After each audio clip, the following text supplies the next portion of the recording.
What's going on, everybody? How's it going? I'm just now realizing that my lights are off.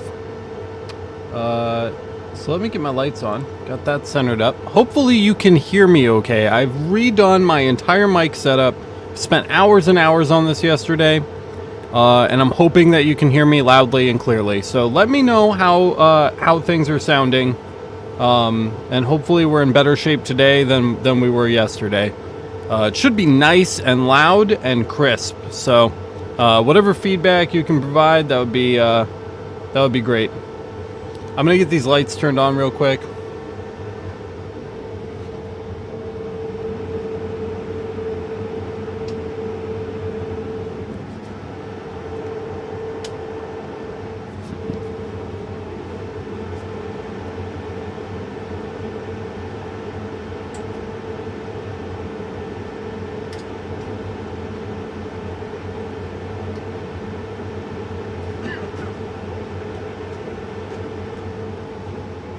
So there we go.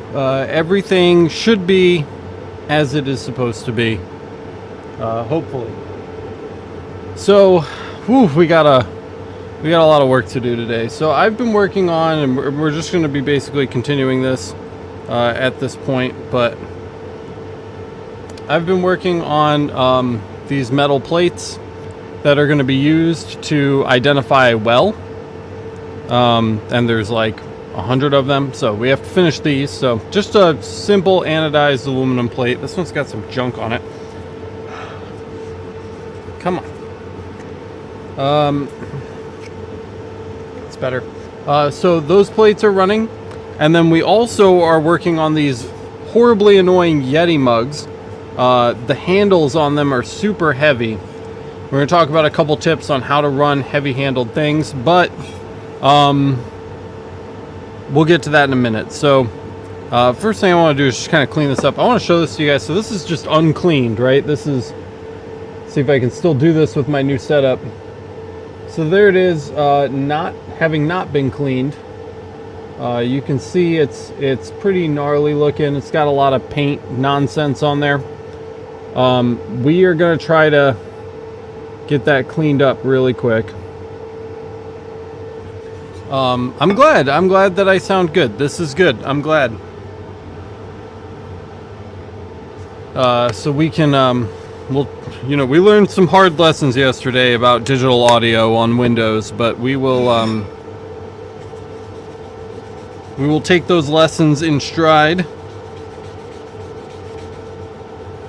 Alright, so a little alcohol, magic eraser. That's looking really nice, but we still need our microfiber cloth, which I have over here. Get that.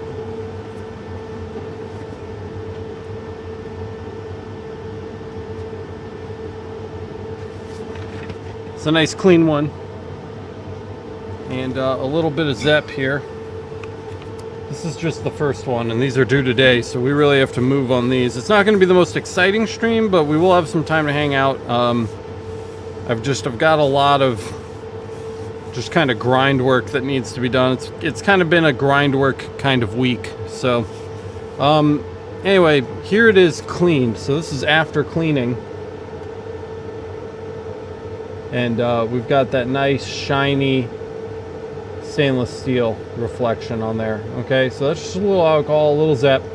If you haven't already seen these items, you can find them in the buying guide. It's lasereverything.net/buying guide. But with that said, we have to get the next one. We got to really move on these. So I'll just kind of that'll be the done table for now.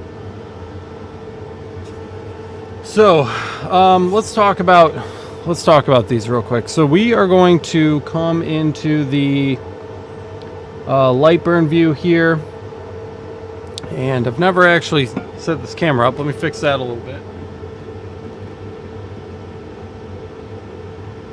So we've got our rollers nice and straight with the gantry. Everything is nice and level, and we've got our little clamp. You can't do these heavy-handled mugs without a clamp on them. You really need the clamp. So I'm just going to clamp this in, and then we'll talk about what we did in Lightburn. We might just wait. So let's just go to Lightburn first. we'll take a light burn visit.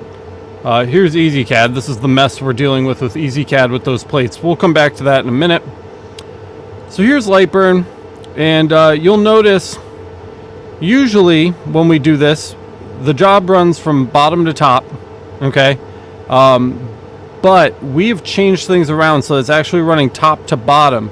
And the reason for that is because if you start bottom to top, we flip all the way over here, and then the motors have to fight the handle to raise the added weight of the handle in order to get it to pull up. And it inevitably ends in slipping. This slips on its way back up, and it won't turn all the way.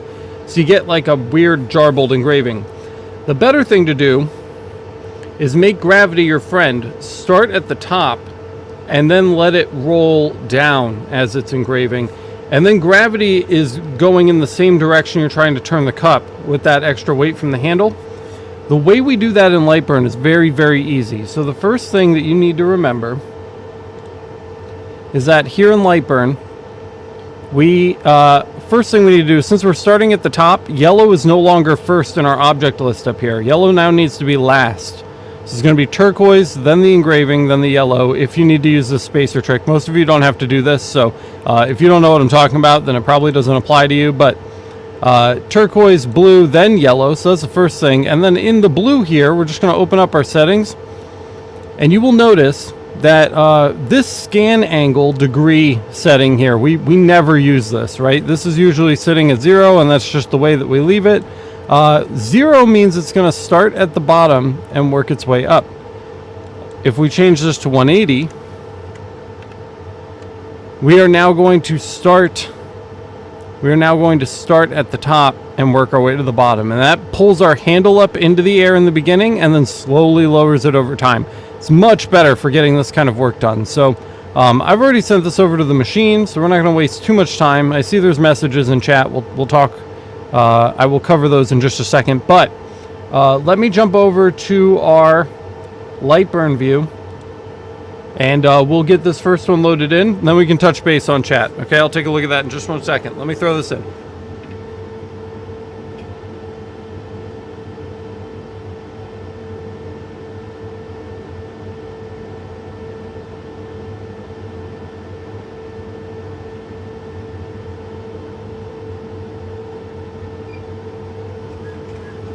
So as you can see, it rolled up to the top first, and now it's going to work its way down instead of the other way around.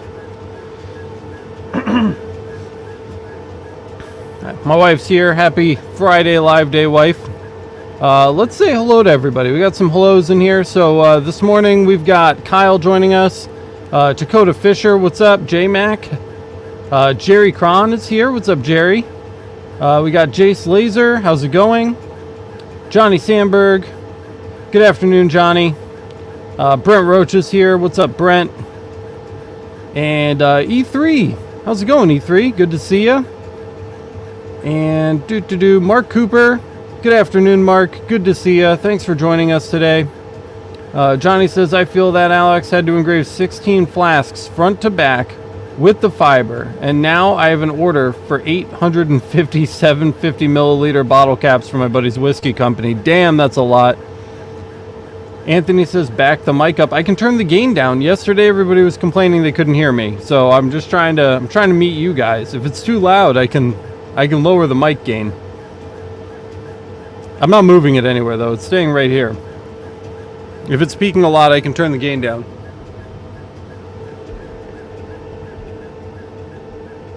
I took you from 10 to 8, Tony. 10 to 8. Okay, so we're at 8 now. J-Mac says, I can't click it. You guys are clicking through. I want to highlight this one. Where is he? Hello. Diafala's here. What's up? Hello, Diafala. Good to see you. Brent Roach saying, perfect. Leave it. Hands are off. Okay, that's 8. We'll leave it at 8. We like 8.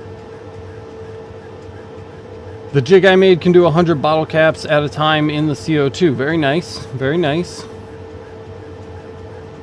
We got quite the crowd here today. You can see our CO2 is going well. While that's running, let's take a look at what we are doing in EzCad. This is not nearly as exciting, but all of these need to go on an aluminum plate. Every single one of these needs to go on an aluminum plate. I left off here on W14, so W14 is the next one. I'm just going to peel our aluminum plate here. And you'll notice a few things I don't normally do. So I've been turned on to crosshatch. I didn't like to use this crosshatch before, but I'm kind of partial to it now.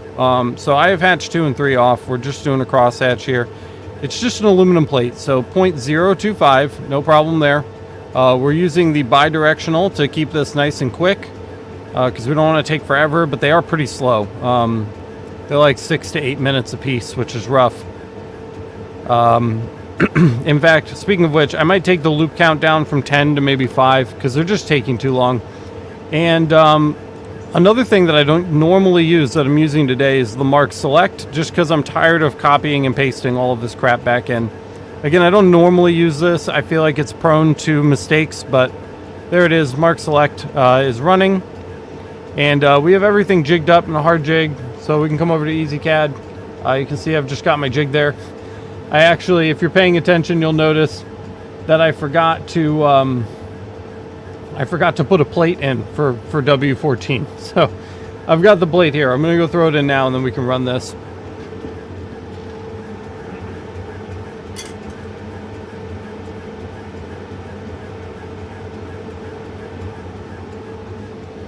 So we've thrown the plate in there, and we'll go ahead and get that marking.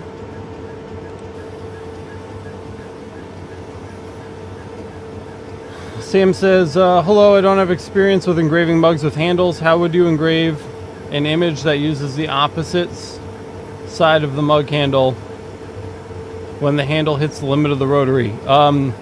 You don't. You have to resize. That was one of the things I didn't cover before. We talked about going from top down, right? So that the mug handle is rotating away. Right now the mug handle is rotating away from center, right? So the wheels are the last thing that we're going to hit.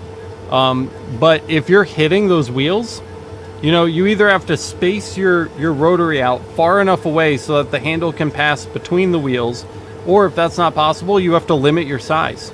Unfortunately, you're just going to have to limit your size so that your mug isn't rotating that far. Handles are a big pain in the butt to work with. If neither of those options work for you, I would say get a CO2 Galvo, right? Chuck rotary, or even no rotary, and just hit it all in one shot would be my 2 suggestions. But in this case, I've just limited the size so that the handle stops before it hits the wheels, and that's the way. Also, can we talk? I love this new EzCad view. You'll notice we have 2 webcams now, so I have a brand new webcam just for the fiber laser, and it's in a great spot. It's in a really nice spot to be able to see what's going on, and we can switch back and forth between them now seamlessly without having to physically move any webcams, which is really, really nice. Kyle says you can go chuck rotary on the tank too. That's awesome.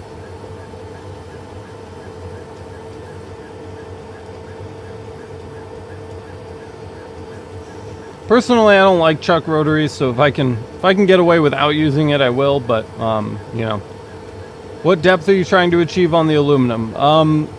Passable depth. The customer did not specify, so I would like it deep enough that it gives the impression of quality without taking, you know, a million hours. So we'll get a runtime on this when it's done. I think this will be a significant improvement. We moved from 10 loops. We're using loop count up here, just so that I don't have to restart the part number every time. So it's at loop count 5. And we're just doing total number 1 at a time here. Because I got tired of hitting the reset button. So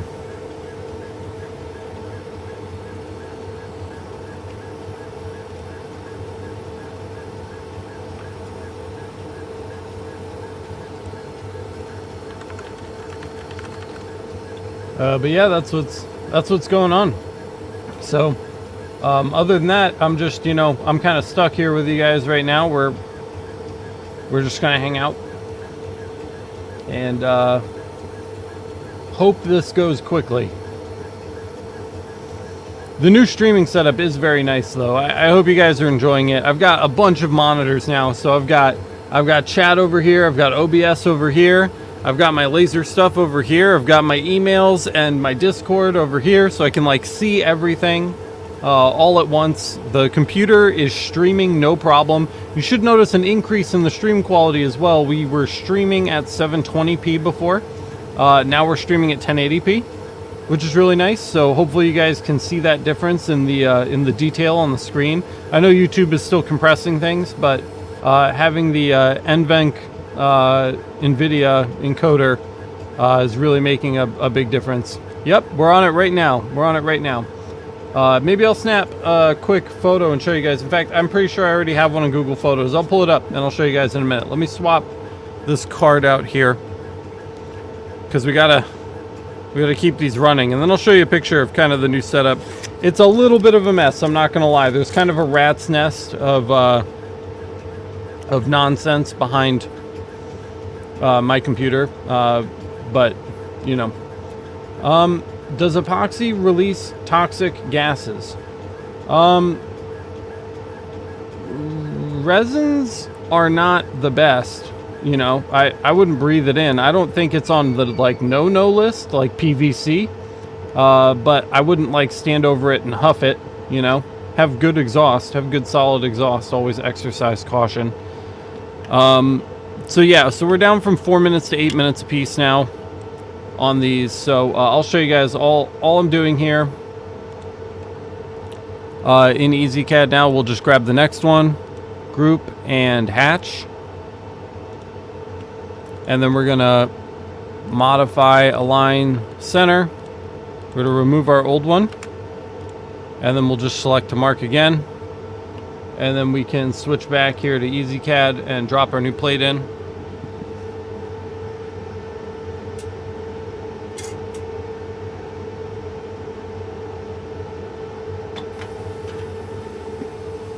And there we go. Pretty straightforward. For the plates, I'm just quick wipe off on some article of clothing, and there's a nice aluminum plate ready to go. So super easy and straightforward. Our one mug is done, so we need to remove that, clean it, throw another one in. I don't even have them all unboxed, so I'm gonna have to bring the box over here so I can be unboxing them while we're doing other stuff.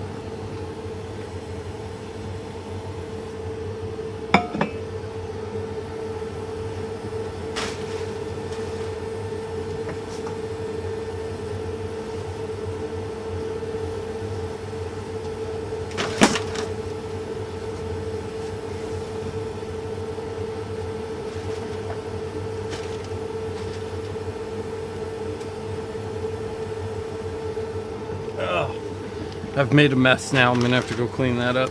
But there's all our mugs.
Are you guys there?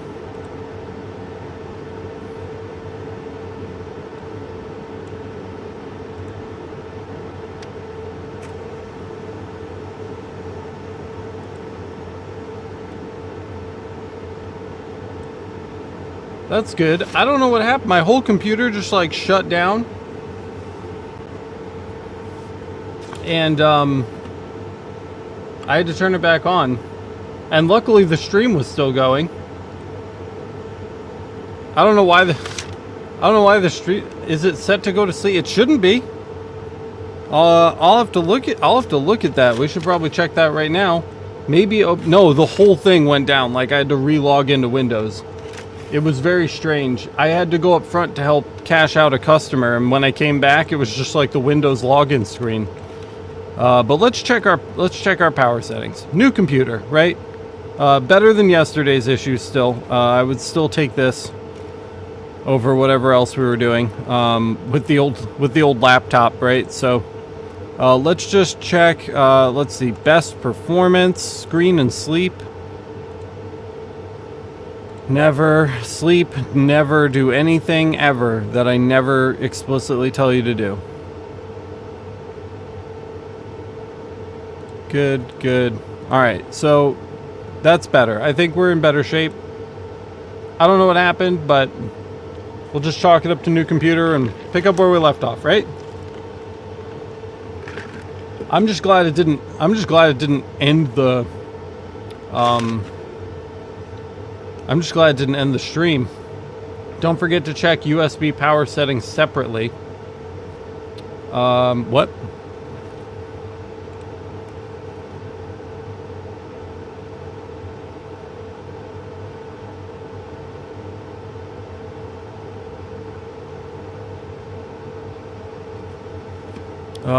I need to reopen Lightburn and EzCad as well. It appears their last project wasn't closed properly. Yes, please load it. Thank you. EzCad's not going to do anything that convenient for us. Alright, that mug's done.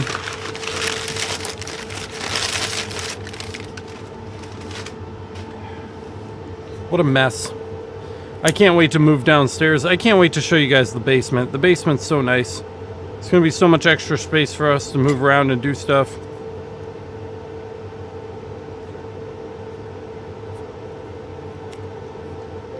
Thank you, Yeti, for making it impossible to open your tumblers. Are you streaming and engraving with the same PC? Yes, I am. Otherwise, I wouldn't be able to show you guys what I'm doing in EzCad and Lightburn.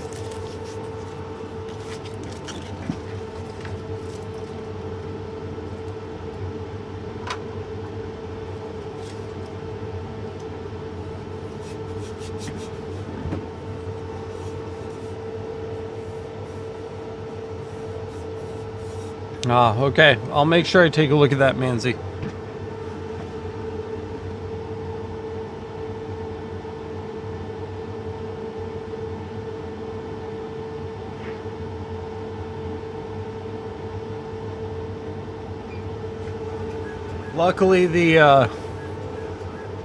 Luckily I don't run files from inside Lightburn. I send them over to the machine first. So, that's relatively unaffected, but we're gonna have to set EzCad back up because I did not save that file the way I should have. So let's do that real point.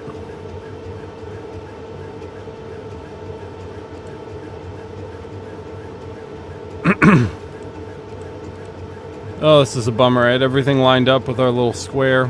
Let's see, where did we leave off? R14, and then I think we did S11 as well. Let me see what's on the bed. Yep, bed is S11, so we'll get rid of that.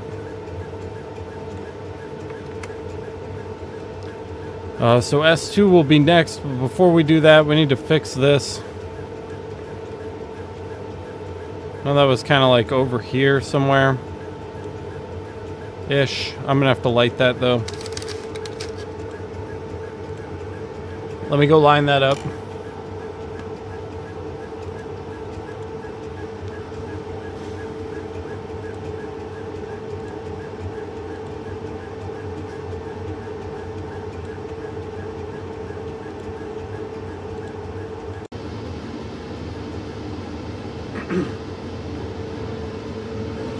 So you'll notice I've actually got a new microphone over here.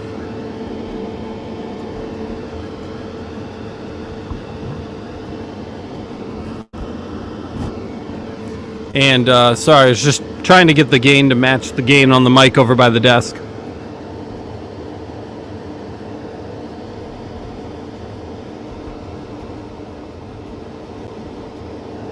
There we go. Okay, so we've got S11 here. I'm going to need my keyboard too so we can center this up, but it looks really close. Let me know if you guys can hear me okay on the laser mic, because this is something I've been wanting for a long time. Instead of shouting to the mic over at the desk, I've now got a mic here at the laser so I can talk to you guys while I'm working on the laser bed. So let me know how that sounds.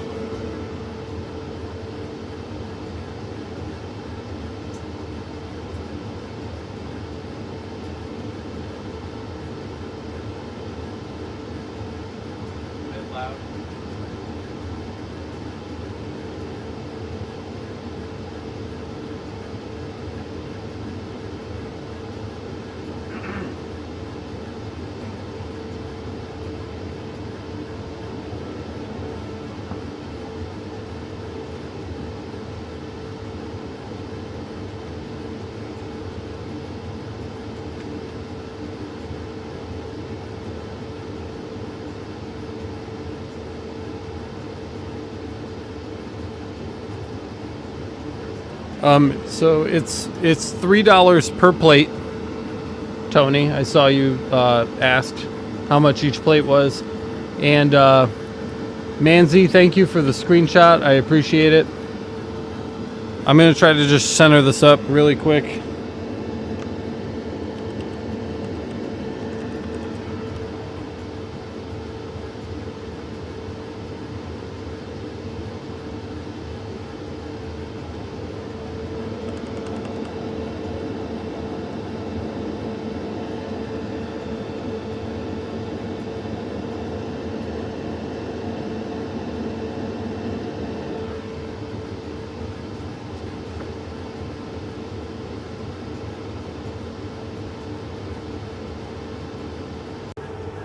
Alright, so when I am using the keyboard to move all this stuff around, it's moving not just the thing that's lit, but everything else on the page. So we are going to have to cut these and then relight just our box here.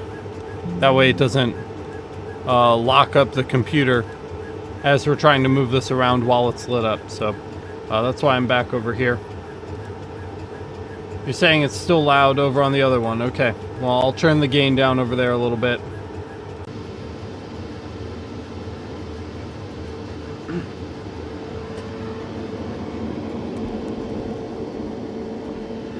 Alright, so the laser mic now, which I'm at, hello, I'm over here at the laser mic, is now set from gain 8 to gain 6. So that's 2 more points down on the gain. So let me know how that's sounding.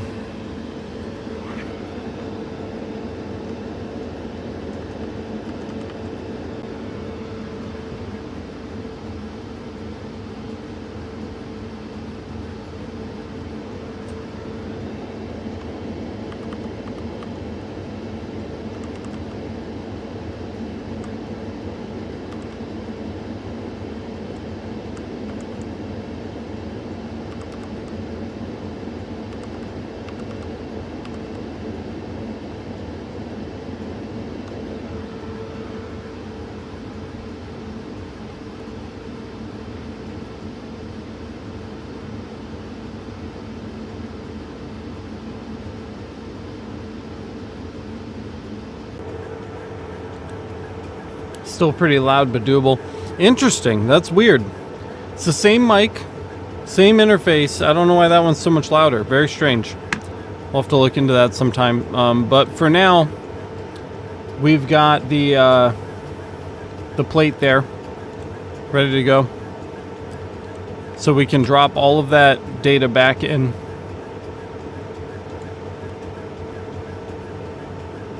This one is loud too. We can turn this one down.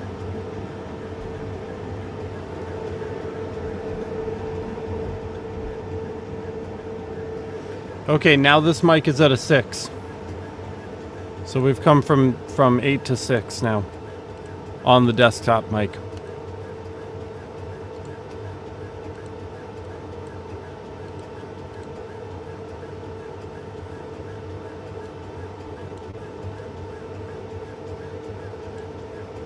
Same as the other one? Good. Okay, good. So, S2 is where we left off, I think. Right?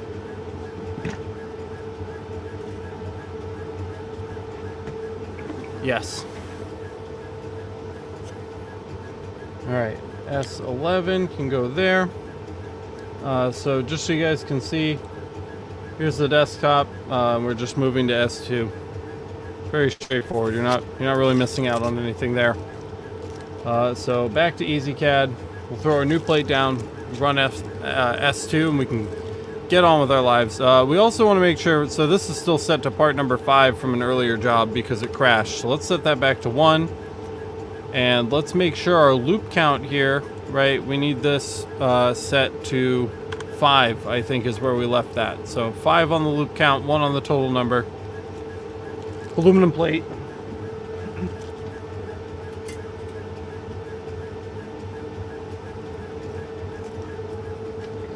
And we should be good to go. So let's try marking this.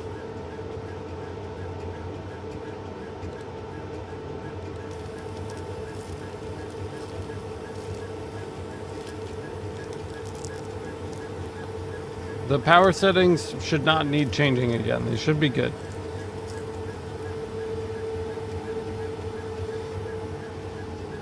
All right, we've got about 3 seconds before we have to change our mug.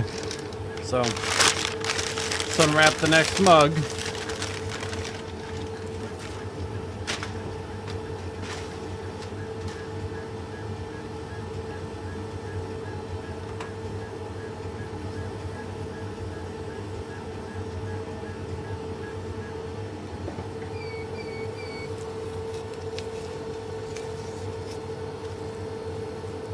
I just shared this stream on socials and showed your channel in my live stream yesterday to help out. Oh, thank you, 3D. That's very nice of you.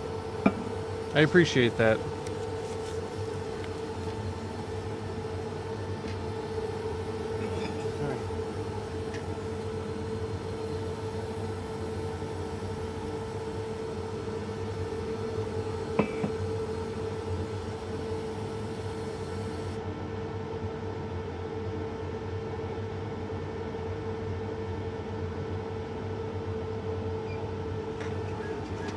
Our top-down method with the handles on the mugs is working really well.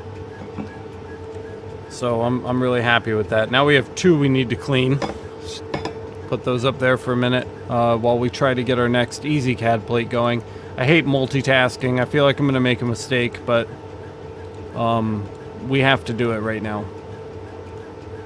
I will avoid it pretty much under all circumstances if I can, but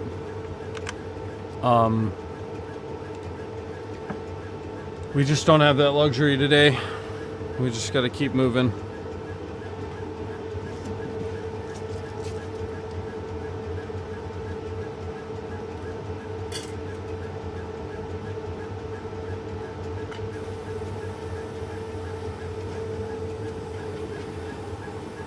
I do. I hate it. I feel like I'm prone to make mistakes. Especially with laser stuff. Focusing on more than one job at a time is a dangerous thing.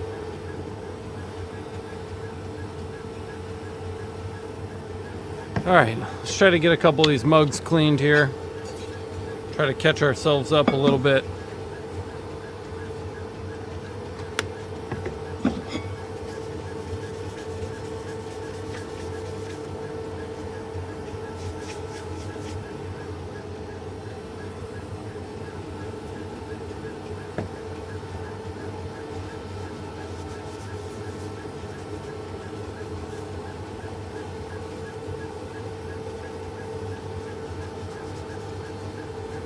So clean. These look so good. I'm so happy with those.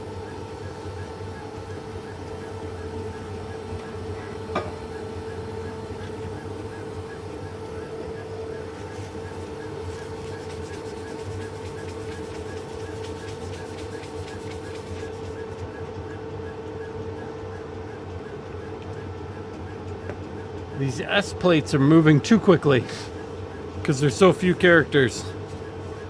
I'm not being very efficient at swapping them out, but again, multiple things need attention, so.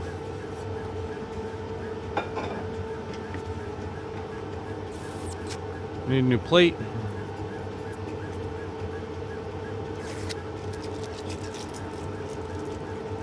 While I deal with this, let's just take a look at our mugs here, see how our mugs are doing.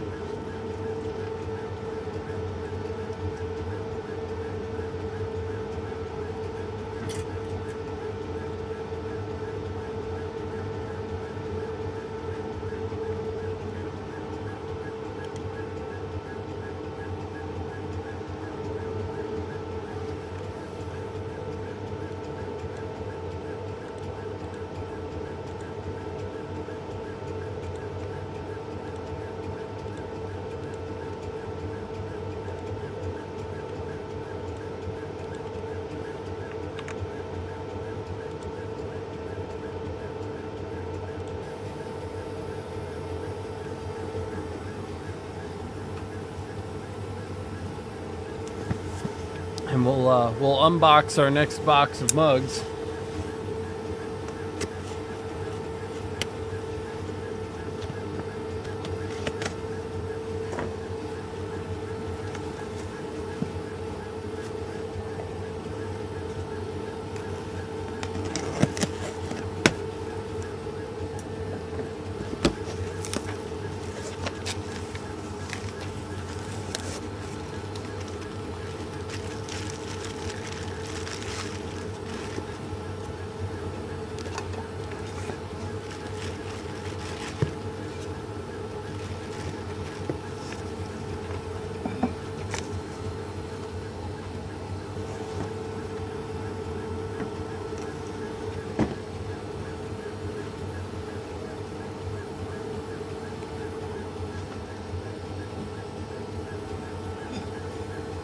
All right, now I feel like we're catching up a little bit.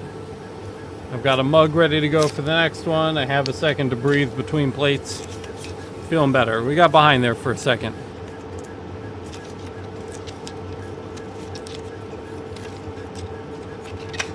I had to open my big mouth.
Oh, all right.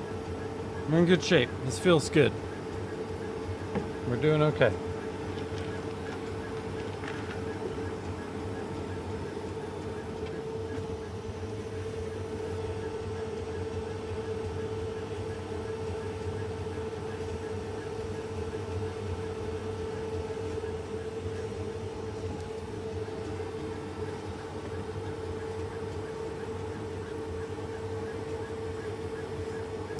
"32 people. This is one of our biggest streams we've ever done. This is up right around our record for viewership for a live stream, so that's really cool.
Should name the channel Laser Everything at Once when you get the UV in. Yeah, that's true.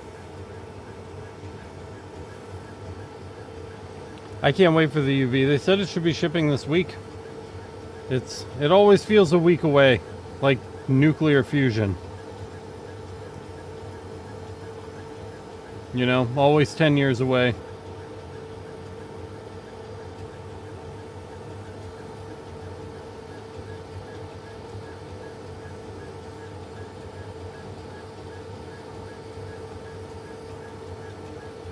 I'd like it to be ready soon, though.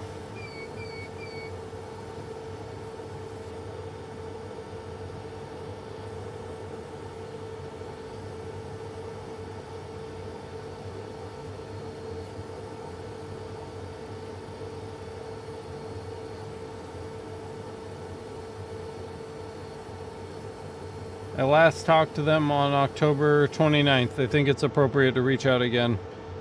Hey man, any update? We'll see. We'll see how the UV is coming. I got a 5-watt Dipala.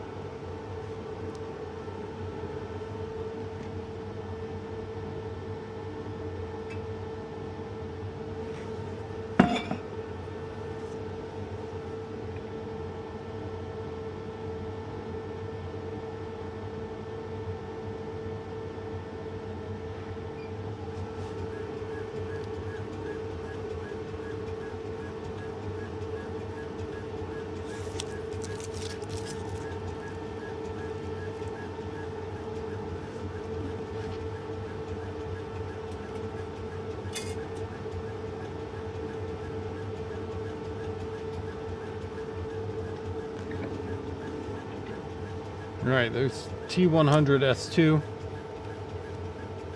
I'll let you guys watch this again. So we're just going to view all.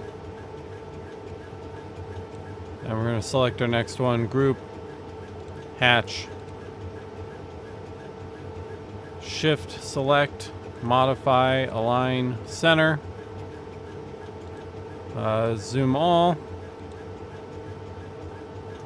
And then we're gonna, let's see, our S2 is here. Right, is that the right one? T100 we want to get rid of. Yes, okay, good. That's outside the boundaries of our outline, but I know the card comes all the way to the edge, so I'm gonna run that anyway. And we've got our new card in there, so. Let's see if I'm a liar. Should be fine though. Yeah, that's fine.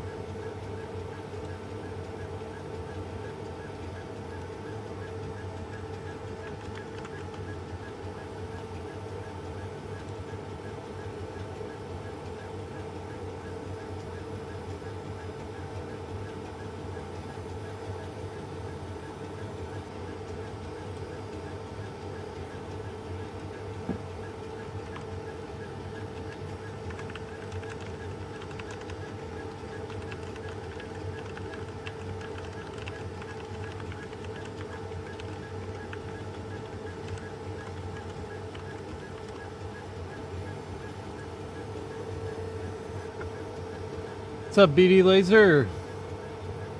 Hope you're having a great day. Alright, somebody remind me, the next time I ask what the record is for viewership on a live stream, it's 36. Okay, that's the new record, officially. That's pretty crazy. Hello to all 36 of you guys. 37. That's pretty crazy. I knew that getting a new streaming setup would help, but I didn't think it would be this extreme. There's our cup, just marching along there. Isn't it so nice having two webcams now, so I don't have to move it back and forth each time? I can just click between them. We can just swap back and forth now. That's so nice. 38. 38's the new record. Hi to all 38 of you. It's great to see you. What's up, Robert? Difala says I will not need my CO2 Galvo when I work with UV. Maybe, dude. That's exciting. We'll see how UV does with wood. I haven't seen a lot of videos about UV on wood. I know it's going to outclass the CO2 Galvo on plastics and glass, but I just haven't seen it run on wood yet. Max level streaming setup, that's right. It's all thanks to our supporters on the Laser Master Academy. If you guys haven't heard of it or don't know what it is, go check it out. It's masters.lasereverything.net. Those are the people that are going to, you know, really make this kind of stuff possible. So, you know, if you like these upgrades and you're having a better streaming experience, thank the Academy members, because they're the ones that are really funding it and making this possible for everybody. You know, my idea behind it is that the smallest number of people are paying to make all of this information available to everybody. If there are no Academy members, there is no channel. So they not only get their, you know, and they get some bonus stuff as part of the Academy, but the important information, all the stuff that's really key to your success is here. It's on the channel, and it's free. And it's here because the Academy members are supporting the channel. So if you want to join the Academy members over there, go check it out. Tony just dropped the link to the Laser Master Academy for me. Thank you, Tony. And he also dropped a link to our Discord. It's our free online community that just kind of is for everybody else. So, you know, there's a lot of great info there too, and a lot of really awesome people. We have well over 1,000 members on our Discord. It doesn't help to support the channel, but it's still, like, you know, the #1 place to go. I probably spend the most of my time on Discord. A lot of friendly faces over there, so make sure you check those two things out. And special thanks again to our Academy members for making the channel possible. I appreciate you guys.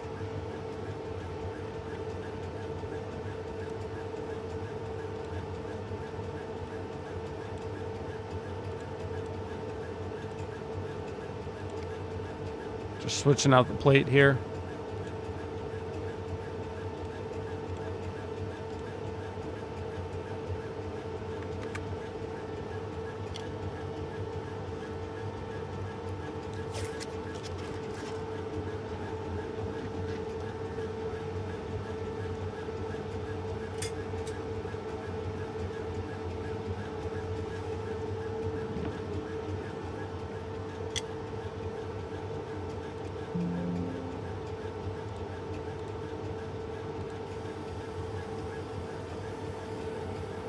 Yeah, smash the like button if you haven't already smashed it. Click it and let other people know the content is good. That really helps us, especially during live streams. It really helps out the channel by just hitting the like button. It will give us more impressions, give more people the opportunity to watch. 40 people watching. That's way over the record, guys. I think the old record was like 32. Hello to all 40 viewers. Great to see ya. What's up, Mike? How's it going, man? Thanks for joining us. 40 was the record. I saw it up there. There it is. We're back to 40. That's so cool, guys. 40 people watching right now. Very cool. Let's check on our fiber. Just chugging away over there. It's looking good. Mike says, new subscriber from Mexico City. I'm on the promotional products and swag business. Very nice. Very nice. That's a fun business to be in. That's really cool, man. Welcome to the channel. We're super glad to have you. Antonio says, I want to get into laser engraving as a small side hustle. Nothing big, just probably engravings on mugs such as this, or tumblers with powder coating. Any recommendations on a starter machine? Definitely, you're going to want to check out the OhmTechs. I have them linked on the buying guide. They're super duper inexpensive, which keeps your overhead really low. They need a little tinkering, but it's not as bad as it used to be back in the old days. It's certainly gotten better over time, and they're pretty good machines. And if something is broken on it, you can fix it. You can fix it on your own, which is really nice. Tony just dropped the link for the buying guide, which I've got. I've got that. You know, there's some good stuff in there, but also check out the laser link, which is lasereverything.net/, Lasers, I believe.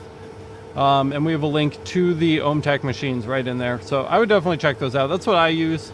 I just talked my buddy Jimmy into picking one up, and he's been having really good success with it. And he's not a computer guy at all. So you can definitely figure those machines out, even if you don't have experience with equipment like that. Thank you, Tony. There it is. Perfect. I forget I have that link down in the description too. That's all linked down in the description for you guys. When people give a thumbs down, it's because they're unhappy. You know, they're not feeling secure with themselves. So we pity those people. It's not their fault. They're probably going through a hard time, or you know, have some kind of past trauma that's really messing them up, and they deserve our pity. So we pity them.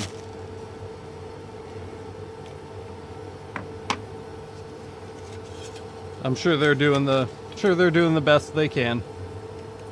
Thanks, Antonio. It's really great to have you here, man. Really excited to see you here for a live stream.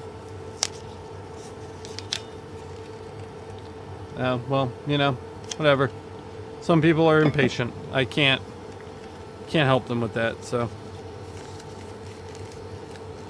if you don't love me at the worst of times, you don't deserve me at the best of times.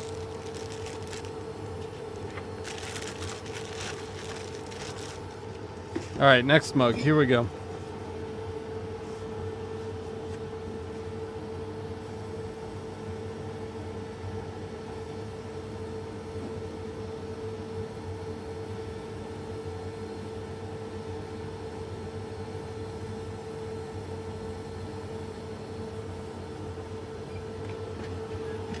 Funny enough, actually, guys, thumbs downs don't hurt the stream at all unless they outweigh the likes. That's the only time they really start to affect the channel. So trip over a dislike or two. It happens. It's not a big deal. I'm not tripping. If I'm not tripping, you guys shouldn't be tripping.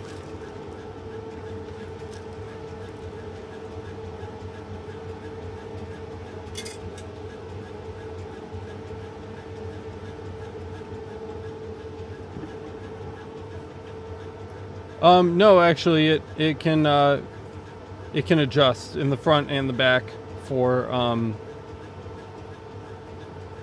like weird stuff. Yeah, Diefollow, you have to go in and actively cancel it. You have to actively cancel the Patreon subscription. It won't just stop on its own. You have to go in and cancel that. So.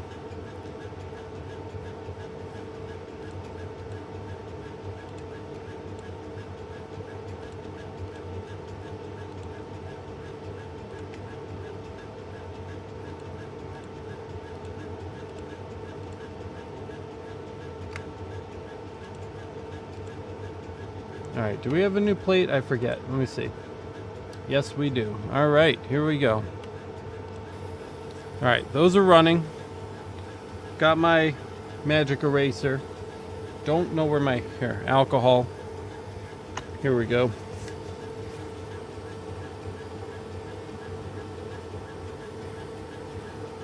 Two mugs behind on cleanup now, so...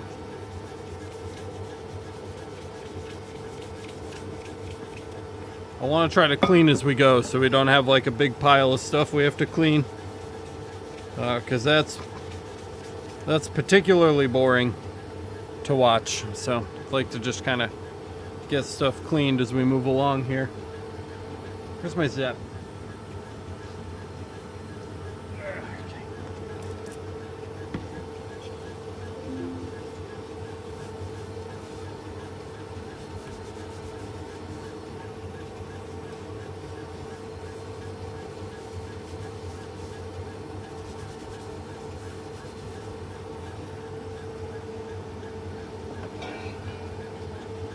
Alright, so this is mug number 5. We need 15 done by the end of the day. So we're about a third of the way done with the mugs. I mean, I've got like 4 other mug jobs that we have to do also, so it's not the end of mugs, but it'll be the end of these mugs, which is good. The sooner we can stop working on handled mugs, the better. The fiber is doing well identification tags. They're little anodized aluminum metal tags that are used to identify wells. So that's fun, I guess.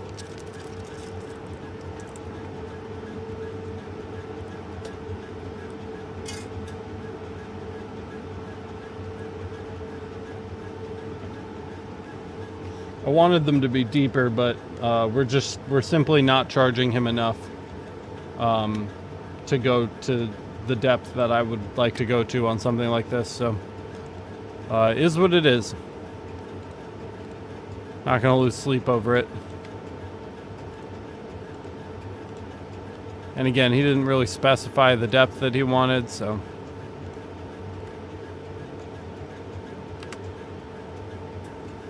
whatever. Okay, did we put a new plate in? Yes, we did. All right, great. Mark, please.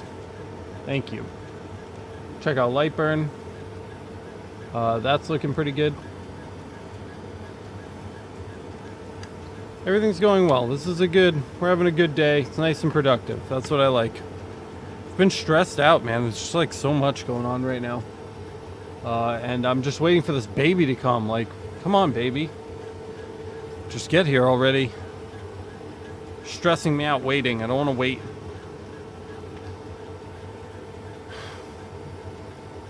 It would be nice to see how you've set up your ventilation and exhaust system. Do you have a filter as well? No filter. I exhaust right outside. I have 2 inline fans. They're Terabloom fans, though I don't recommend them anymore. I would recommend the AC Infinity ones. Again, link in the description of the buying guide. But basically, it's just that right there. That's just a big sheet of plywood, and the window is open all the time. So the plywood sits in the opening of the window, and I've got 2 holes carved out. I'll show you really quick here. Let me see what the best way to show you. So there it is, and the 8-inch fan converts down to 6-inch, which connects to the CO2, and then the 6-inch fan converts down to 4-inch, which just sits in front of the fiber laser, and they exhaust directly out the window. That's it. It's not a complicated setup, but it's very effective. So you know, that's how I have mine set up.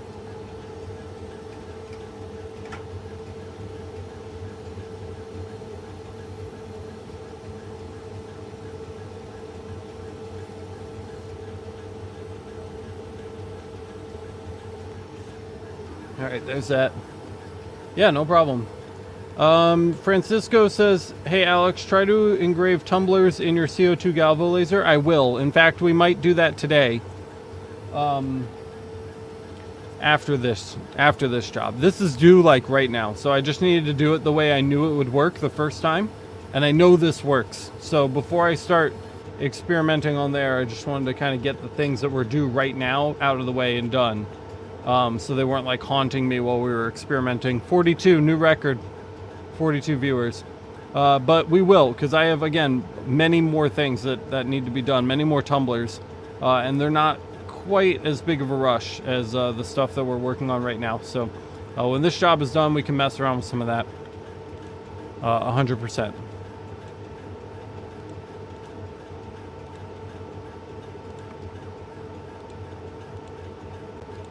You guys can't see it, but the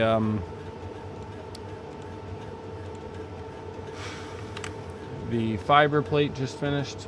Here it is, sitting right there. So I've gone ahead and prepped our next file. We just need to get a new plate over there.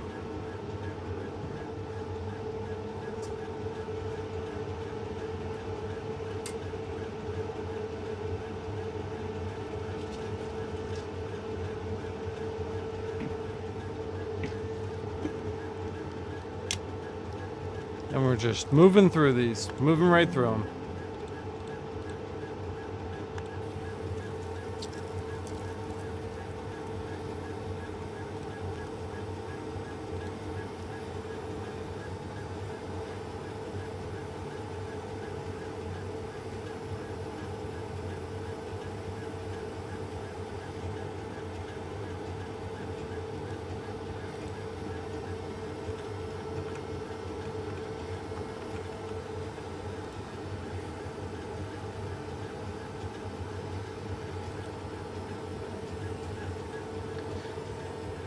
I saw 42 for a second. That was very exciting. Today's been an exciting day. Exciting stream day.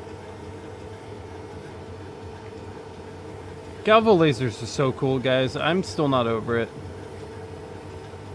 Yeah, you're welcome, Francisco. We'll definitely check that out. I'm excited to check that out. These tumblers that are taking, you know, freaking 10 minutes a piece or whatever are going to take like seconds on the CO2 Galvo. I just can't risk it with this job. So, but we'll definitely play with that. That's a priority for me. Not even for you guys, just in general. It's going to be so much faster and more efficient. And I really need to take the time to dial that in so that I can use that confidently.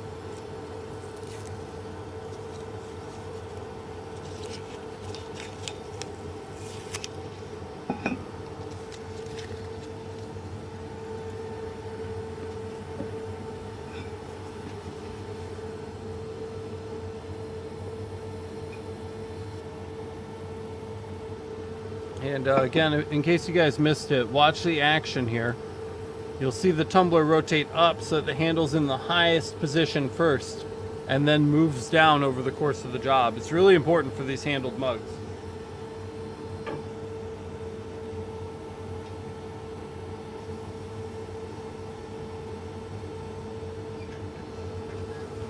See it? Rotates up, handle comes up, and then the handle falls. That's what we want. 44, new record. 44. Welcome everybody. Great to see ya. We're working on fiber and CO2 today. We got both machines running big time. Bouncing back and forth between them as fast as possible to try to catch up on work before my baby comes. Her due date is tomorrow, which is crazy. Her due date's tomorrow. Miranda keeps messaging me on Discord. Oh, this might be it. Oh, nope, never mind. They stopped.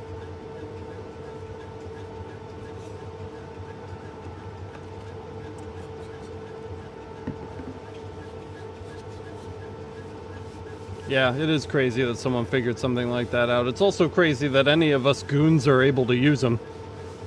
You know, being able to wield this technology is pretty badass, so...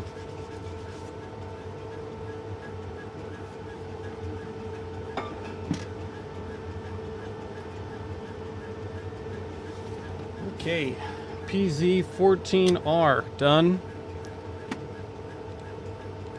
And again, I just haven't showed you in a few minutes and we don't have anything else to look at, so let's just do the next lineup here together. Group, hatch, modify, align, center, zoom. This was 14R. So let's get rid of our R. There, and PZ16 is next. Mark select is on, so let's make sure it's selected and throw our next plate on the bed. And we can go ahead and get that running. I see the messages in chat. I'll catch up on that in just 1 second.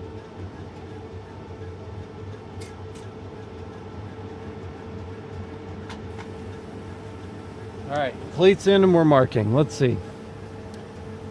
I looked at your buying guide, so the fiber machine you recommend is Mactron, always. I love Mactron. I like OhmTech for their CO2 tanks, not their fiber lasers. I do not recommend their fiber lasers. A lot of people have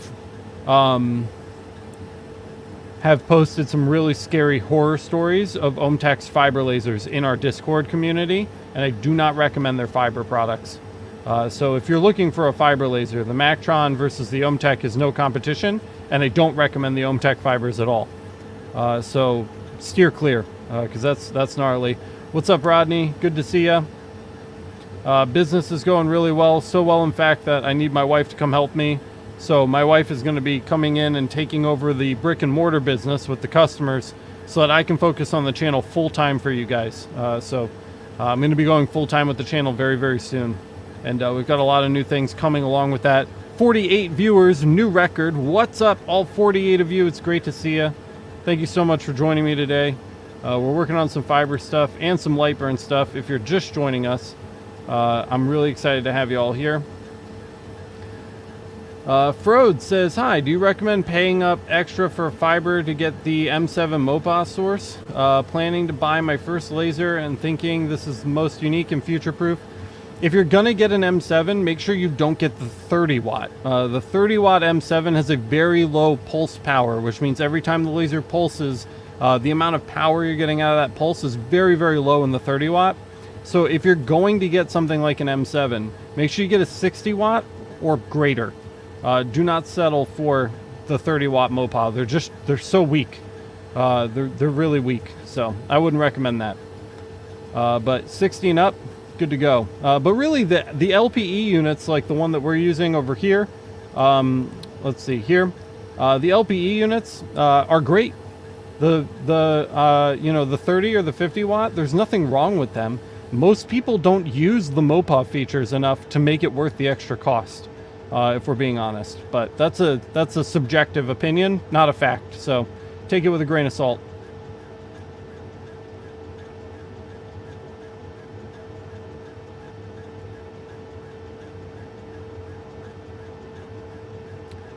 Nice, Peter, nice.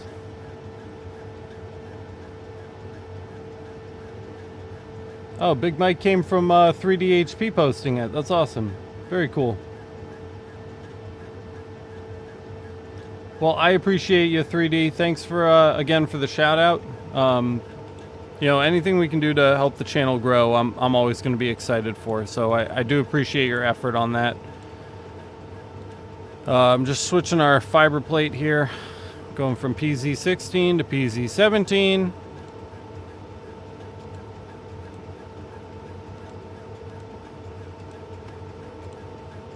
Like I said, you guys are all here on the most boring day too. I mean, it's kind of interesting, but it's not. It's far from the most exciting thing that we've done on a live stream. Well, I just dropped a plate. I'm gonna go have to find that. But let's get these plates swapped out.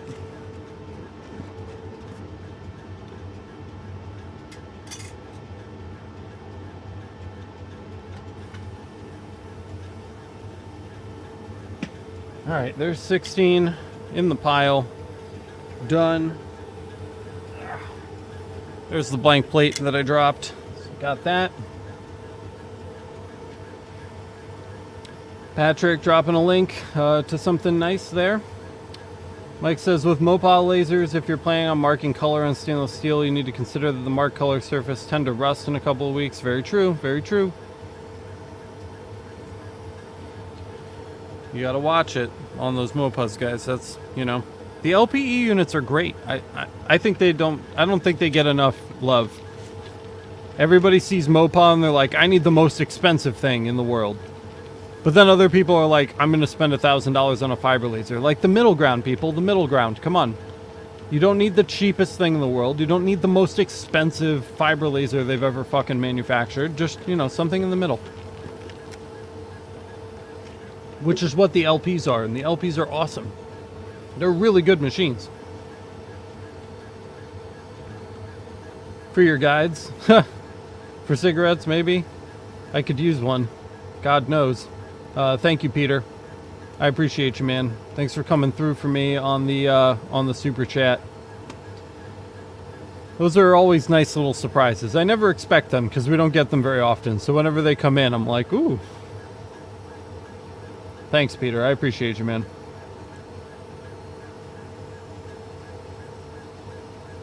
Desktop Lathe says, I have a 50 watt JPT LP on the way. That's good. That's what I'm talking about. It's not, you know, the most extreme thing in the world. It's just, you know, normal.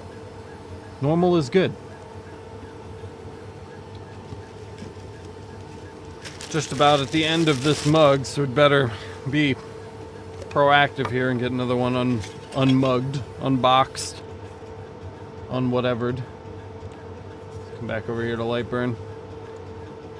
I don't like this webcam anymore. This is the old webcam. This was the laser cam before we had two. And it was fine for what it did. but seems to have a really hard time focusing, and the new one doesn't seem to have that problem at all. They're the same brand, but they're a different model, so I might pick up another one of the one we have over in front of the fiber laser, because it seems to be doing a better job.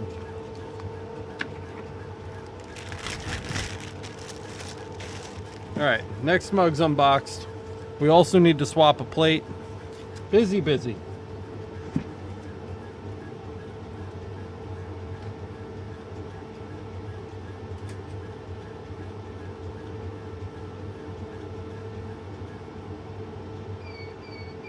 Okay.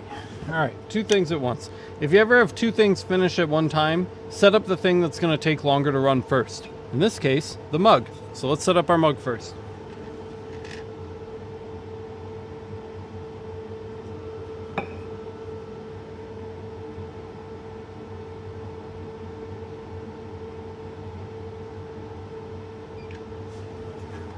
Now that that's done, we can move back to doing our plates again.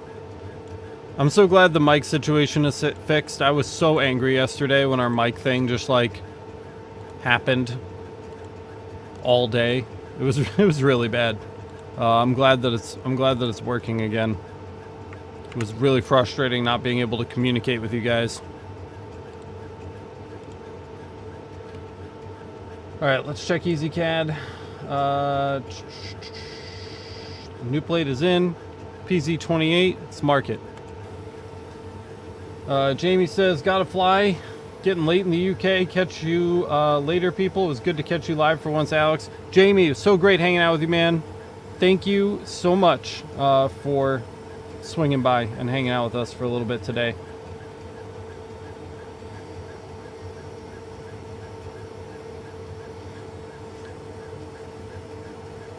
Yep, EzCad 3, man. Good upgrade. Good upgrade.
Should probably clean this instead of just sitting here staring at chat.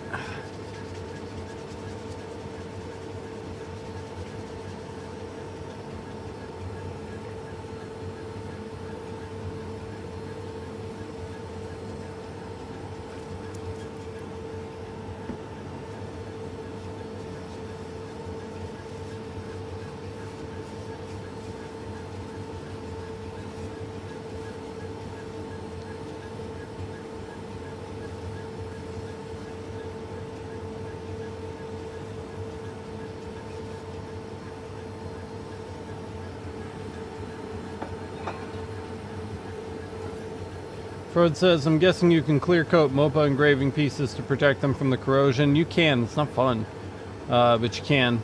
I'm working on daytime with 4 kilowatt sheet metal fiber laser machines and can do the hard stuff at work. Very nice. Yeah, the big fiber cutters are fun. I hope we can get a fiber cutter someday. That would be a blast to play with on the channel. When we move down into the basement in our current building, we're moving down to the basement. That's going to be one of the things that I'm looking to do, because we're actually going to have the floor space for a machine like that. So that would be really cool. Probably still a ways off, but it'd be really cool to show you guys something like that. Not like one of the big, super expensive industrial ones, but you know, one of the smaller portable fiber cutters. I feel like that would be really great for the channel.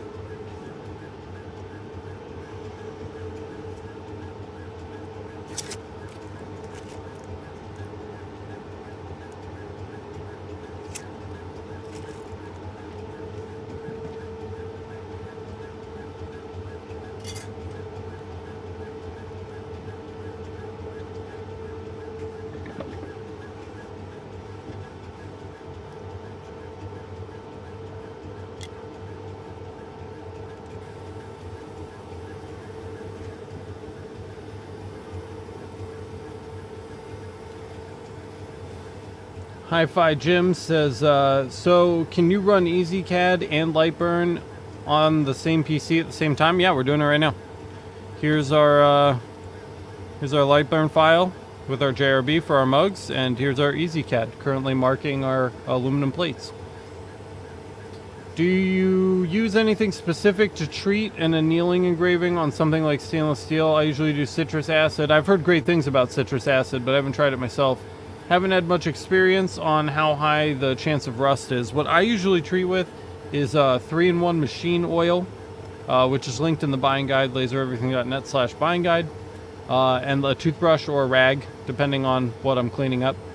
And I just let that oil kind of soak into the anneal for a few minutes, and that has done great for me for almost 8 years. I've not gotten a lot of complaints, so check that out.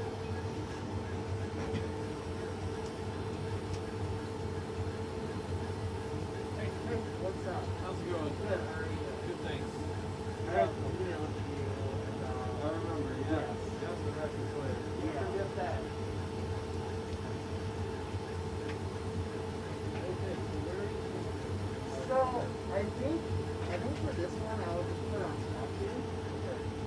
Does that make sense? Because this isn't like actual wood. I don't know. Veneer. So that's the thing. So I can go normal power on this. Yeah. It's gonna shoot into whatever material beneath the veneer, and that's gonna fill. So just like the MDF, that MDF texture is gonna filter the wood. Does that make sense?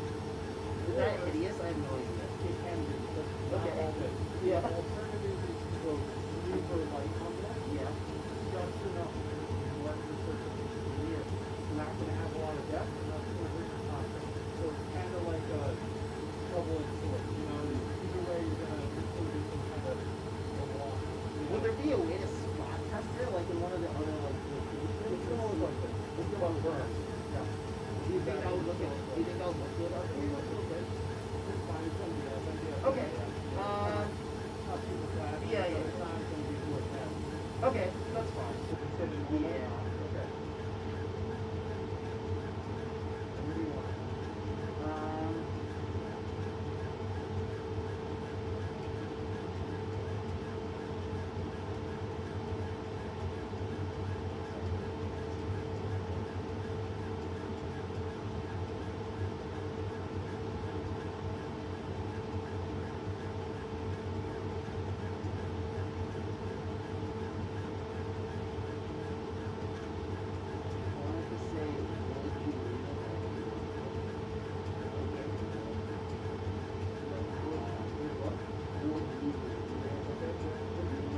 I did, yeah. Okay. And then font-wise, you have a preference? Yeah, go look at a couple of this. These are a little classic, these are a little more blocky, and yeah, some people like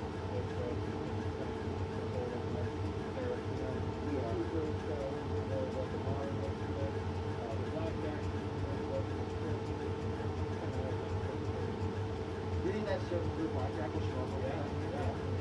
Okay, yeah, now let's go.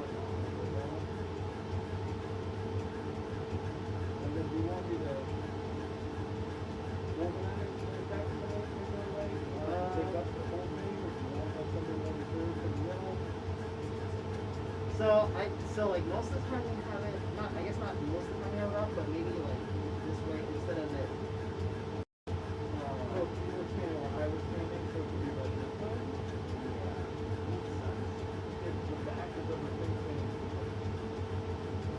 but otherwise I would have the back facing that way, at least on the front. Yeah, now let's just do the fact. Okay, good. And then sidewise, Probably like most of it, but not all of it. okay, so it's gonna be that kind of. Yeah. Yeah.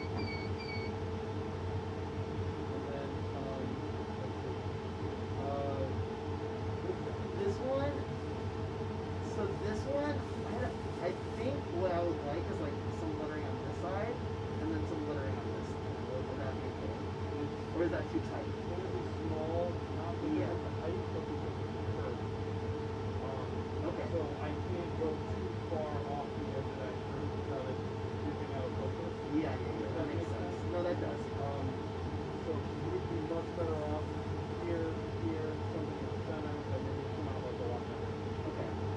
So it's a base for like an iron skillet.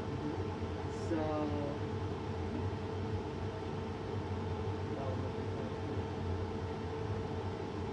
maybe just It doesn't be smaller. Yeah. maybe we would just go right here. Okay. That's also Okay, perfect. yeah. And then same box? Yeah, same font. And then just yeah, just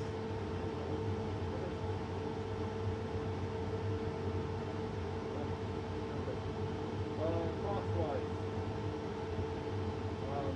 probably looking at like okay. Yeah. That's all right. and then I just need to be really quick.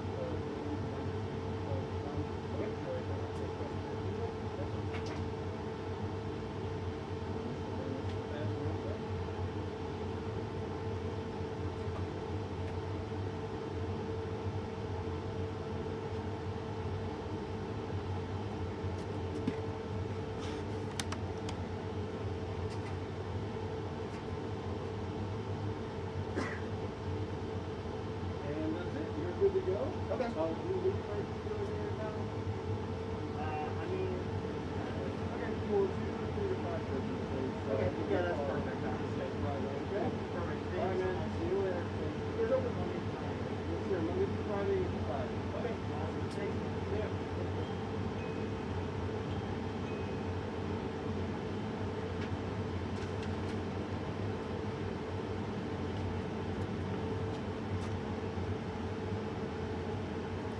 Guys, look at what somebody just dropped off. Let me see. Can I switch this over to main for a minute? Look at this. It's a record player. It's pretty cool. It's going to be kind of icky. It's MDF with a veneer. But we'll make it work. So that's kind of cool. That's definitely something we'll do on stream. Maybe an Academy live stream or something. But I just wanted to show you. So I was just taking this order. So now that that's done, I wonder what this is. Is this metal? Because that could be nice too. But yeah, just leave it. Pretty cool though. Record player, right? So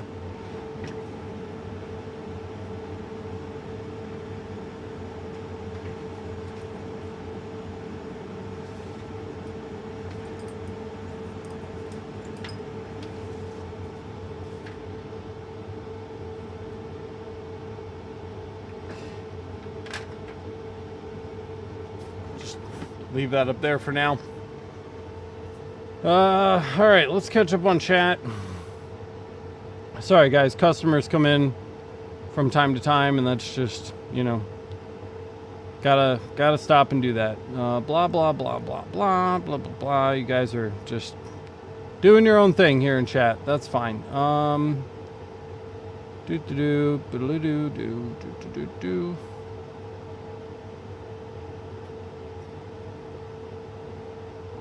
Yeah, EzCad 3 costs like $1,000. Absolutely, it's expensive, but it's good. Those EzCad 3 boards are newer and they work better. So, hopefully, when the UV laser comes, hopefully that'll be EzCad 3. And then I can start actually doing EzCad 3 tutorials, which would be nice. But anyway, we've got quite a bit of work to still do ahead of us here. First thing I'm going to do is actually swap out our mug. We're gonna get our mug swapped out first. Then we'll get back to our plates. We're making decent progress.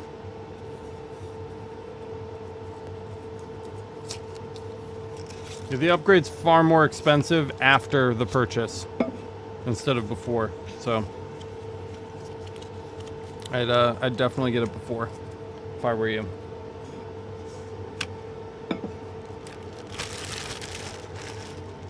All right, we're almost done with this box, which is good.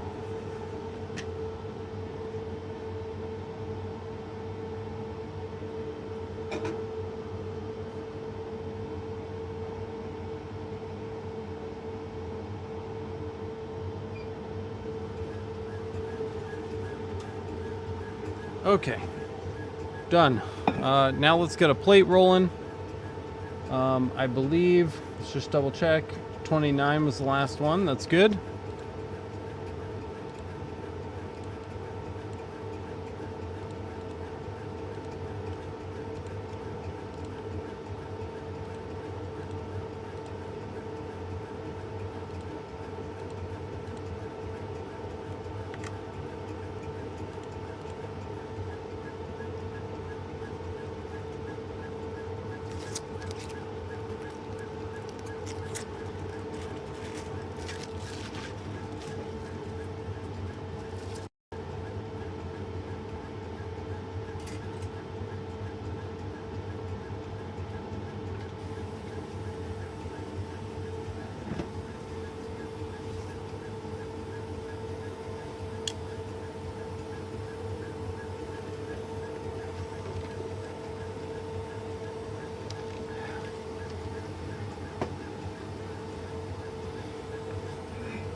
Ugh.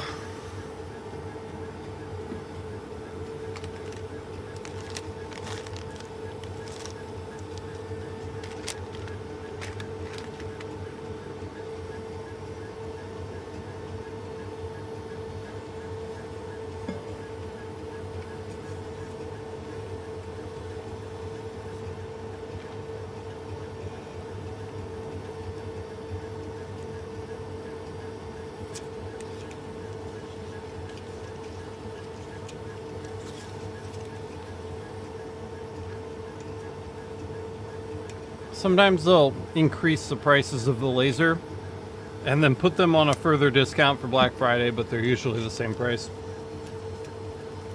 Unless you're buying from like warehouse back stock, like garbage stuff.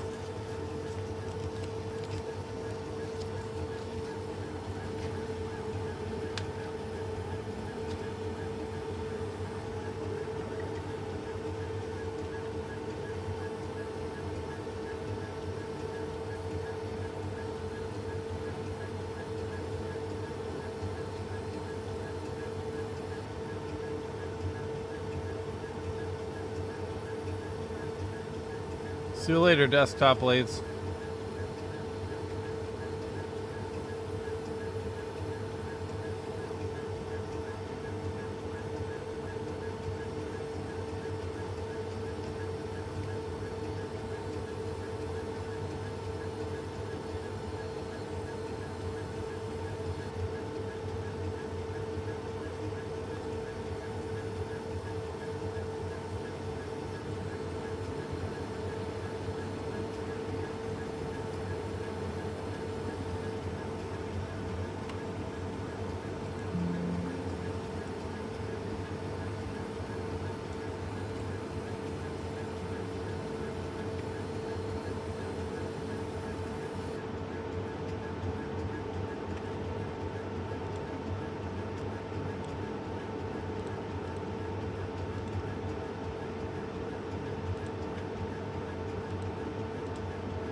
There's no way that your maximum frequency is 20,000 kilohertz or 20 kilohertz. There's just no way. Darren, you're misreading something, or your manufacturer gave you the wrong information. There's no way your max is 20. The upgrade from EzCad 2 to EzCad 3 is extremely difficult.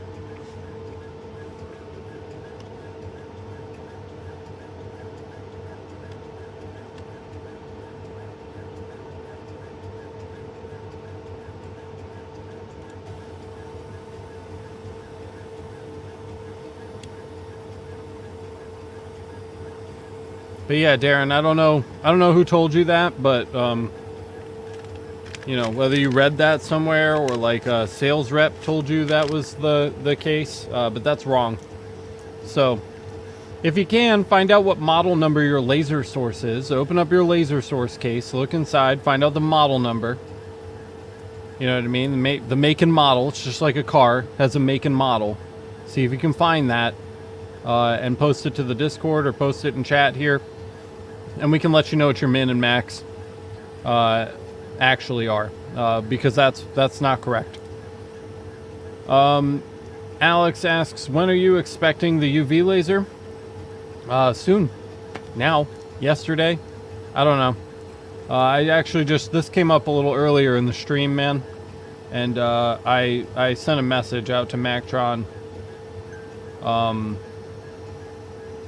asking if they had any updates. They have not gotten back to me yet, but it's the middle of the night over there, so I'm not expecting a response right away. But they should be like building it. It should be good to go, like really soon.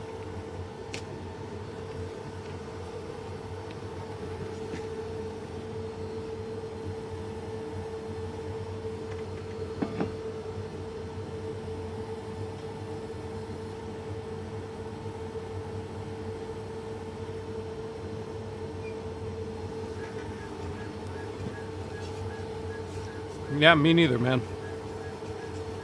Me neither.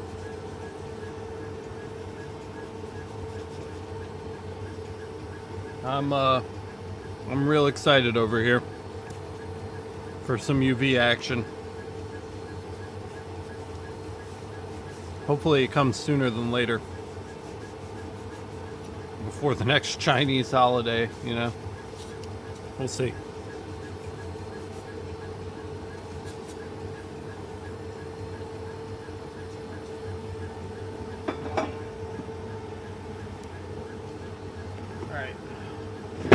Box is done.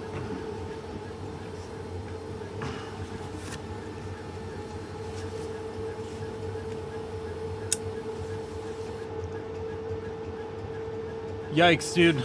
Good luck with that.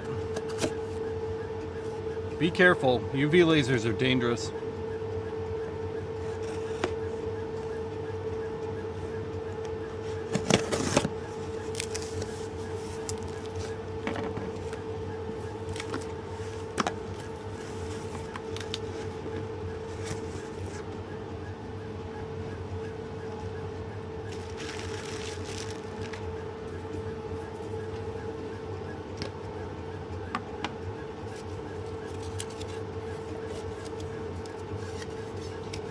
I've heard explicitly negative things about Barch Laser, so proceed with caution. Anecdotal, of course, but you know, be careful. I don't understand. I'm getting irritated because I don't understand why people insist on paying the absolute lowest price for a giant piece of machinery that they want to run for 100,000 hours, guys. Come on. Stop trying to pay $2,000 for a $4,000 machine. You're gonna get junk. If you spent every day on the Discord like I did, you guys would see how many people's days end with their fiber optic cables being melted out, or their targeting lasers shorting, and then them not having targeting lasers and having to fix their stupid beam combiners, or their power supplies are dying out after using them for a week.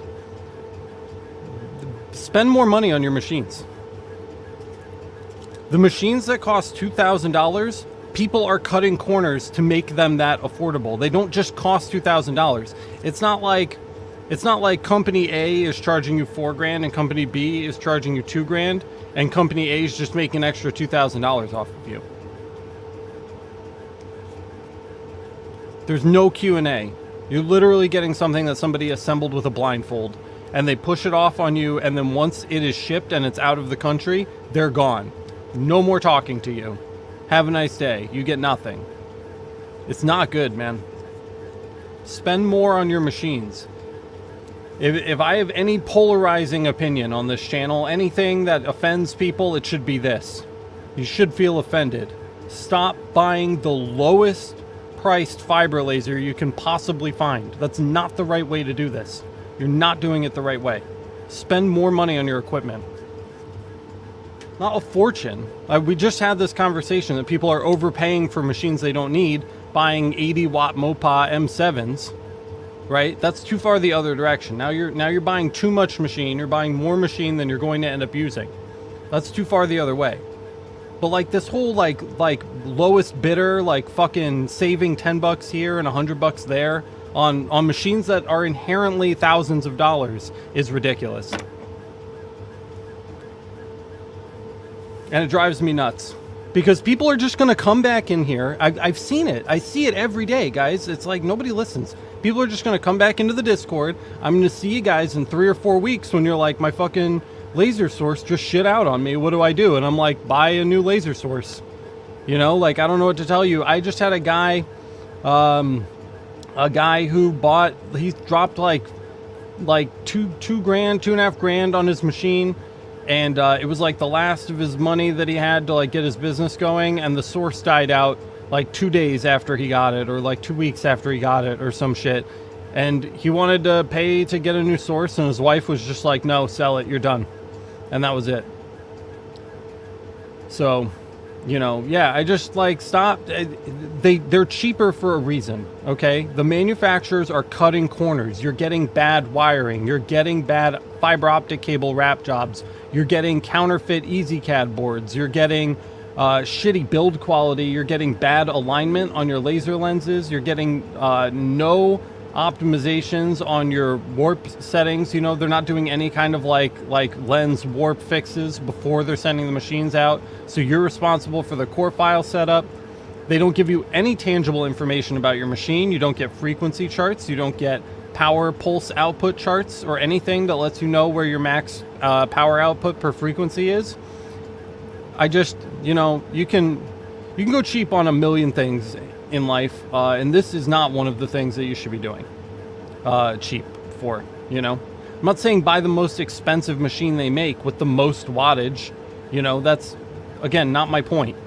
But like, find a reputable company that's selling things for a medium cost, you know? The company that's selling things for the lowest price is fucking you. I don't know how else to say it. It's people leaving the stream because they're mad. They don't want to get yelled at. I just, like, you know? I'll stop, but, like, fuck. Driving me nuts.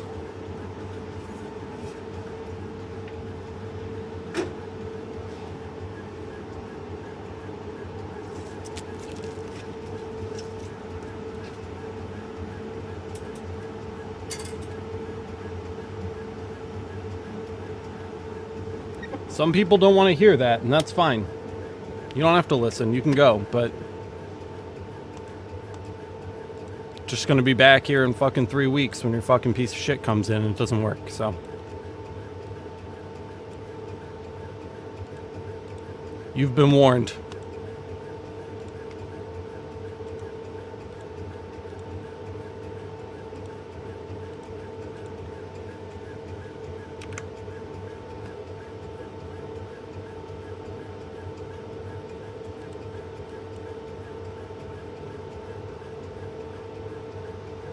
Check with Mactron, Frode. Their shipping might be cheaper to Norway. And you're getting just as good of a machine, if not better. Probably better.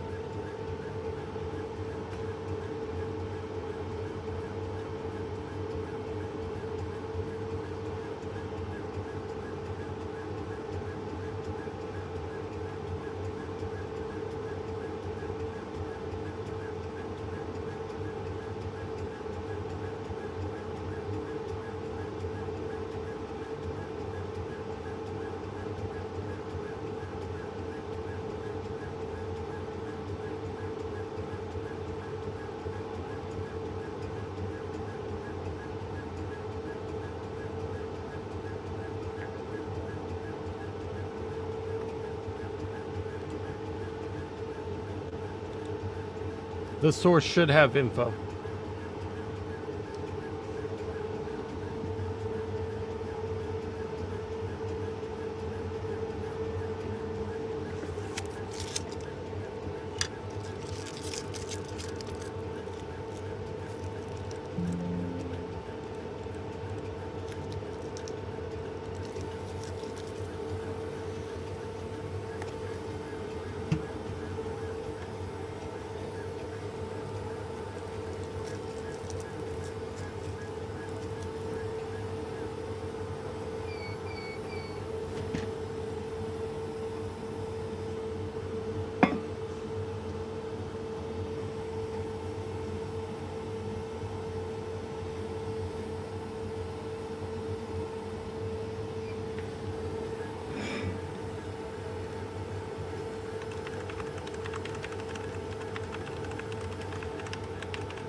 Can you put 3-in-1 on gold or gold plated after? I wouldn't do that. No machine in general. You just machines that are suspiciously cheap. You know, $1,000 30-watt fiber lasers. Not a specific brand. I just like if it's too good to be true, it is in this world when it comes to lasers, especially fiber lasers.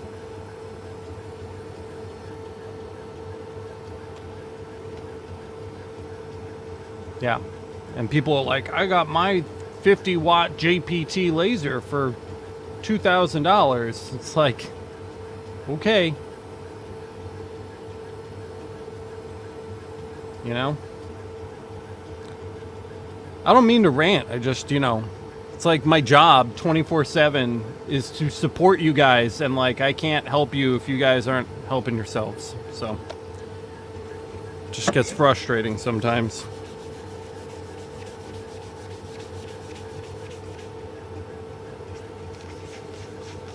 I'm here to help though, and I'll be here to help when they come back.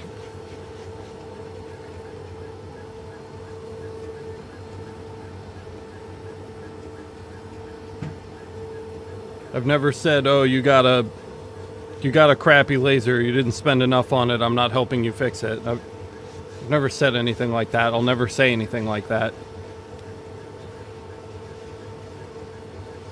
It's just hard when like you see people in the planning phase and you try to tell them, you know, and they don't. I don't know.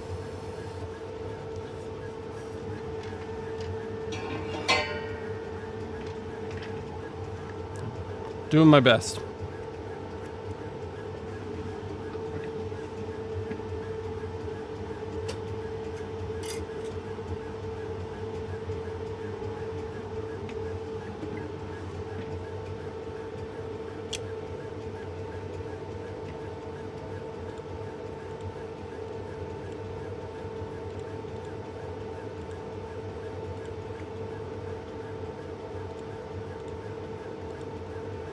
Trying to keep these plates moving.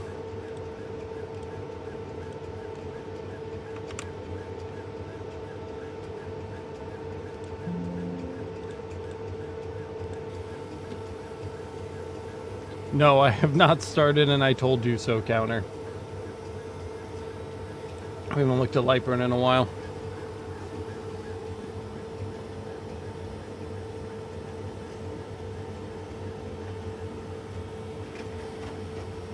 Oh my god. Hold on.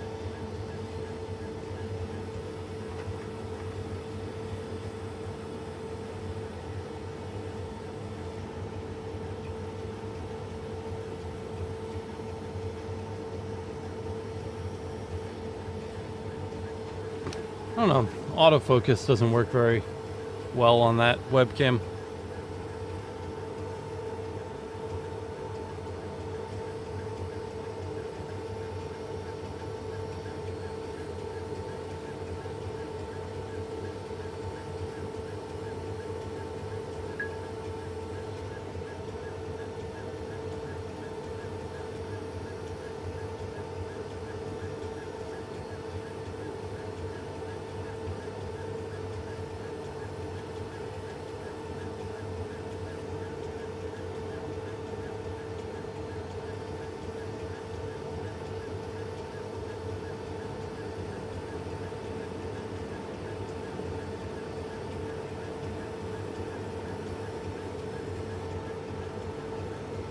Ooh, Ken with the Mactron.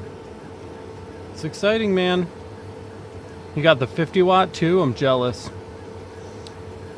I keep saying I don't know if it's actually gonna happen, but when Miranda comes up here and starts working the shop so that I can focus on the channel, I may or may not get a 50 watt and leave her with the 30 up here so I can bring a 50 downstairs with me.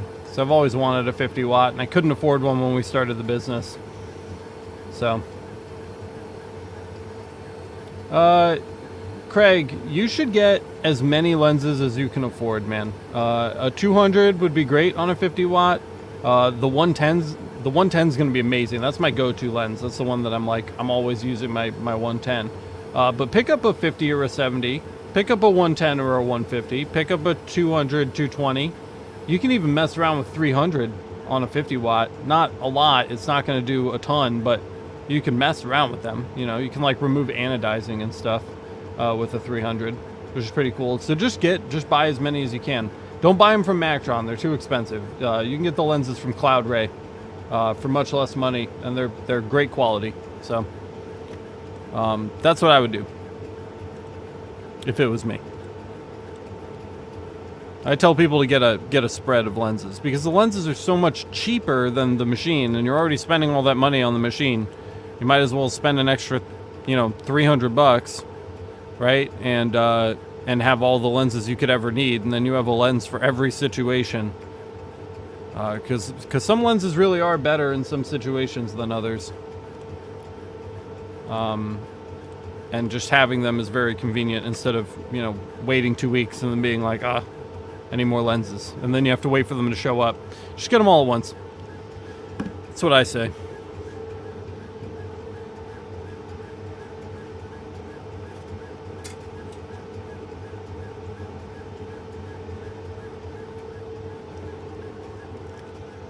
Get them all at once. What do they say on the Discord all the time? Buy once, cry once. Which is like my favorite saying in the world. And accurate.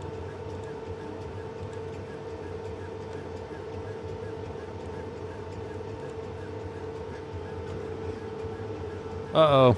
Uh-oh. No, no, no, no, no. Oh, no. It's an easy crash. I knew we were getting away way too long without a crash on EzCad.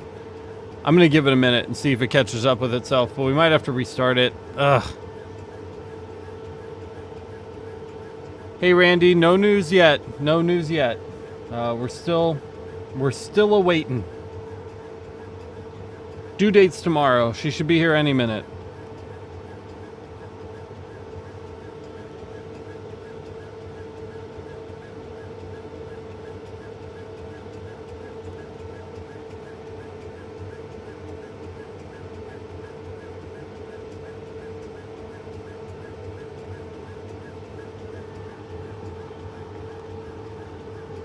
Come on, baby, don't quit on me. We were made for each other. No. Oh. Damn it. Now we have to rebuild that EzCad file. That sucks. Let me go turn off the... If you don't turn off the laser after a crash and then turn it back on, it will just crash again. So if you go turn off the laser. Hold on.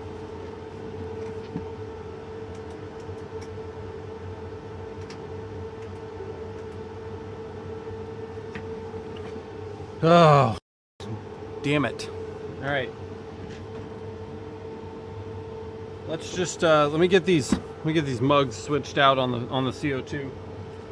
That way at least one's running while we're rebuilding our EzCad file, right? That's the least that we could hope for. And then we'll rebuild our EzCad file here.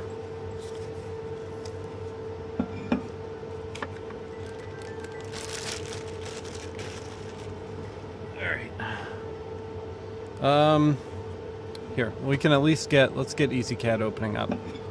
That's gonna take a minute in and of itself to just even get it open.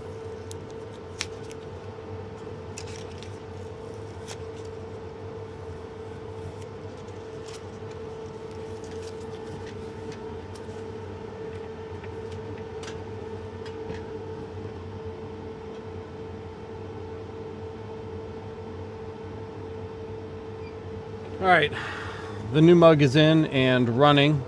What's up, Jonathan Brown? Welcome to the stream. Good to see you. So let's see. We'll redraw a vector file. This time, maybe I will be smart and save this once I'm done setting it up again. I tried. We got pretty close last time. I think it was like right about there. It was like really close. The last plate that we did was PZ46, so this whole row is done. And PZ46 is done, and I believe we're at PZ48, which we will group and hatch. And we'll remove all that. So let's see if we can get things lined back up here. And then we need to save our EZD file in case we crash again. This is the second time I've had to reset this file up, and I'm just not learning my lesson.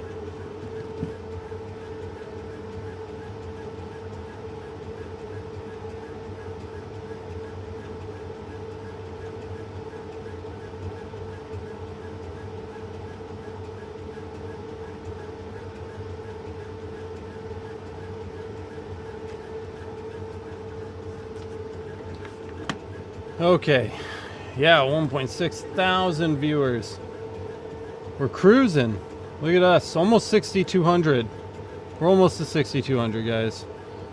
Yeah, Glenn, some people have said good things about Haitian Laser. Some people have had good luck with them from what I've heard.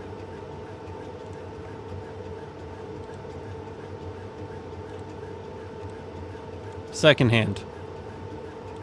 But I haven't heard anything particularly bad, so probably not a horrible decision if you end up going that route. Okay, so boom, mark select is on. One total number, not 10 loops. We decided against that. We're doing 5 loops, and let's save this right now as well. Well plates. Okay, now at least we can load an EZD if we crash again. 3P Lasers has been doing a lot of marketing lately, but I haven't worked with any of their machines, so no comment is what I'll say. But they are like marketing really hard right now. They've been popping up everywhere, so I think they're spending a lot on advertising at the moment. All right.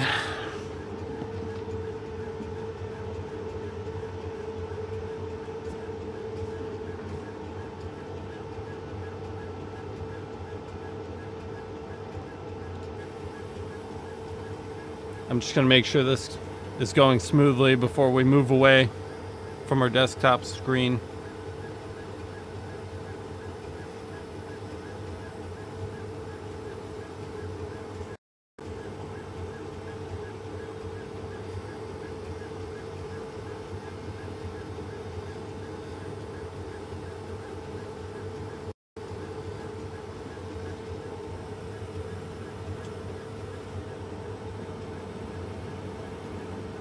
All right, I think we're good. I think we're okay. Let's check back on our EzCad thing again. Oh, our windows get weird here. We gotta...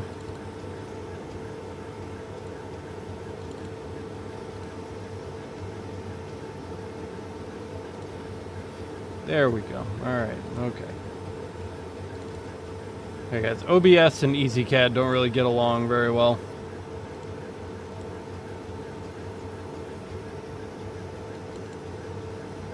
Let me just get this fixed up for you. There we go. That's better.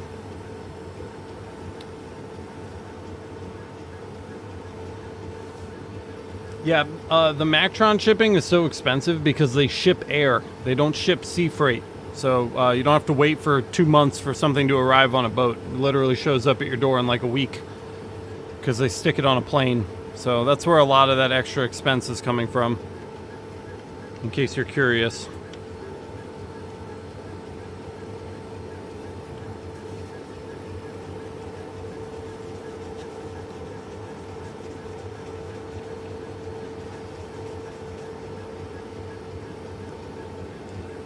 Not that there's anything wrong with inexpensive shipping. It's going on a boat.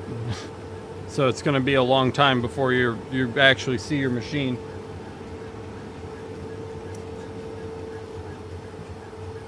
The Mactron stuff comes in on a plane, and that's very nice. It's a week plus build time. So I have to build it first, but because they build all their machines to order, which is another reason why I really like Mactron. You order the machine and then they build it. They're not trying to sell you back stock out of a warehouse somewhere. They're building the machines that you're asking for as you ask for them, which I've always been a really big fan of that.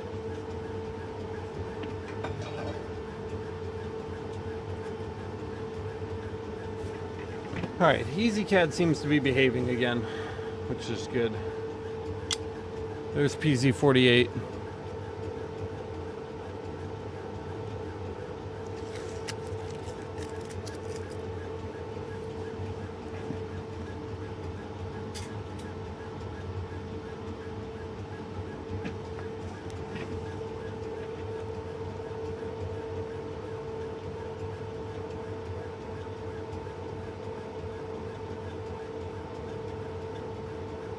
Ooh, yeah, that sounds rough. It does not sound good.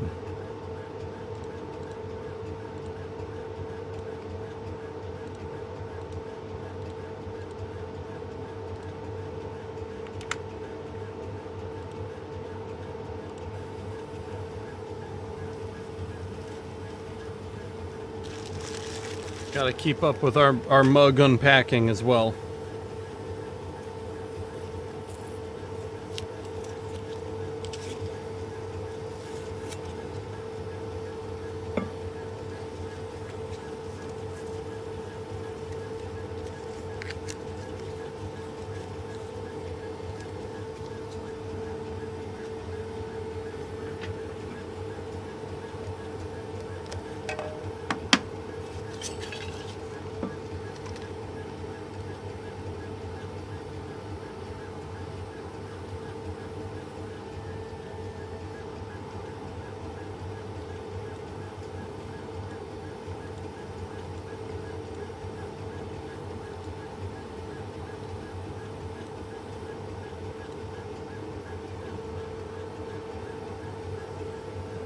No. I wish 6193 was the number of the Academy members. That would be amazing. That is the number of our YouTube subscribers.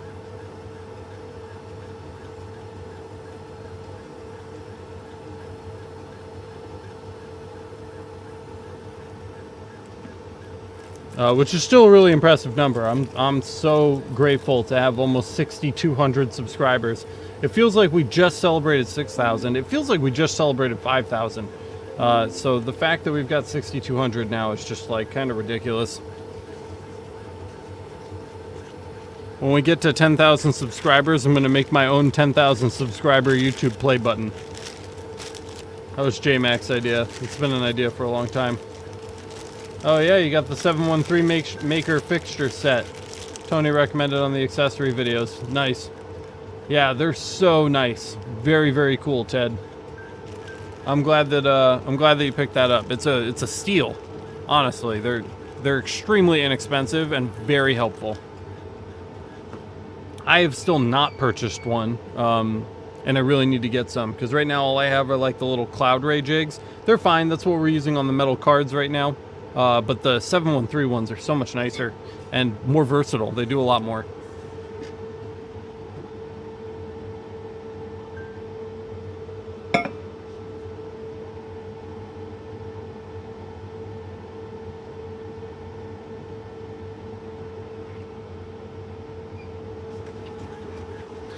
All right, we're still whipping through these. There's PZ5. I'll send you guys back to the light burn to give you something to look at. Let's get our next plate ready here.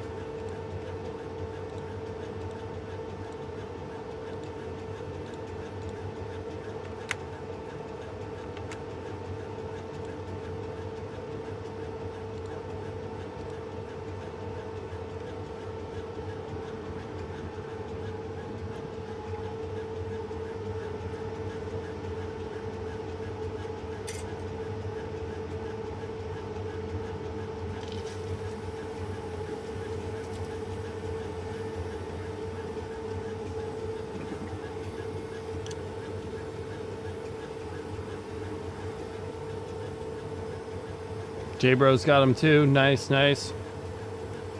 Yeah, 6,193 times $8 would be very nice. I'm not that popular yet. Maybe someday. But there are a ton of LMA members. Almost 300 now, or maybe a little over 300 LMA members, which is really cool. That information is publicly available. It's on the main page. I don't hide those stats. But I'm very grateful for everybody who decides to support the channel. If you want to know how to do that, you can check it out. It's over at masters.lasereverything.net. There is a link in the description if you don't want to type that in. And it helps support the channel so we can keep doing stuff like this. So if you haven't already checked that, go check it.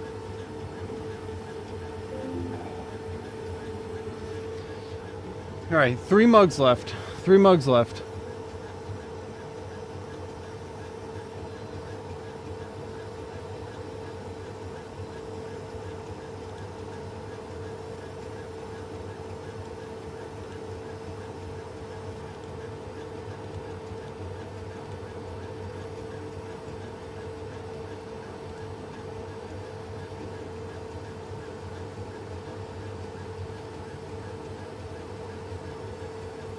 37 likes on this video, guys. Thank you very much for that. That's awesome. If you haven't already smashed the like button, make sure to go smash that real quick, because it helps us reach more people. YouTube finds our video worthy, and then they put this in front of more people as they're looking for laser content. So if you haven't already done that, please consider smashing the like button.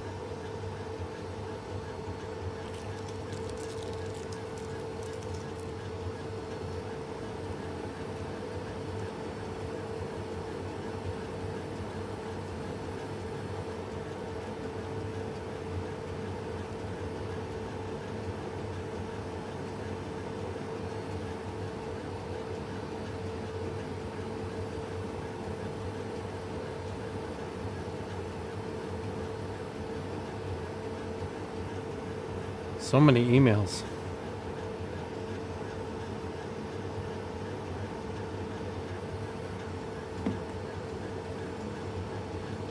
"39 viewers. We've maintained steadily over 35 all day, which is just unheard of for us. Usually we're floating around 20. So thank you guys so much for tuning in today. It's really great to have you all here, hanging out.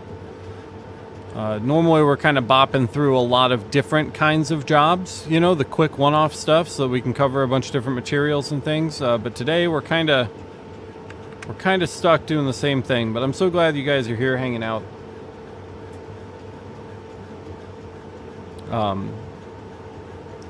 It's just great having you here. Let's see. 57R was last. 59 is next. Let's get that plate swapped out. Francisco asks, how much are you charging for each mug or tumbler engraved? That's a great question that I don't know the answer to.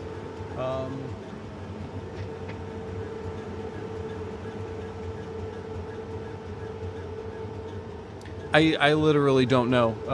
They're probably around 10 or 12 bucks a piece, ish.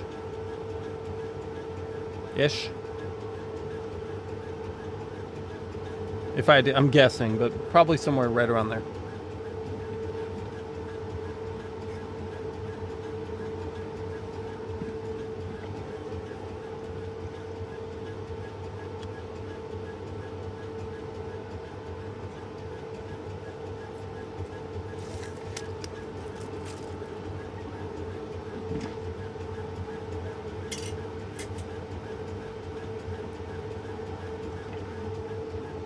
All right, 59. Oh, we're making good progress, guys. Good progress. I know, 41. We're at, I think our new record's 46. It is our new record. We at one point had 46 before I went on my cheap fiber laser rant. I'm still watching from Garage TV, working on my MPCNC, getting ready to carve an Xmas sign for your sister. Very cool. Are you 3D? Are you on the Discord? I'd love to see stuff like that in like the like we have a milling channel. Thank you, Francisco. 47. Thank you. We have a milling channel on the Discord. You should post a picture when it's done. I'd love to see what kind of work you're doing. That excites me.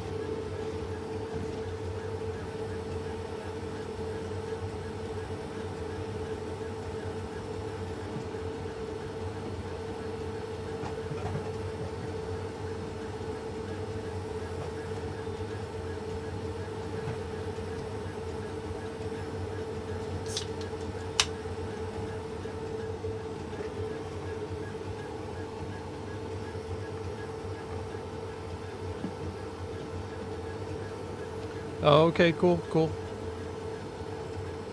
That's chill.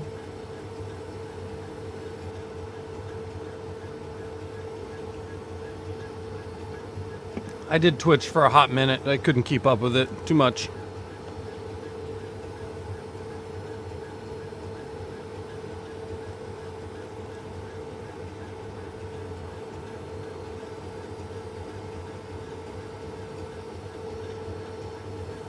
I need this webcam. I need the fiber laser webcam on the CO2. Look at the difference between these webcams. Ugh. Gross. That one's so much nicer to look at. This one just like refuses to focus. It will not focus.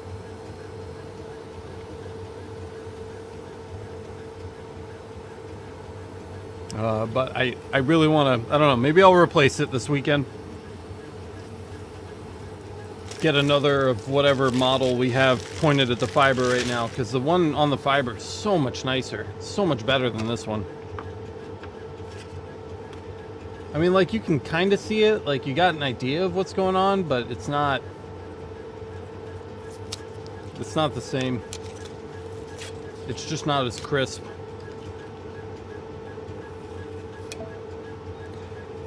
And I like my live streams nice and crispy.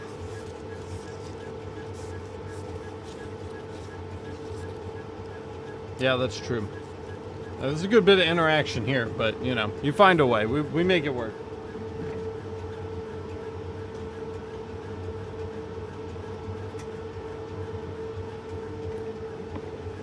All right, PZ59 done.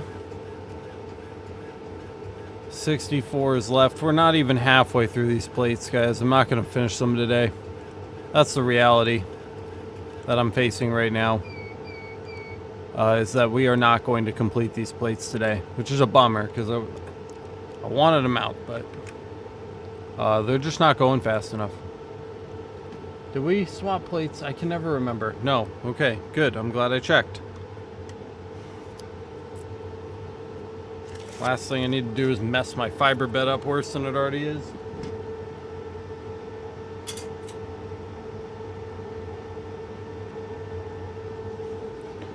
All right, let's get that marking, and we'll swap our mug out.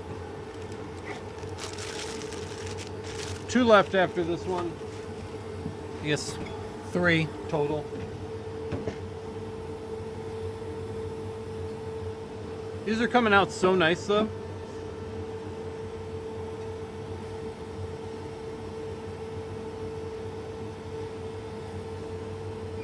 This is proof that the handle up method works with these heavy handled mugs. The handle up method is definitely effective, which makes me happy. I like when things work. Yeah, I know the baby's coming. I'm well aware. That's why we're working so hard right now.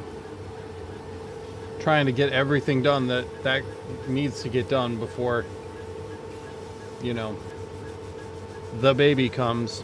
Are you asking me, Frank? Where do I get my blanks? Like the metal ones? Like the metal plates?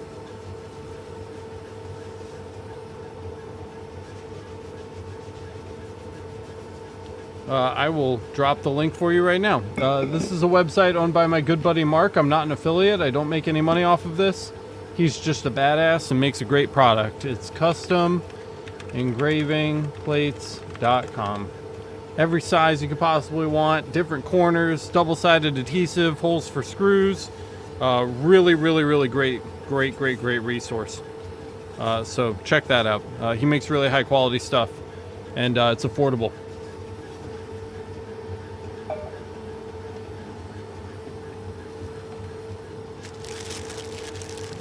Yeah, you're welcome. Enjoy it. Great resource.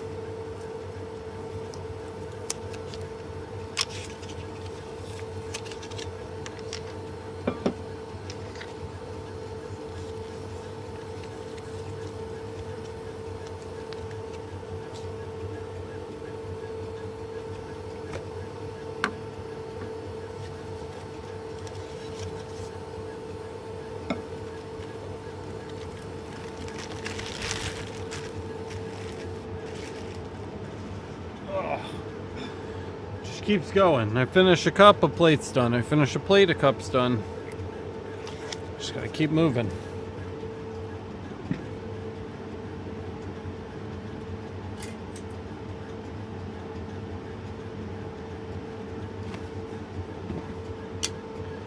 $64 down. 66 on deck.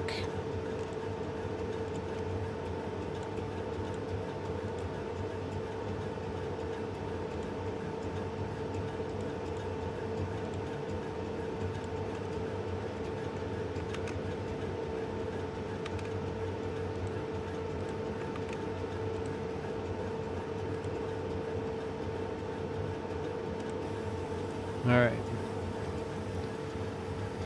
Oh, we're going.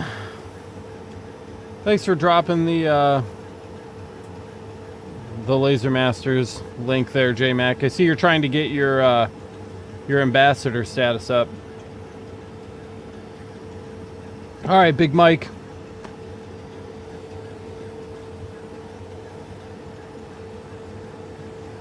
Sounds good, man. We'll see you next time.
Oh, man.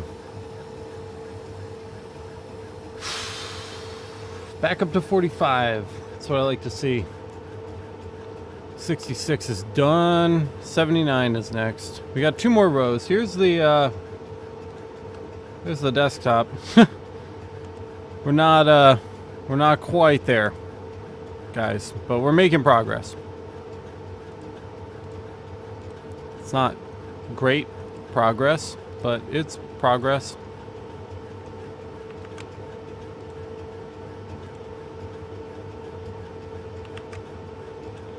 All right, 79. Good, good, good. Back out. Select. So gotta swap the plate. Let's get that plate swapped.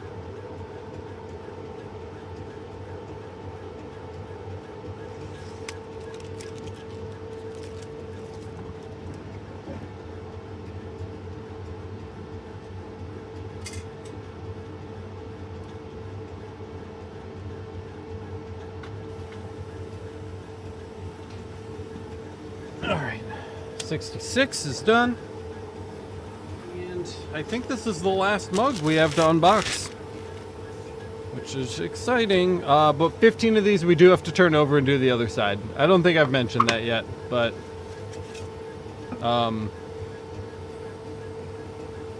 we do have to flip them over, just so you know.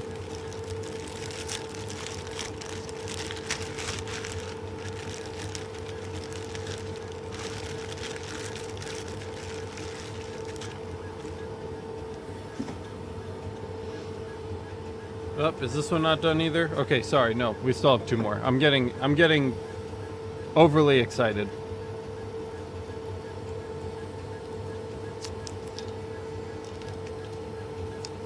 Yeah, don't worry about it, J-Mac. with viewership like this, we're bound to get a couple thumbs downs. I think one of them came in when my stream crashed, and I think another one came in when I was ranting about why you shouldn't buy $2,000 fiber lasers, and they didn't like that. Whatever. Don't stress. Not worth it.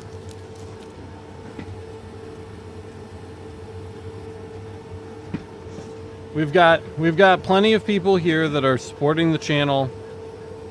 We've got plenty of Academy students that are here to get the information. There's like a billion more likes than dislikes. You guys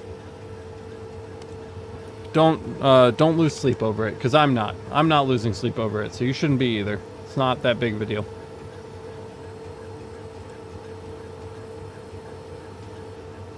$43 likes and 2 dislikes. Seriously, don't trip. It's fine. So this is a positivity space for the most part. Unless you come up in here trying to sell, you know, $1,500 Little Tykes fiber lasers, but otherwise positive space. There's the bell.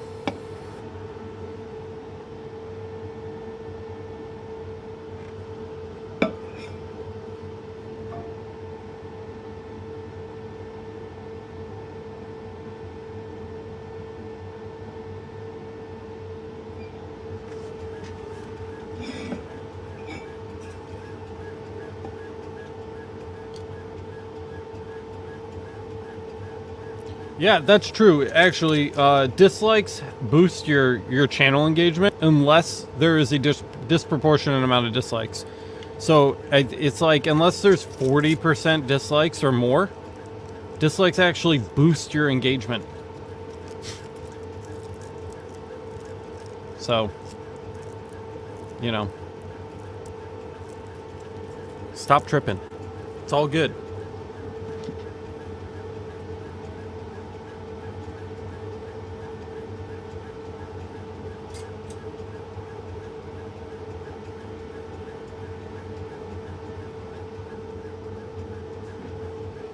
All right, 79. Boom. Done.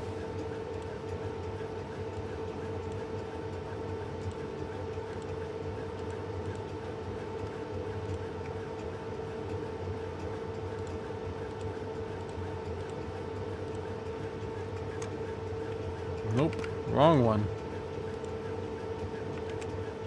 There we go.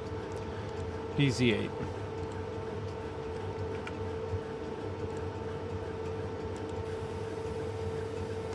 What's their mug doing? Mugs are coming okay. Coming along. Mike Penna says, Alex, I missed it, but for the fiber job, are you charging per plate? Yes, I am charging per plate. Again, I don't know what the exact cost is. I looked at the order form, but I'm not good at math. We can pull the calculator up and look right now.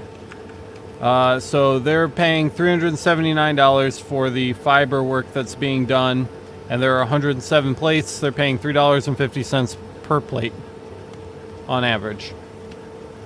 And that does not include the cost of the plate. That's just the cost of the engraving work. Plates, the actual physical plates, are a separate line item.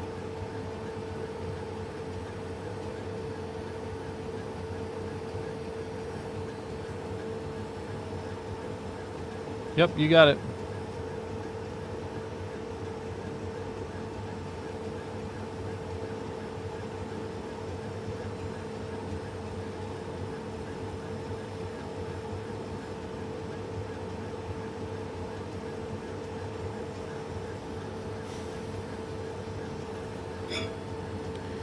Again, should probably clean this instead of staring at the monitor.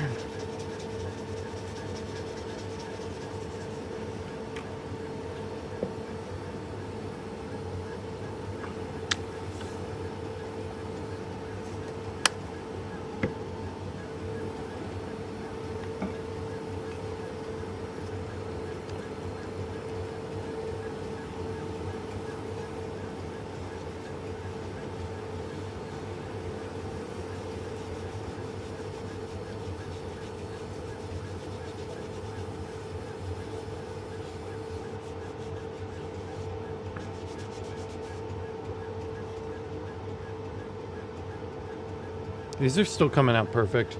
If you guys haven't seen one of these in a minute, it might have been a minute since the last time I showed one of these, but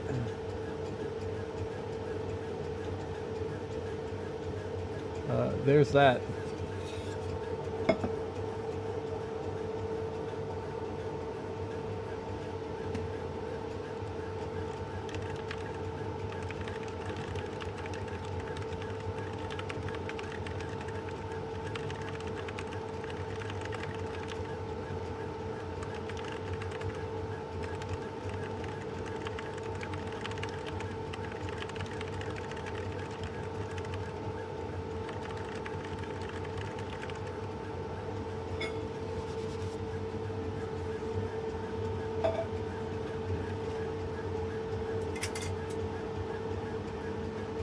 Oh, the air's getting dry. The fiber's starting to shock me. Starting to get the shockies. It's that dry winter air.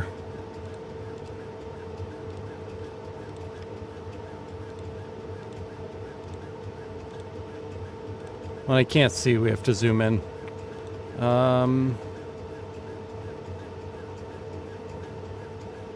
What do we just do? 8? 80. Okay. New plate.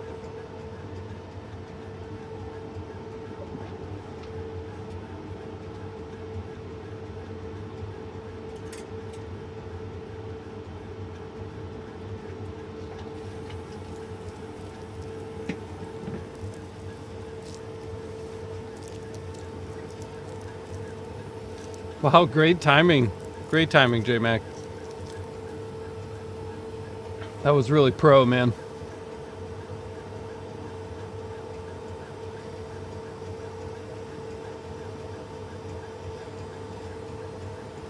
Oh yeah, in the winter, dude.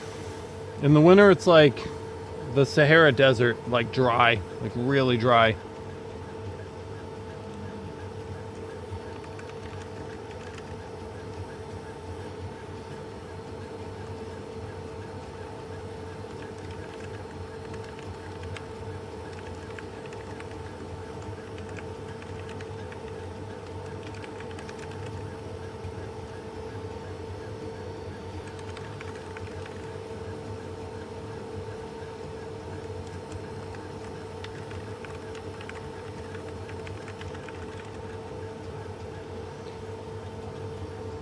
Oh, the Zep. Oh, the Zep.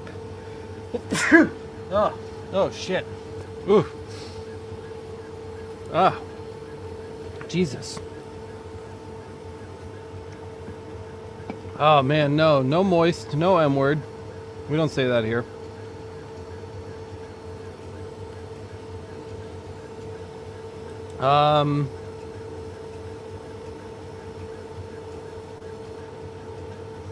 I cannot read what I'm assuming is Arabic, and I can't copy the text on StreamYard to translate it. Sorry. May want to run that through Google Translate for me.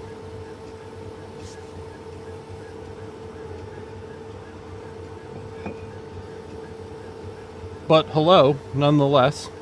I'm assuming one of those says hello. Hello.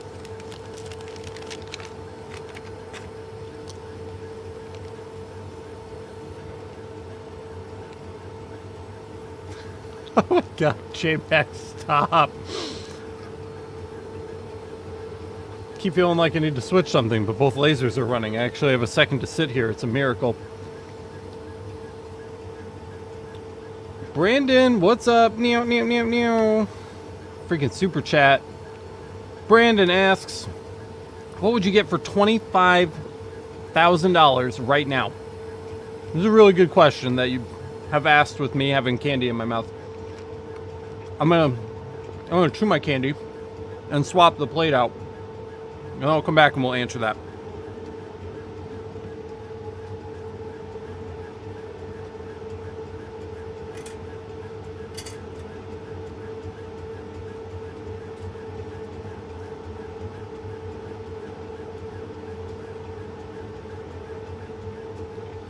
Alright, there's PZ80. Hold on, Brandon. I'm gonna get right with you, man. Great question.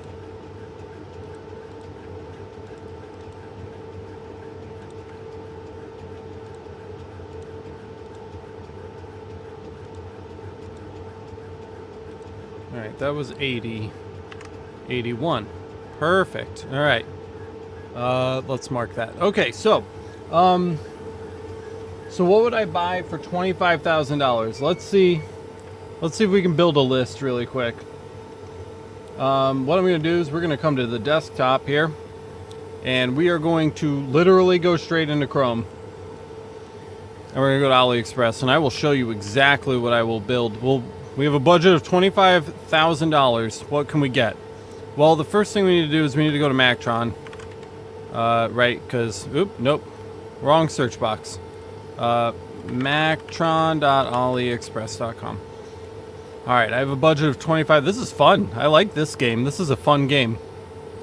So, products, engraving machine, probably a Mopah, right? We got $25,000 to waste. So, let's go with the 80 watt JPT. That's $8,000. That's a little expensive. Maybe the 60 watt. I think the 60 watt has a 2.0 millijoule output, so that should be fine. With a 110 and EzCad 3, that puts us at $8,000. Next, so that's our fiber laser done. Then we need a, let's see, laser engraving machines. All right, we need a UV and we need a CO2. That'll complete the Holy Trinity. So there's our UV, 3 watt, 5 watt. EzCad 3, 5 watts. That's 10,000. So we've used 18 of our 25. And then we need a CO2, 30 watt coherent. I would stand by this. This is what I own right now, and I really like it. So we got the coherent C30. And we need the 20 millimeter head with a 6x beam expander. That's another $8,000. So this hurts already, but this is probably how I would go with it. So let's see what we're at. So we're at 854, and then we need to add, and we've got our UV 10 016 plus. Let's make sure we're not over budget here. If we're over budget, we'll lower this to an LPE, but plus 7,983. Where does that leave us? 26. So just over. So if I was going to shave anything, I would probably get rid of this. So we could do minus 7,983. And we can come back to products, engraving machines, laser engraving machine, and we would get the LPE. We'd get the 50 watt, which is going to be right here.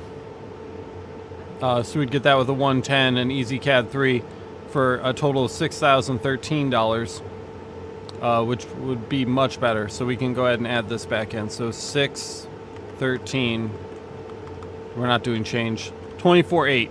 There you go. Of course, there will be tariffs on that. So, you may have to lower this to a 30 or lower your UV to a 3. You could still get it in for under 25 if you're counting shipping and tariffs.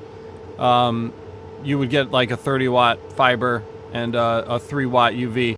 That would still leave you under 25 after shipping and tariffs. But if you're doing before shipping and tariffs, you can get away with the 50 watt, the LPE, JPT, 50 watt, and the 10 watt UV. So that's probably how I'd spend that money. What's the UV for? The UV is for glass and plastics. It's amazing at glass and plastics. Yeah, I would go 3D Galvo, but that's going to put us way over price. And I'd much rather have a UV and a CO2 Galvo than a 3D fiber laser. I want to mark all things. That's why we call it the Holy Trinity, right? The Holy Trinity is fiber, CO2, and UV. With a fiber, a CO2, and a UV laser, you can mark literally every material known to man, more or less, which is badass. So that is what I would get for $25,000 right now. That's exactly what I would get.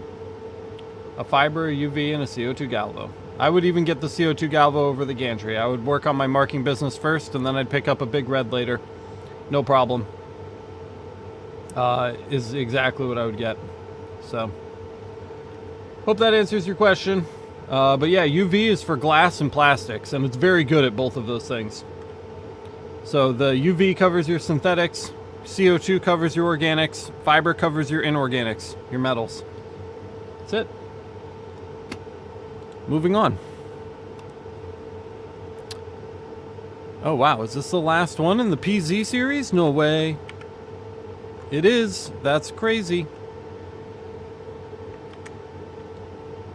This is going pretty quick. Group, hatch. Modify, align, center. Zoom. MW2B. These are getting weird. Alright, let's load this new one up.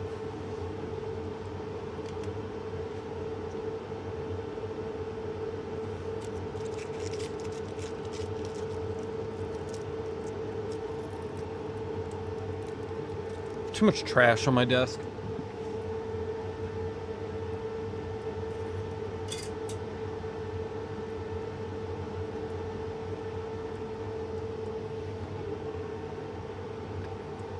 Okay. 81. Well,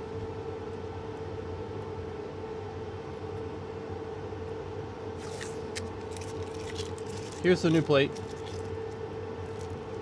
And I'm not thinking clearly at the moment. My mind's kind of wandering.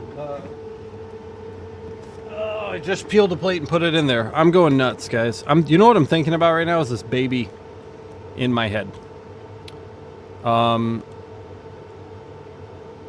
MW2B. I guess that's next. Let's mark it. And somehow we still have a Yeti left.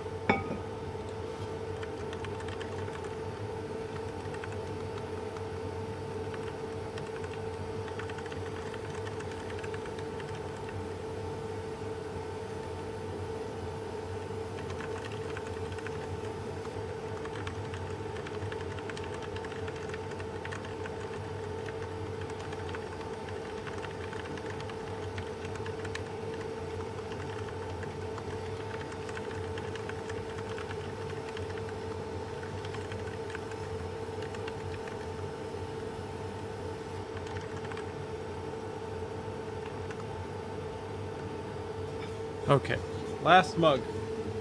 Last mug. Last mug of this side.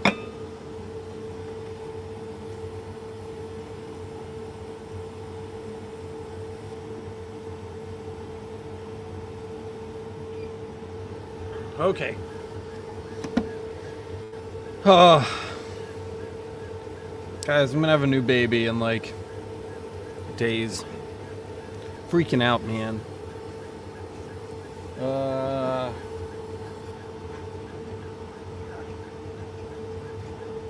Magic eraser.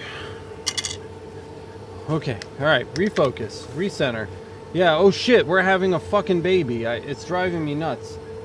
I can't believe that she's gonna be here like any day. Like any day. I've been saying that for a while, but now it's literally any day. And it's freakish, man. It's freaky. It's a freaky thing. It's messing with my brain.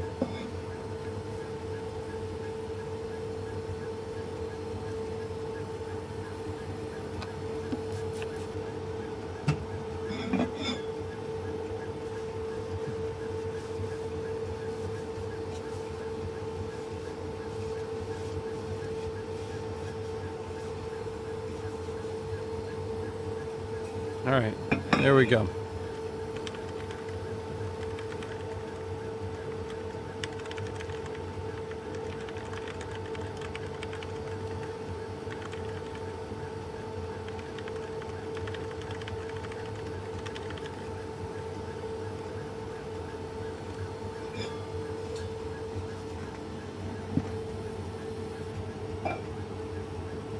All right, so that's the last mug. So we can actually, we haven't looked at this in a while, but we're gonna open Lightburn. So let's come over here to Lightburn. And they're bringing more mugs that are going to need this again, so I want to make sure that we save this. I don't want to get rid of this. So we are going to save that. Just a second.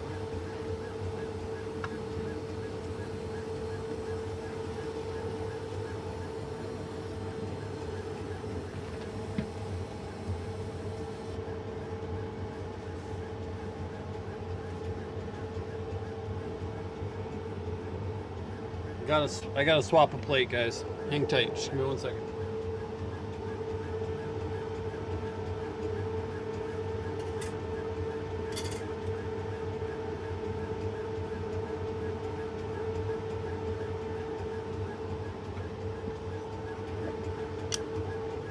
Well, fathom it, babe, because we're having to. Number 2's coming right now. All right, this I'm curious if this is even going to fit. I don't even know if this is going to fit. We might have to... We're going to have to scale our plate size down. We'll get back to Lightburn in just a second. 2B, right here. Goodbye. Okay. I might actually light this real quick. Let's just make sure this is actually going to fit on the plate. Because I'm not sure if this is even going to fit on the plate. Barely, but it fits. So that's great. Okay, so with that done, we'll mark this, and then that should buy us a little time. So anyway, so we need this later. We're gonna need this again. So let me find their folder here, Genesee Regional Bank. And then we're going to delete this. We're actually going to do some light burn tracing here in a second. I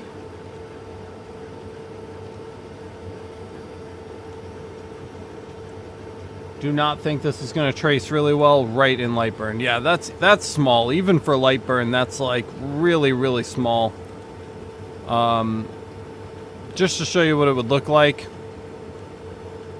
It does a pretty good job considering the size, but I think we can do better than that. So let's just get rid of all of that, and let's go ahead and we're just gonna upscale this in Photoshop. Photoshop is still really good at upscaling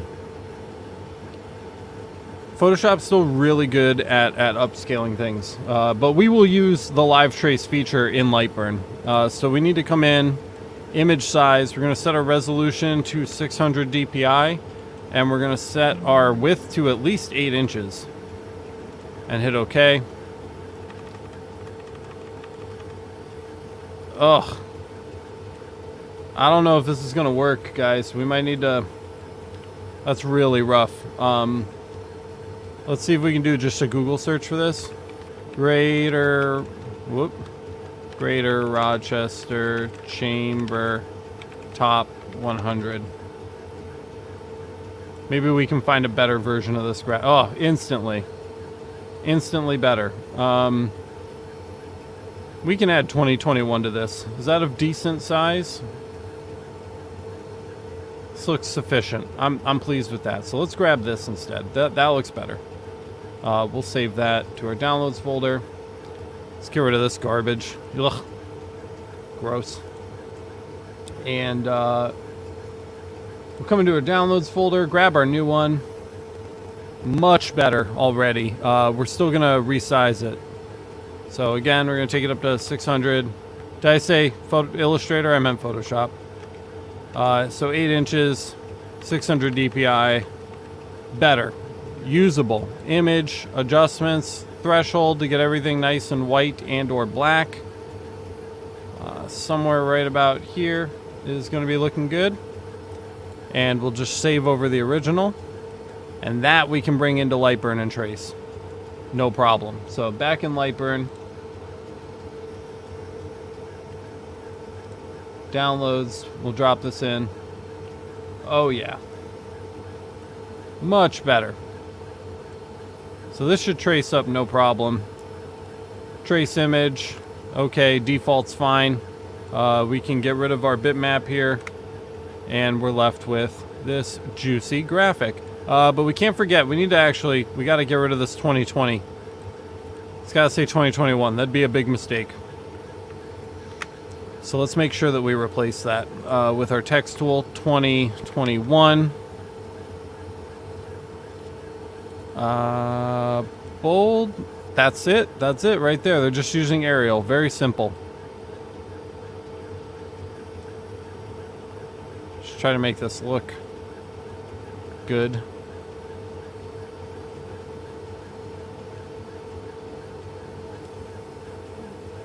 All right, good. I'm happy with that. Set it to blue, group it. Same size as the front so that we know that we're not going to hit the handle, right? That's important. So I'm literally going to size this up to fit between my spacers.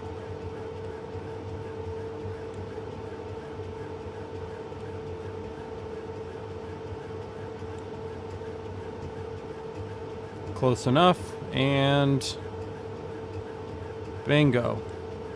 Really good. Really, really good. That trace feature on Lightburn is awesome. Does such a good job. All right, we'll bring our spacers up and down to the appropriate height. And this is it. We're looking sweet. I'm really happy with that. Now, we're going the other way now. We're going to have to go bottom up. We're going top down. We're going to have to go bottom up because the handle's going to be on the other side of the mug. So we need to make sure we come back in and we set our scan angle back to 0 degrees.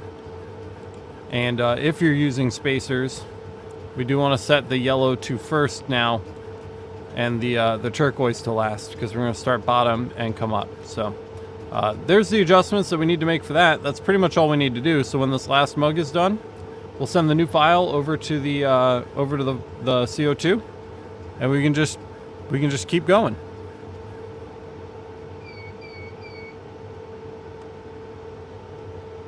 And there's the bell. Ding ding.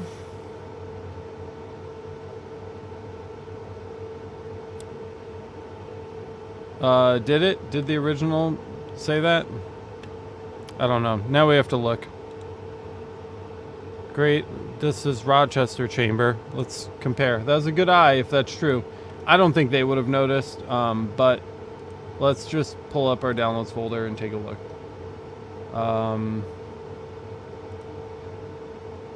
Let's see. Open file location.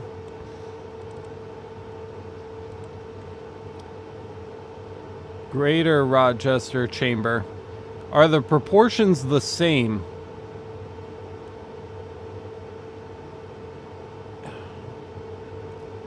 Kind of.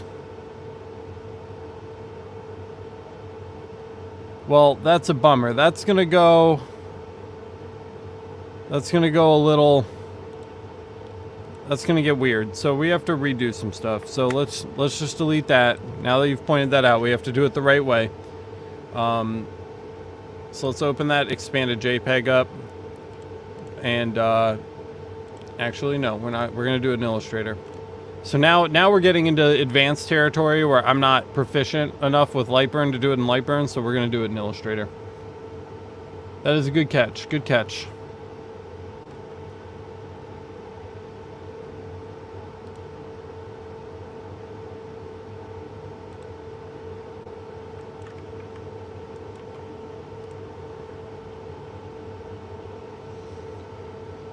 Okay.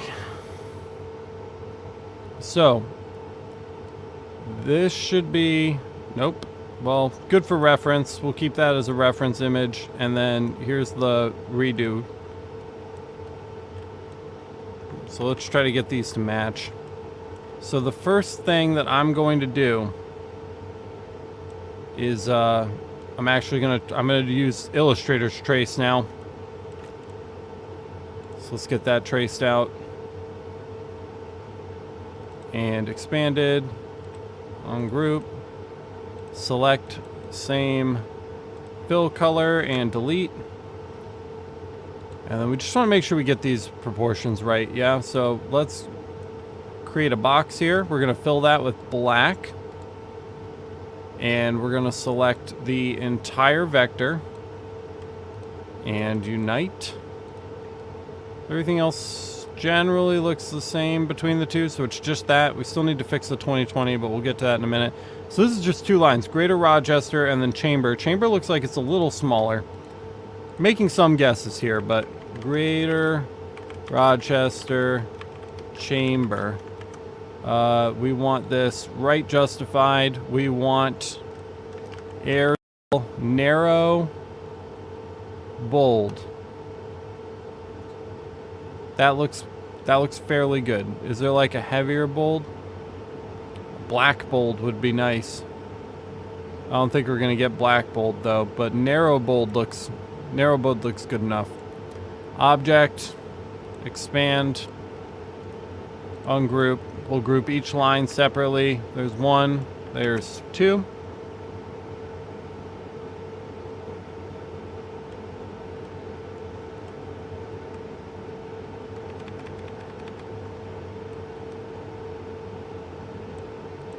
Again, chamber is a little smaller. Let's compare with our reference image again. So the C starts around the O in Rochester, so I guess about there then. That's fine. Actually looks a little bigger here, but whatever. And let's group that and bring it down here. So we need to set it to white first of all so we can actually see it. And it really is coming like corner to corner here.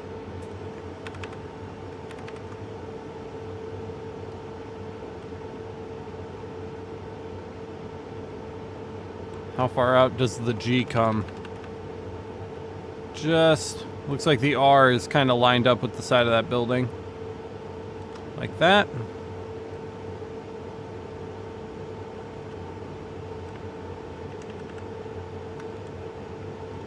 And that looks pretty good. We'll knock that up a couple taps. We'll knock that down a couple taps.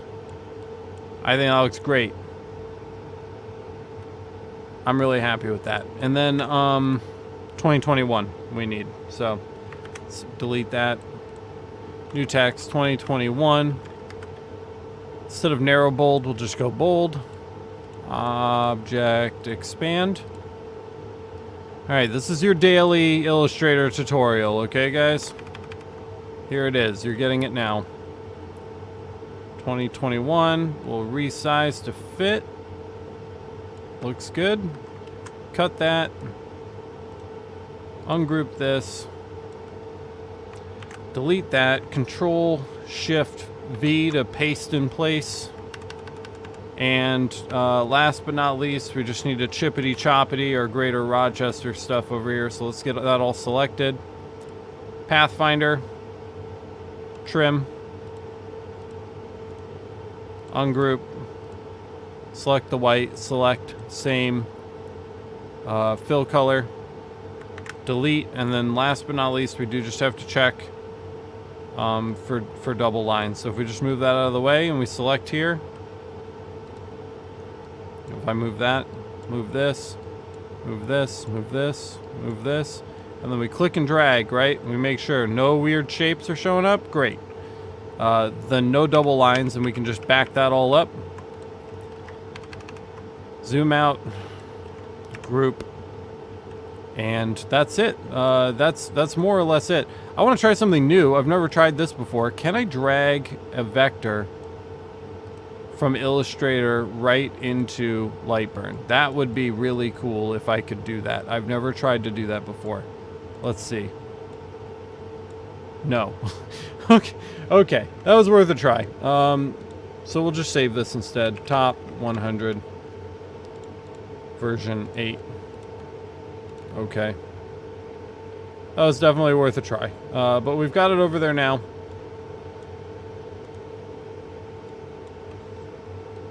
Greater Rochester Chamber, 2021, top 100. Skyline looks good. I'm content. Let's resize this sucker and get this going. We gotta get going over here. That took longer than I wanted it to take.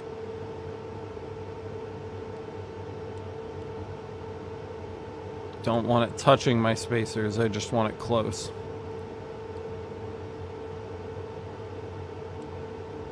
Bingo. Blue. And I think that's about it. We'll group these.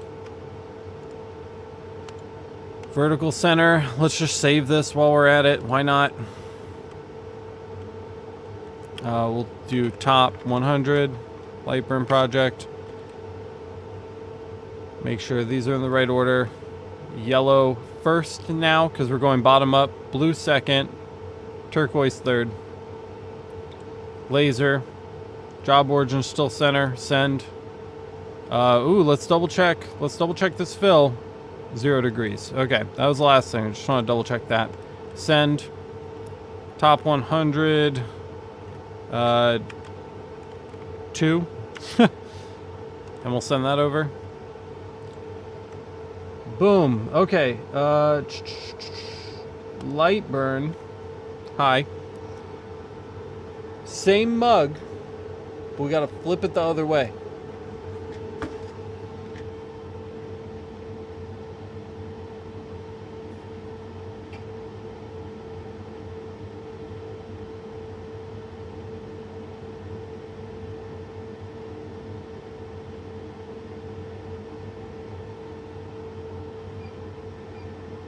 And now, you'll notice because we flipped the scan angle, it's going to start at the bottom, which is going to bring, again, the handle up to the top, the highest point, and then as it engraves, the handle will slowly lower. That way gravity is our friend, and we're not fighting the gravity trying to lift the extra weight of the handle up. The same rules apply, but we have to flip our scan angle around so that we're, again, working with gravity. So that's the one thing we want to keep in mind. Everything else can stay the same. So let's go ahead and try to give this a run. You can see the handle rises. And we're going to begin our mark. So that's that's pretty straightforward there.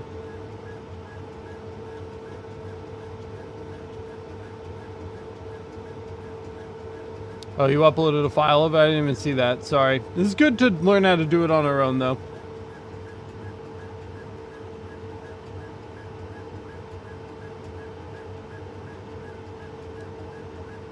I'm glad that we got to go through the steps together.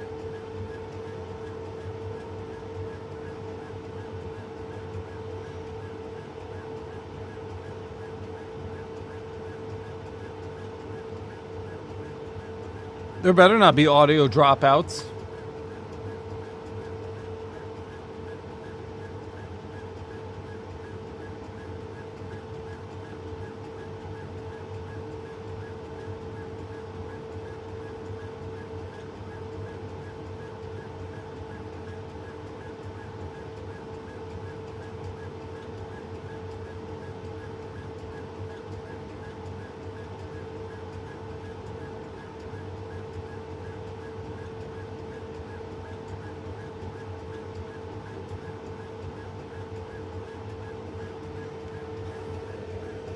That's funny, J-Mac. You're funny.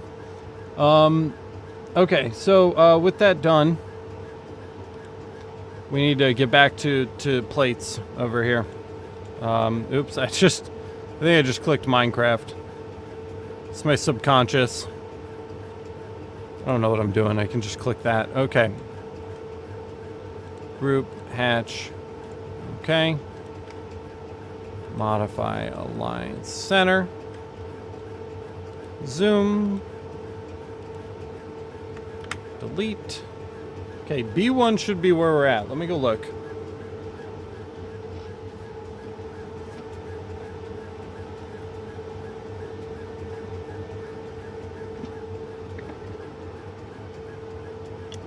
Alright, last was 6A-2, so 6B-1 should be next for us here. We're doing great. Let's mark it. Did I put a plate in? No. Didn't even put a replacement plate on.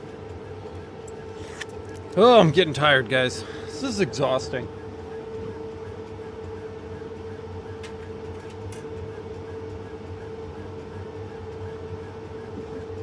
Alright, here we go. Mark. And EzCad cam, there you go. We're back on schedule.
All right.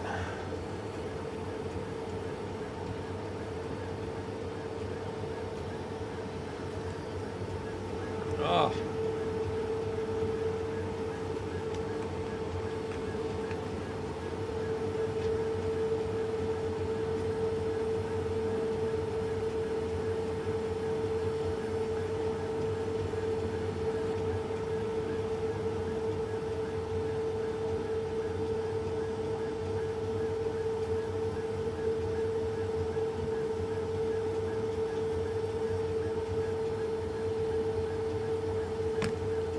Sometimes you just gotta sit back for a minute. My back's starting to hurt.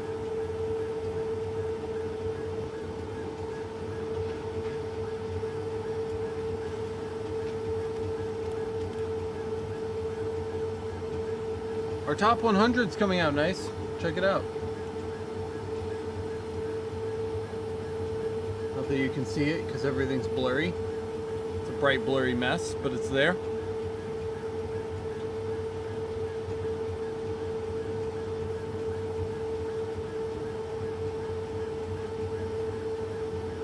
Ah.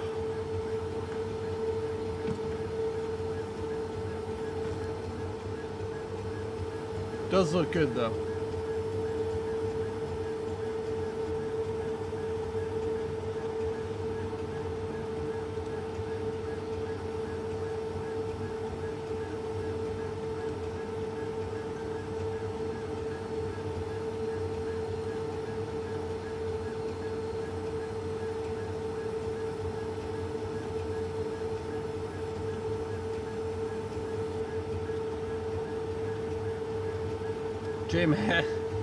J-Mac sharing the link to the Laser Master Academy.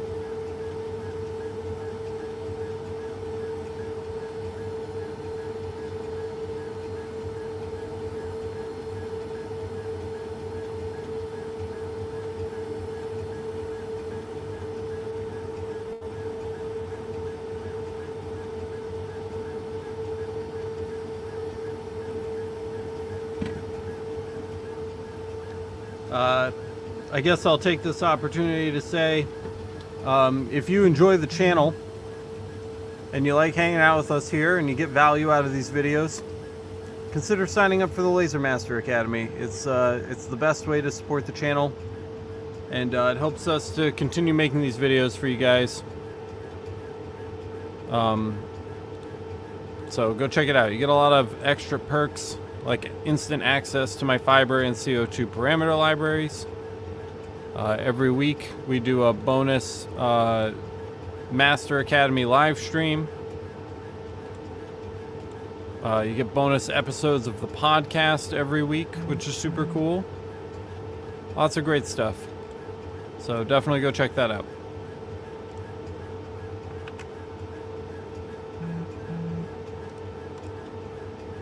All right.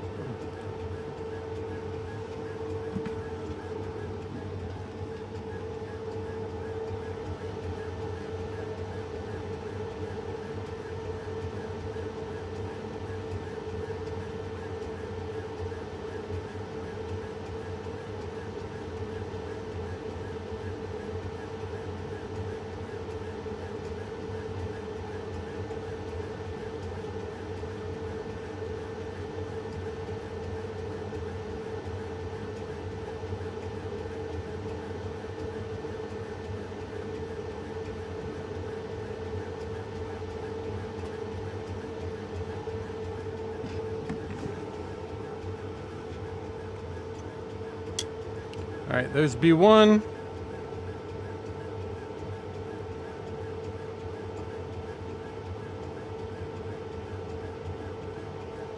God, leave me alone. And we're to MW7 now.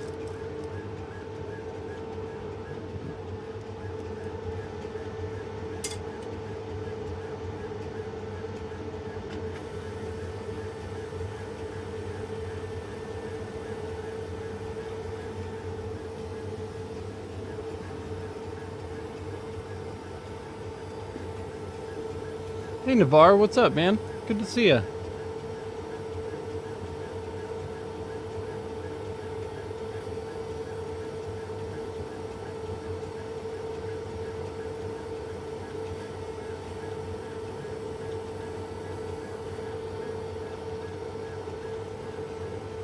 At least I don't have to unbox the mugs again as we go backwards.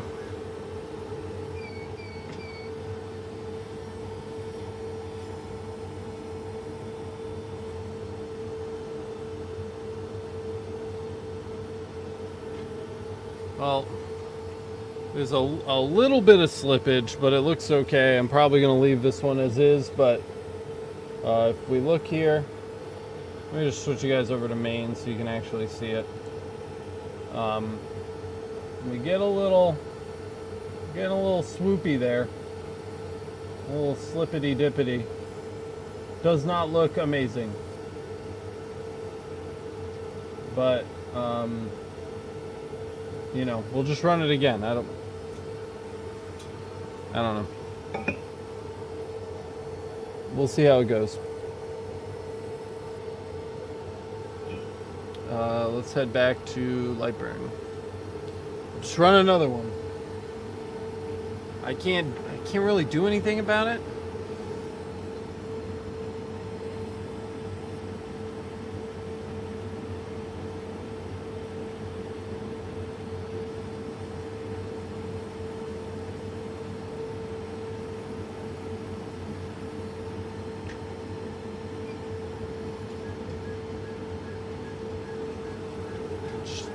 Run another one and hope it doesn't slip. Yeah, I don't like Yetis either. This wasn't my choice. Customer brought these in.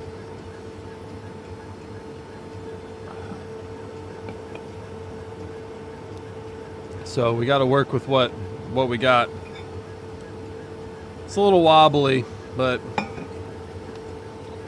what are we gonna do?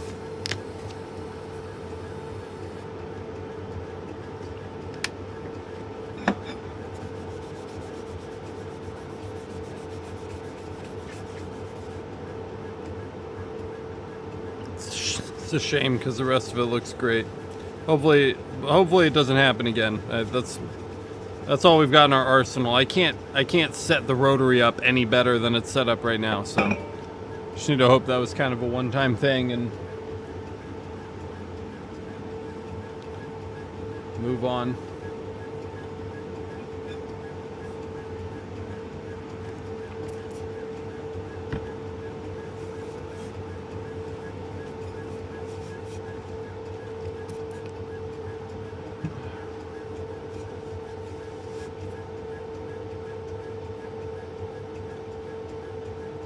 Whole thing is like wobbly and weird. The bank logo looks a lot better.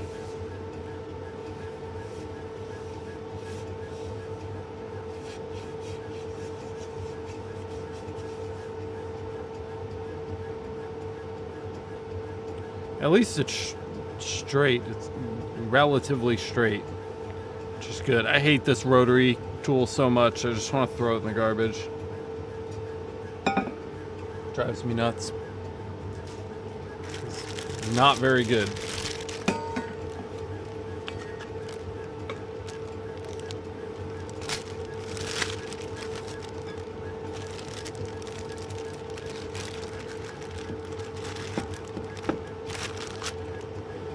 Here we go.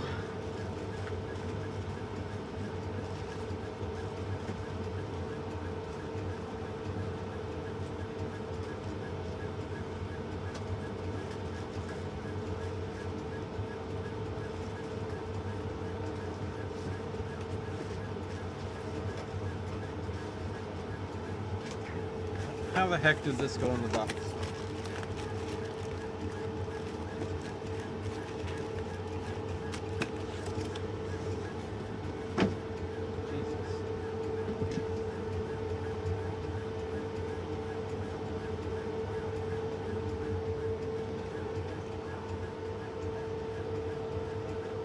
MW7.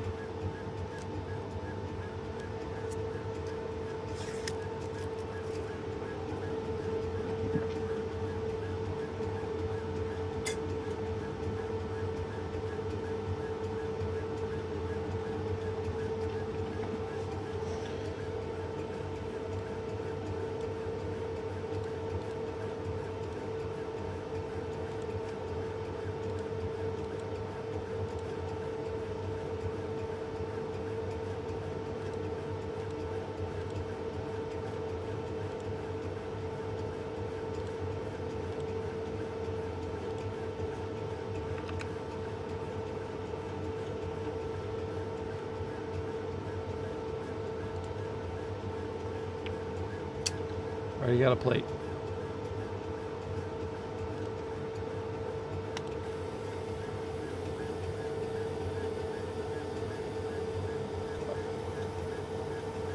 I definitely took a sticker.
Ooh, nice.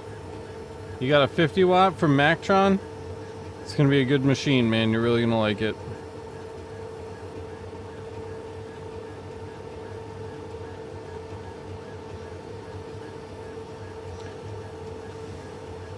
I wonder what time it is in China. Hey Google, what time is it in China? The time in China is 5:53 a.m. on Saturday. It's 5 a.m. So, maybe another couple hours. We'll get an update on the UV. Hopefully. We'll see. I want it.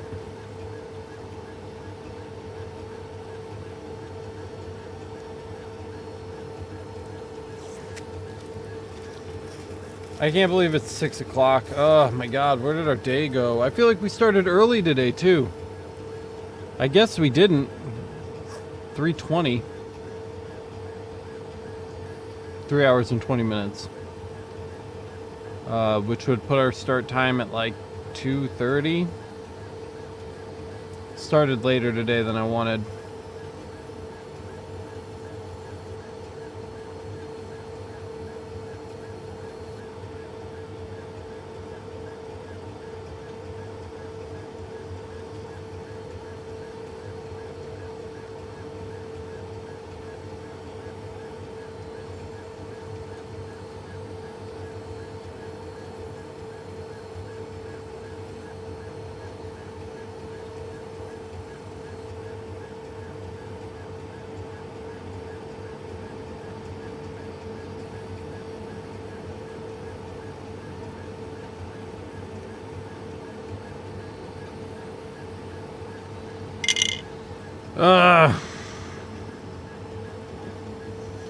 Everything is slow. There we go.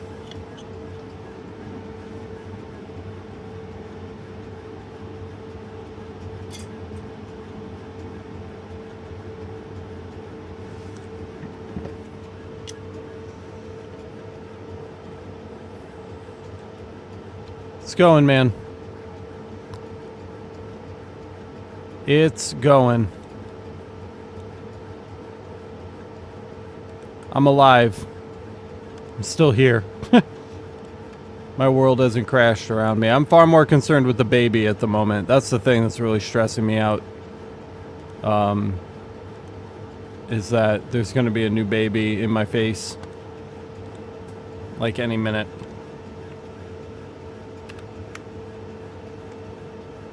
I'm excited, but anxious.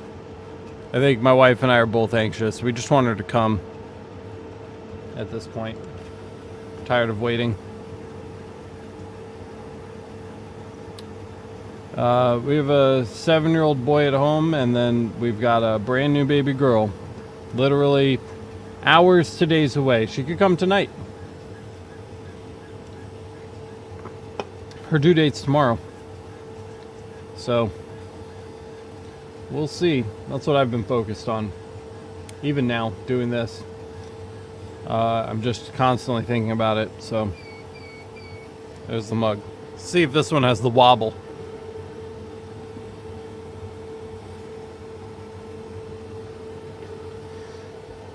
This one's got wobble too, and it's in the same spot.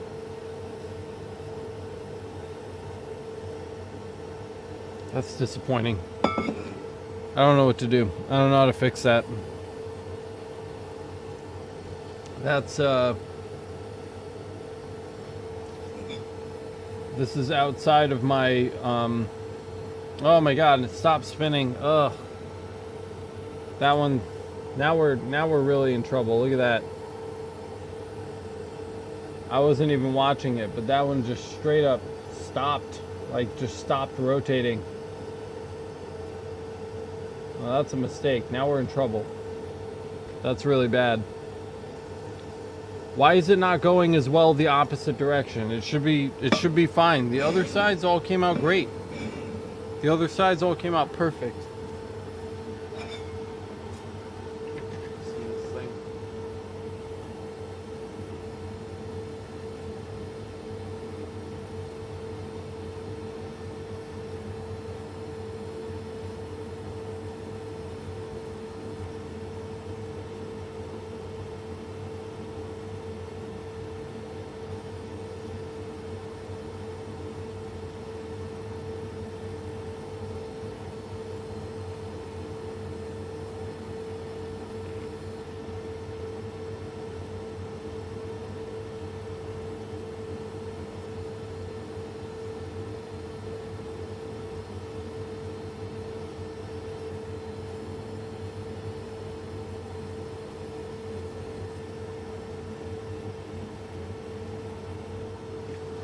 I don't even want to keep going. Like, I can't afford to replace 15 of these.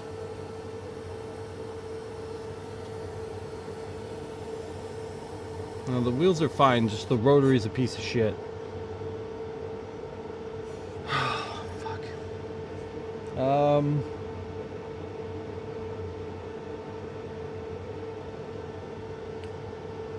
It might be time to fuck around with the CO2 Galvo. I'm gonna close Lightburn. I'm over it. If we come back to the desktop, let's junk this and save our spot, because we can't run the fiber and the CO2 Galvo at the same time right now. So we'll just wall plates, that's fine. Overwrite.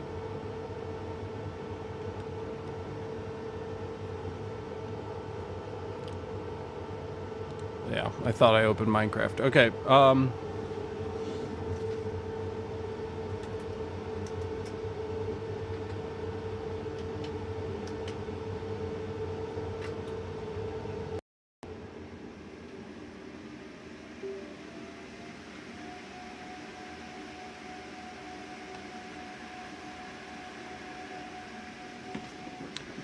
I feel like I'm getting pushed into a corner on this. But we have to do something. I just can't replace a ton of these. I can't afford it. And the rotary's so unreliable. So we are going to take a chance here. How do these sit on tape? Good? Not good. Not super great on the tape. Just think for a minute.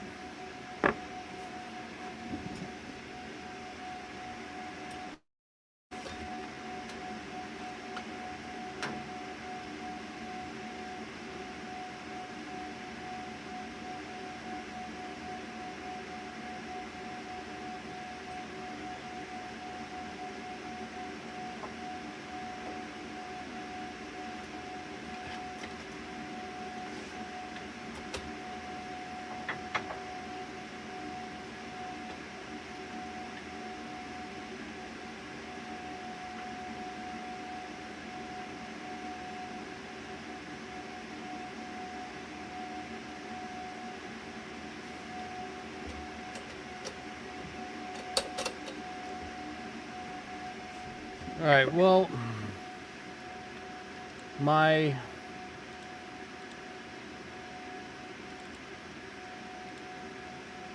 camera's not working. There we go. And we need the... Sorry, I'm just trying to get the right thing open. I'm going to go with the biggest CO2 Galvo lens I have set up. I have a 220 millimeter CO2 Galvo lens, but I don't have an EzCad profile for it yet. I'm not going to waste the time making one right now. I'm absolutely not using the fiber. Oh yeah, no, I could use the CO2. We're going to try to do it in one shot. I'm not even going to try to you'll see. We're going to try to one shot it with the 160. Param EzCad 160G core file open. Okay, all right. So just bear with me, guys.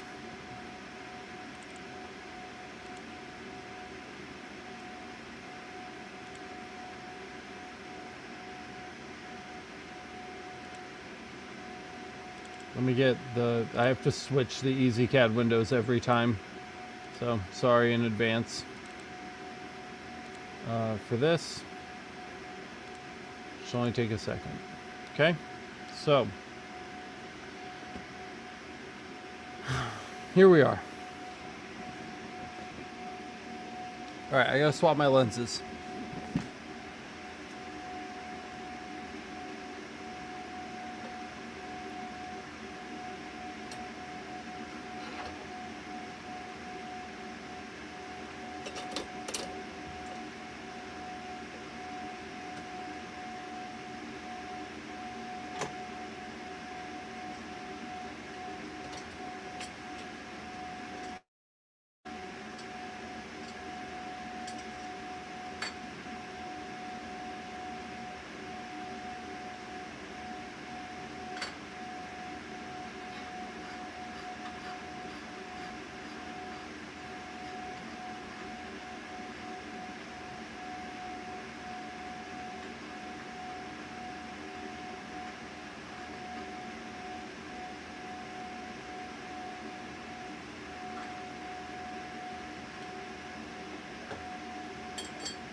I'm going to switch you guys over to the laser mic, actually, because I can't talk to you while I'm doing this. But I can't use the 160 lens because I don't have a focal stick made up for it. And again, we don't have time for that right now. So 110 it is. Should be fine. We'll see. I don't know. It can't be any worse than this. This is some grade A bullshit, and I'm not doing it anymore.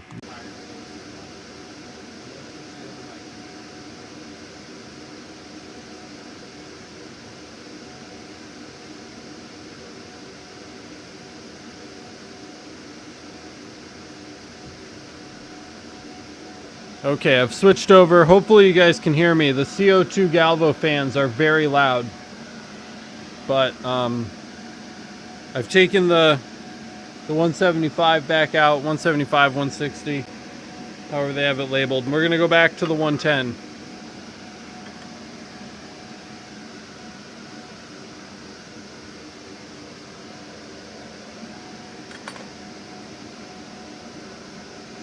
110.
All right, guys.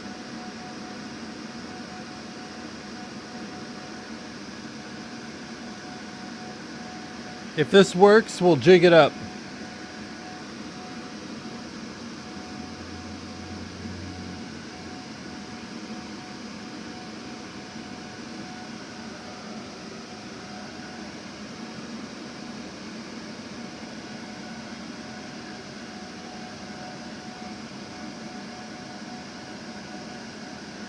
Mostly this is just a proof of concept at the moment.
I used the wrong focal stick to focus. I was wondering why my red laser was so blurry.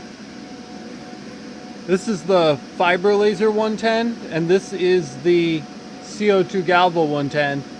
As you can see, it's about an inch shorter on the CO2 Galvo. So we used the wrong one. So let's get that out of here so we don't make that mistake again. So we actually have to use this one here.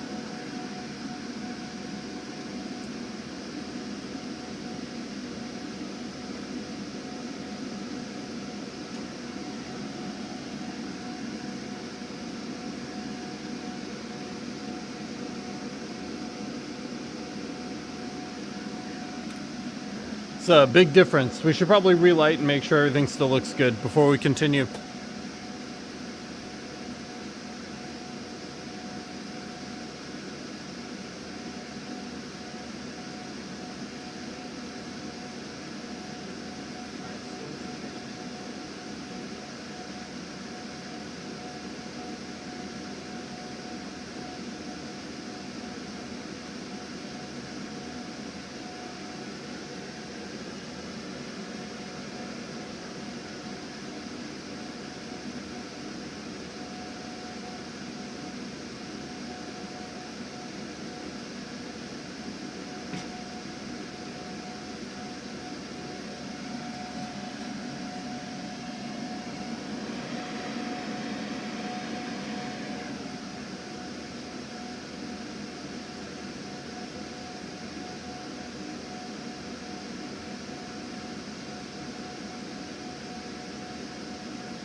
Wow, guys.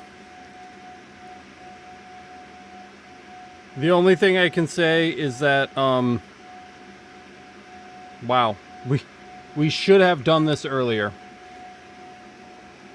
We'd be done with these by now if we had done them earlier. Look at that mark.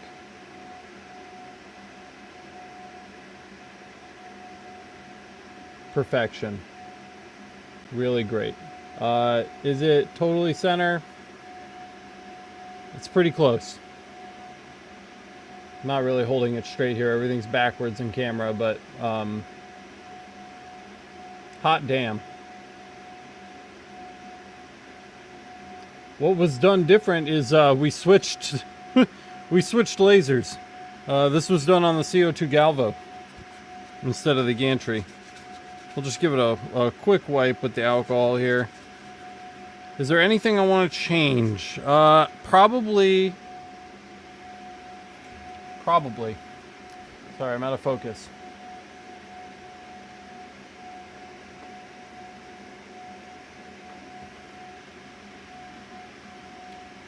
It looks like we're losing just a little bit. Looks like we're losing just a little bit of detail in some areas, and just a few areas of this are just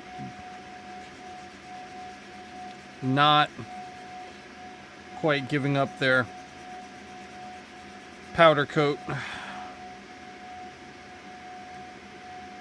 Some elbow grease. It just needs some elbow grease. But now that we know this works, we can jig it up the right way and finish these. That's amazing. What a difference. What a substantial difference. Much more reliable. Much happier with that. We just need to center things up a little better. It's so much more reliable. I wish we had done this a long time ago. So, let's get this one boxed up.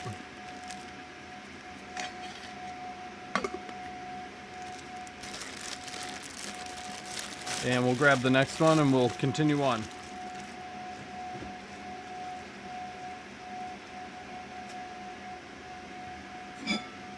Yeah, that one's a shame. This drove me over the edge. This is bullshit. Okay, jigging. So let's jump back to Lightburn here. Nope, wrong one. EzCad. So we need to jig this up now so that it won't move. Probably gonna hit it with a lot of duct tape to get this in the right spot. So just hang tight. I'm gonna jig this up and then we'll knock the rest of these out super fast.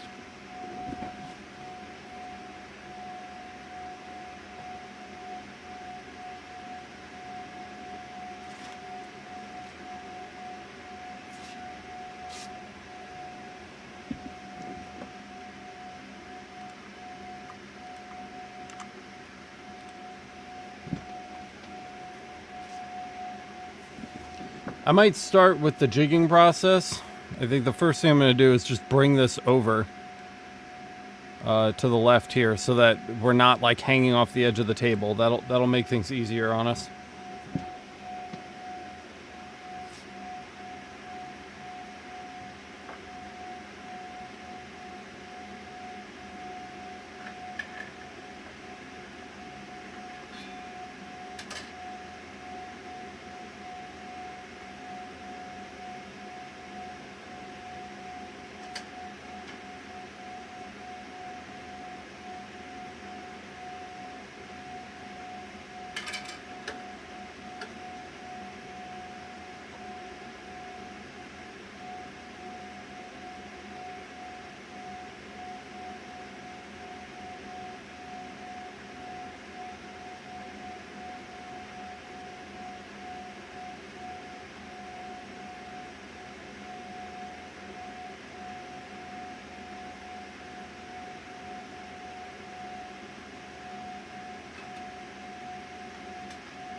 We seemed to be having a little trouble in the lower areas.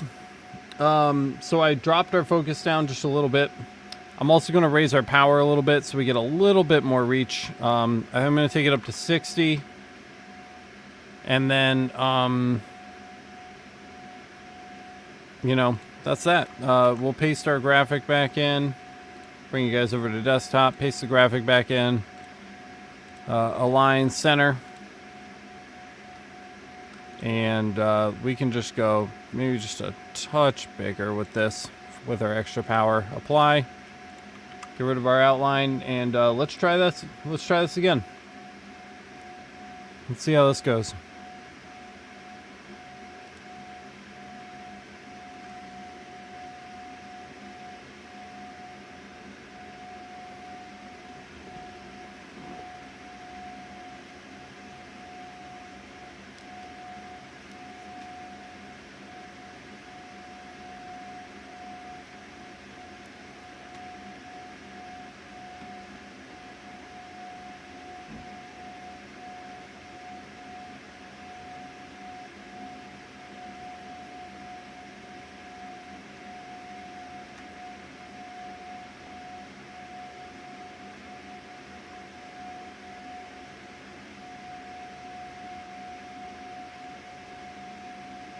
Alex Campbell gets these really, really fast. He can do them really, really fast, and he can do them really, really far around the edge with his crazy, like, 130 watt CO2 Galvo and his super big lenses. But I think this is a great start. I'm really happy with this, and it's already shaving a ton of time off of our Galvo.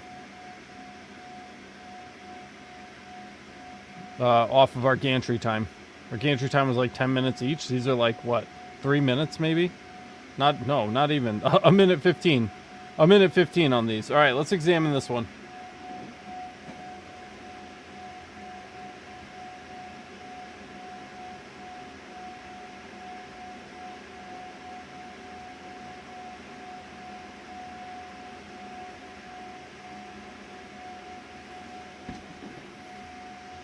Again, these are looking really great. Virtually zero cleaning too, which is really nice. It's not blasting this whole thing with you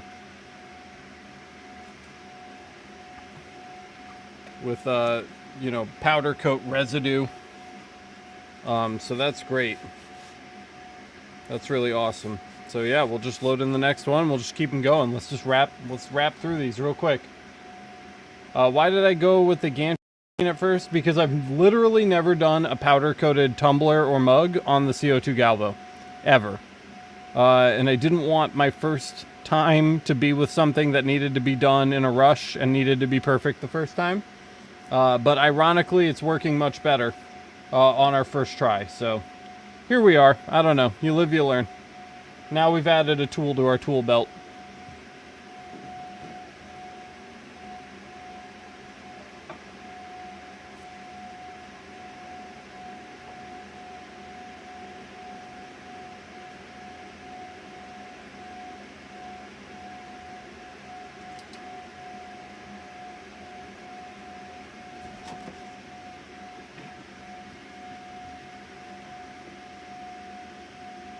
Yeah, it can, but that's something, again, I don't really want to mess around with that because I haven't used it before, so, and we know this is working, so I'd rather just stick with what's working.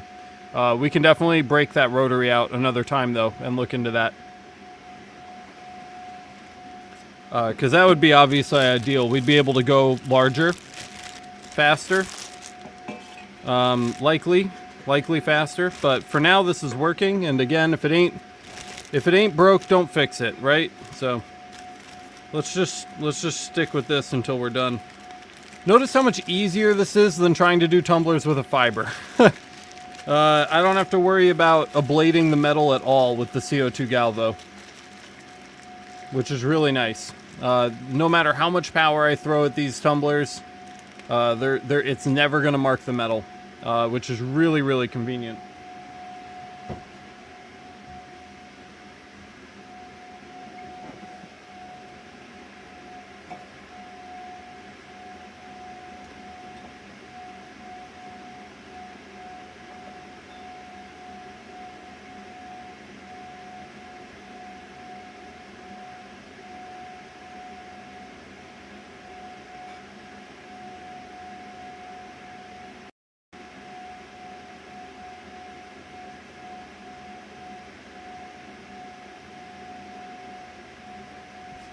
I think I'm looking at the one I just took off, and it's a touch off to the left, just a touch.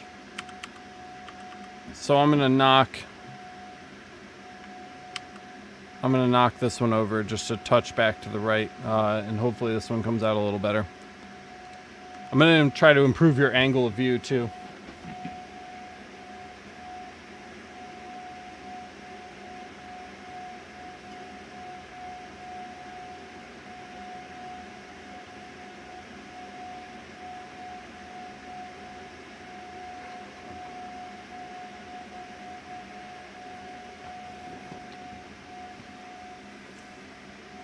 So Hi says, when I flat mark, it's much faster, 1.5 minutes versus 5 minutes. 5 minutes is still an improvement over the gantry time, though. But yeah, I mean, if I can flat mark this, I'd rather flat mark it. It's coming out great. I don't currently see a reason not to do it this way. Unless we really needed to go larger for some reason, this seems like it's working perfectly. And again, if it ain't broke, don't fix it.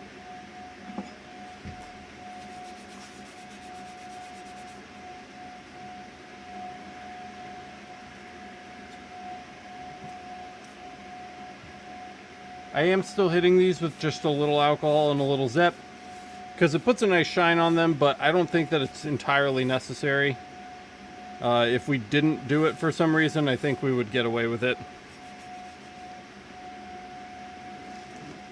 Look at the new ones are finishing before I can clean the ones that have been done, and that's pretty awesome. This is a great machine. I really hated, if you guys have been watching the channel for a while, you know that I really hated the Galvo CO2 when I got it, and then Alex Campbell told me to put a 20mm head on it, and it completely changed my view. So much so that I told Mactron if they didn't offer this machine with a 20mm head, I wouldn't recommend it. And they immediately changed their listing and started offering 20mm heads in the original listing. Major game changer, man. Game changer.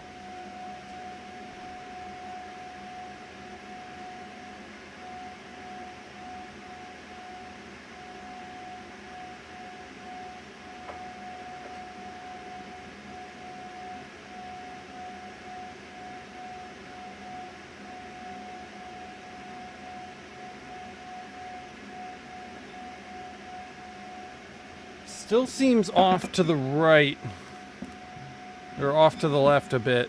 So I'm gonna try to compensate even more on this one. Get it dialed in.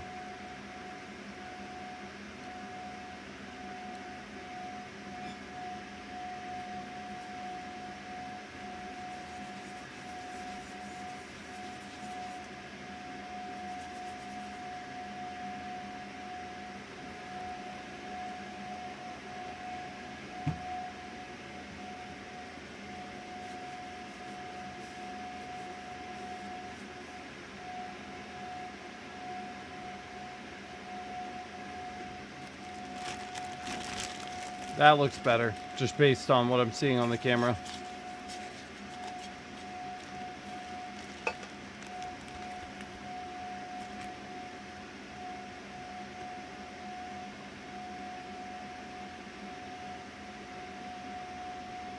Oh yeah, the extraction hose. Yeah, that's a really good idea. I've had a similar idea in the past, but I've not acted on it either. Also, I only have one hose between my fiber and my Galvo CO2.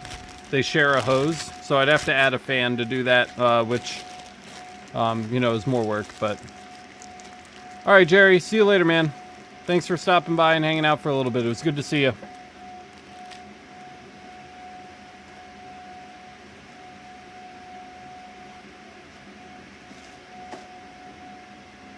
So yeah, so that's one of two reasons why I can't use the fiber and the Galvo CO2 at the same time. One, I can't run both copies of EzCad on one machine. It will only control one machine or the other. And two, they share an exhaust, which is kind of a bummer.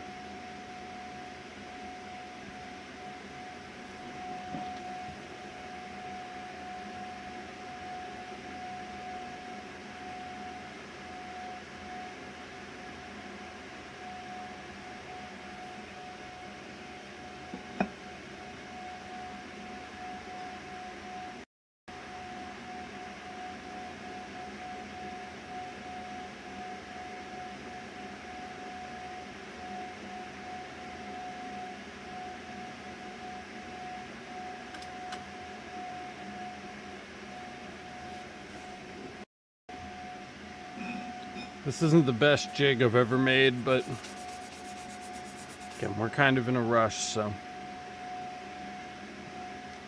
it'll have to do.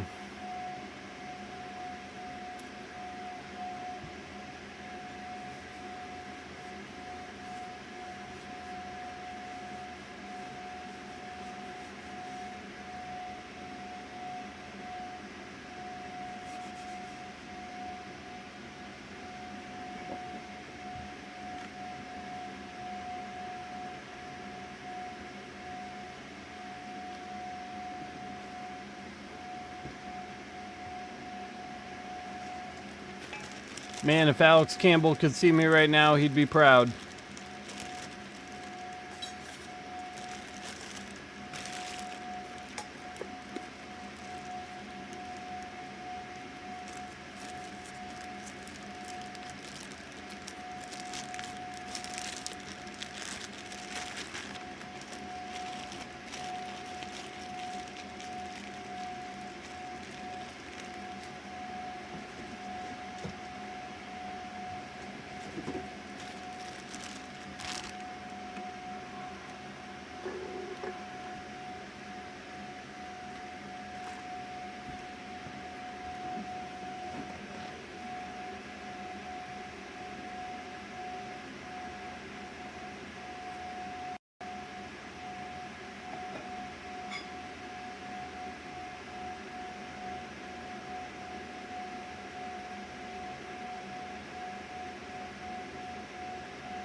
Hey, look, 6,200. Happy 6,200, everyone.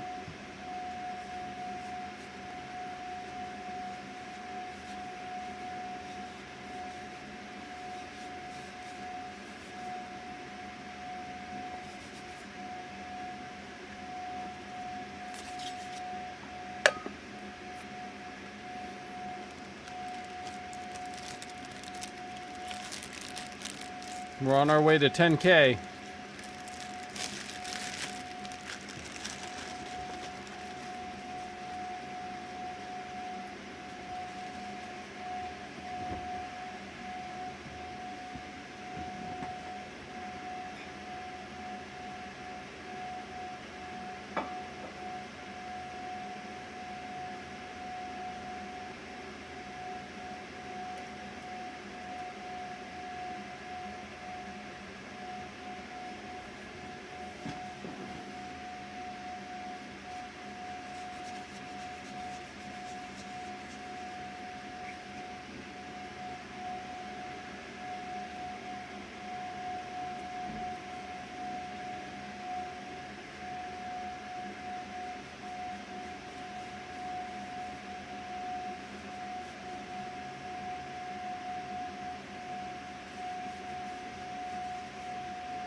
Our jig is moving a lot faster than mine, so, or not moving a lot I don't know what I'm talking about. Our jig is moving more than I would want it to move, so, you know, do a better job jigging than I'm doing today. Because I'm not doing a great job with my jig, and it's moving a lot.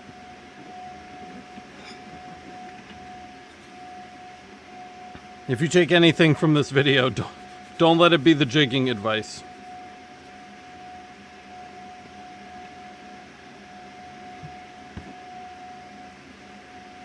Yeah, Francisco, we're whipping. We're moving real quick.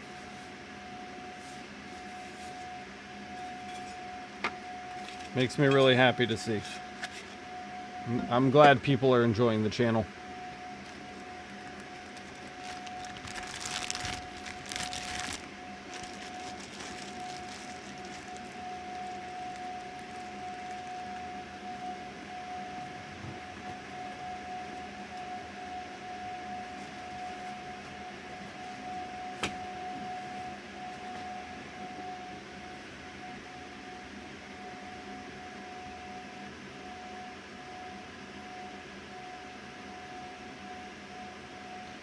Yeah, that's a good idea. And it's kind of in an inconvenient place right now for me to go get to do that, but that's a smart move, and that's probably how I should be doing it. And that's how I'd probably recommend other people do it too. It's a great point.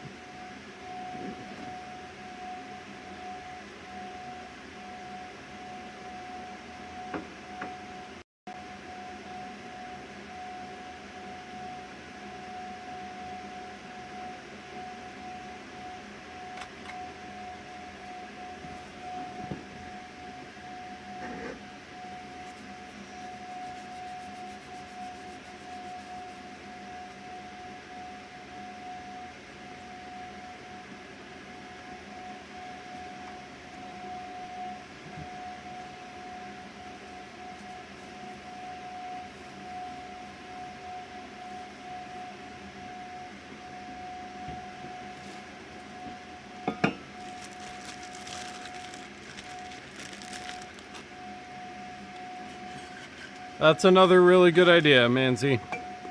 The other rotary would have been a very smart thing to do. Yep, that would have been very smart.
All right, let's try this.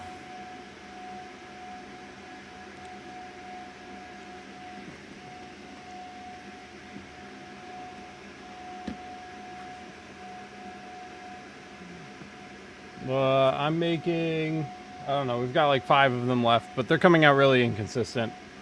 It was on principle. I'm doing it on principle.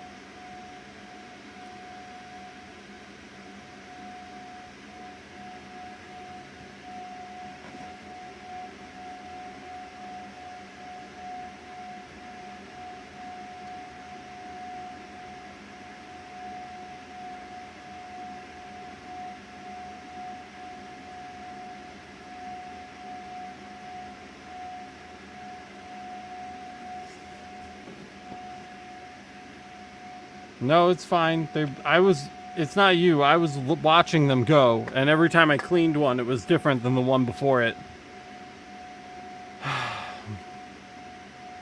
And it was upsetting me. This is obviously working though, so it was worth it. It's worth the time we took, even if we only have a few left. 30 watt. This is a 30 watt machine.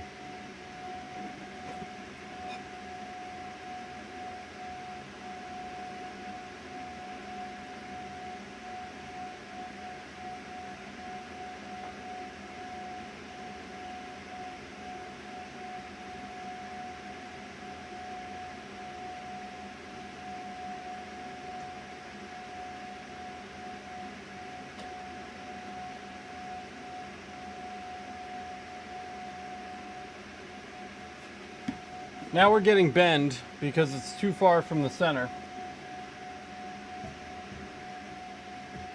Son of a bitch.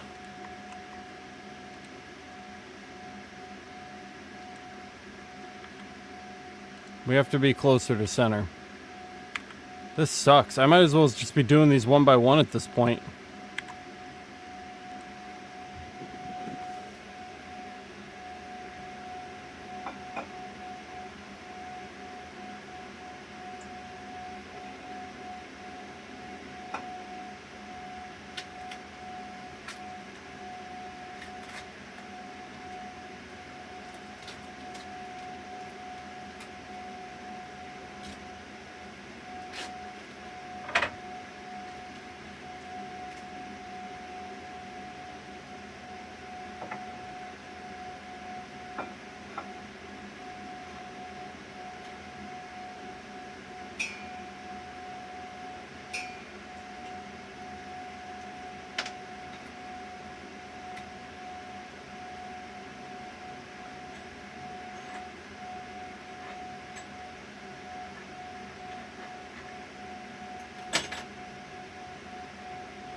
For fuck's sake.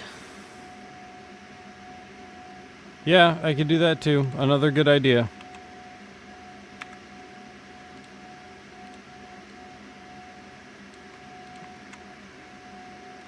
Another good idea.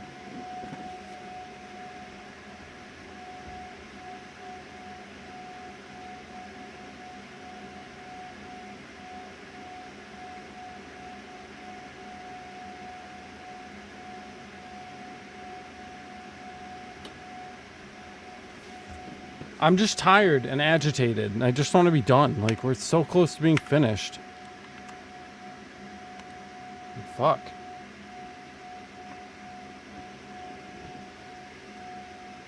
That doesn't look in focus.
I might run this one now because I think you can tell where I ran it twice and where I didn't on that 0. Doesn't look very good.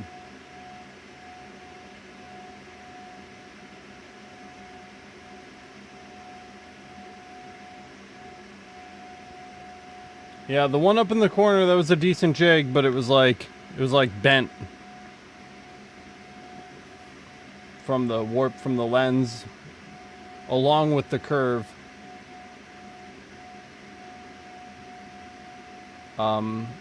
Of the cup. Those two things do not get along.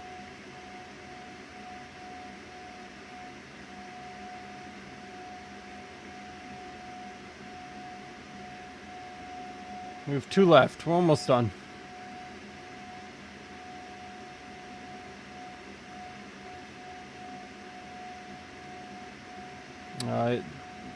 With just an inline exhaust fan and a little bit of HVAC tubing. Goes out a window.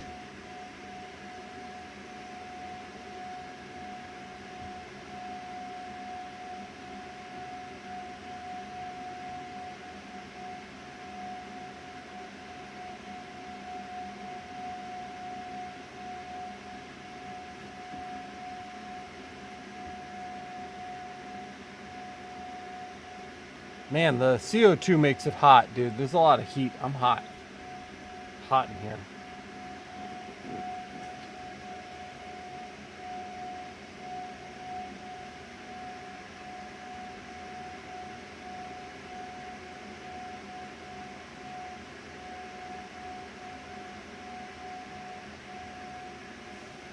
Yeah, that's fine. Better than the other ones. Certainly better than the crappy one that got messed up on the gantry earlier. 1, 2, 3, Jesus. I just want it to be over, guys. Not gonna lie.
All right, one more.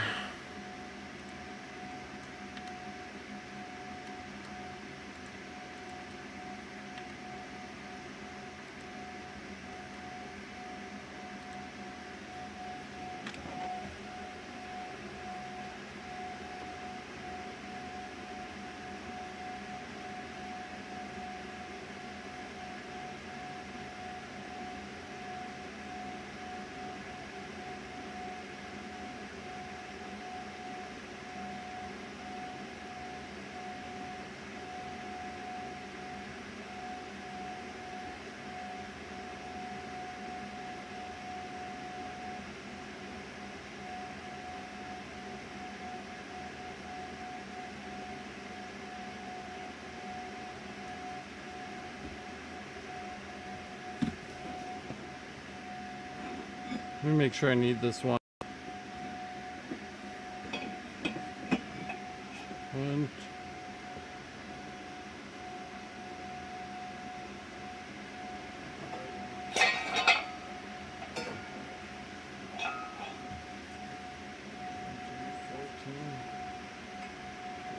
Okay, I do.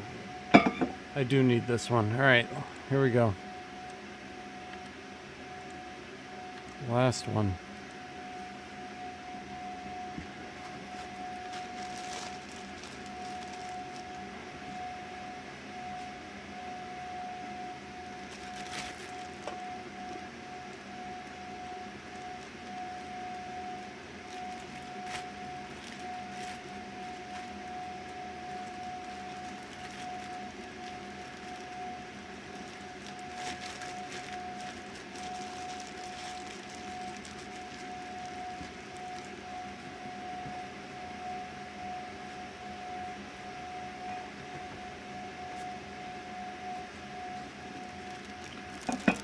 We learned a lot from this, but God, it was a nightmare. What a horrible job. And fuck Yetis with handles on them. Even with the goddamn Galvo. Jesus.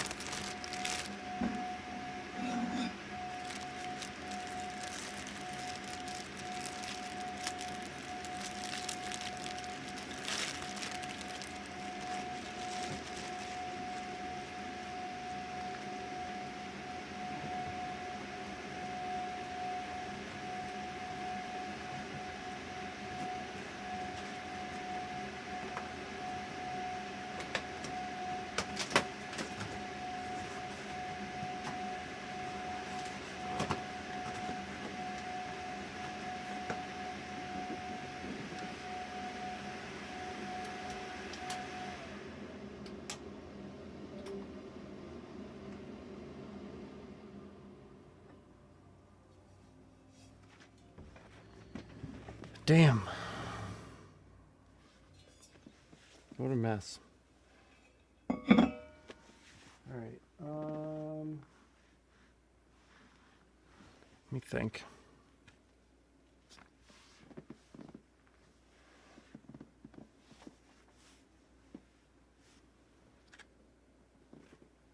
Hold on one second, guys.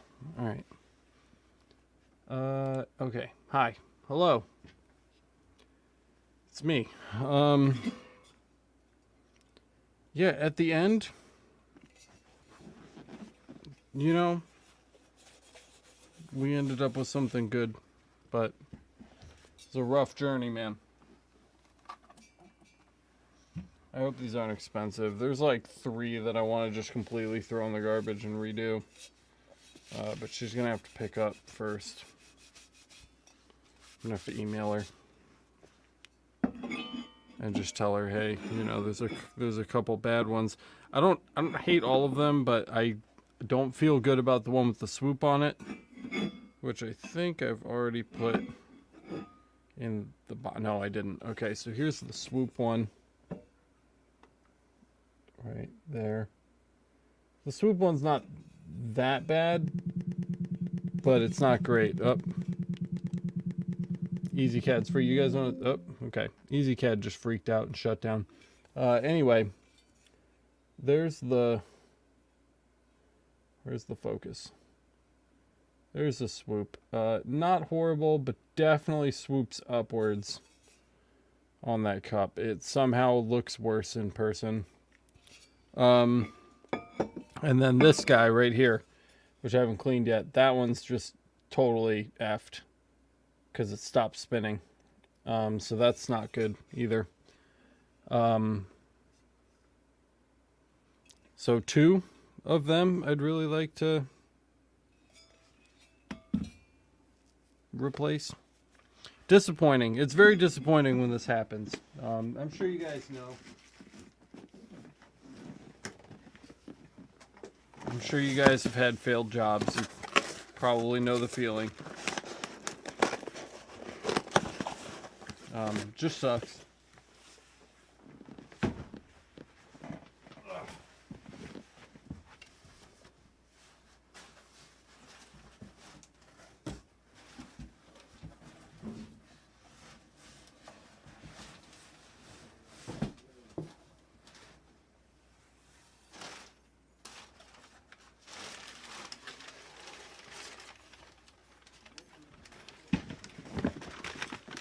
Gotta just get these wrapped up real quick.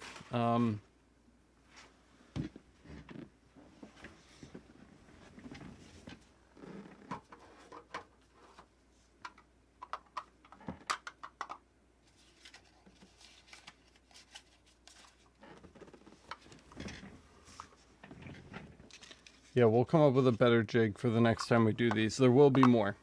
They have a whole nother box of them. Though the other box of them is just getting the GRB side. It's not getting the top 100. But we have to come up with a better way to jig these in the future because this just isn't cutting it. Too many errors.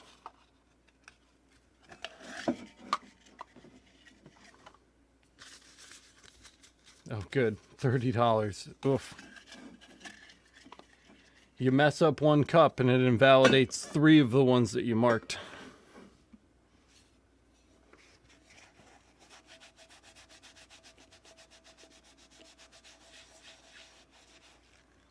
I guess this one's going to be mine now. I'm going to tell her to bring a replacement for it. I'm not giving this one to her, so.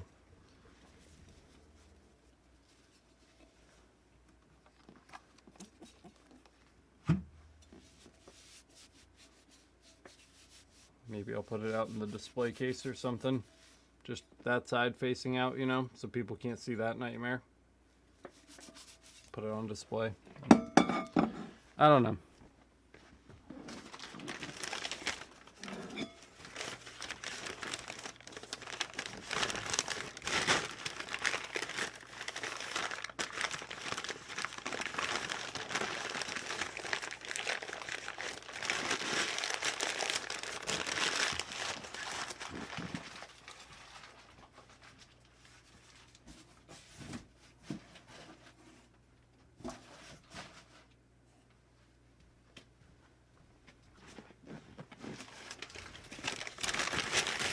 You guys want to keep going? Because I'm probably going to go back.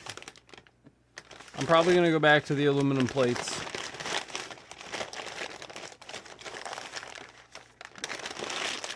I mean, yeah, I'm probably going to have to do... I definitely have to do them again very soon. I have to do the rest. There's a whole box of these she hasn't even dropped off yet. But I don't think you'd get the jig here in time, so we're going to have to... come up with a creative solution. What I need is a 3D printer. I need a 3D printer so I can print my own jigs.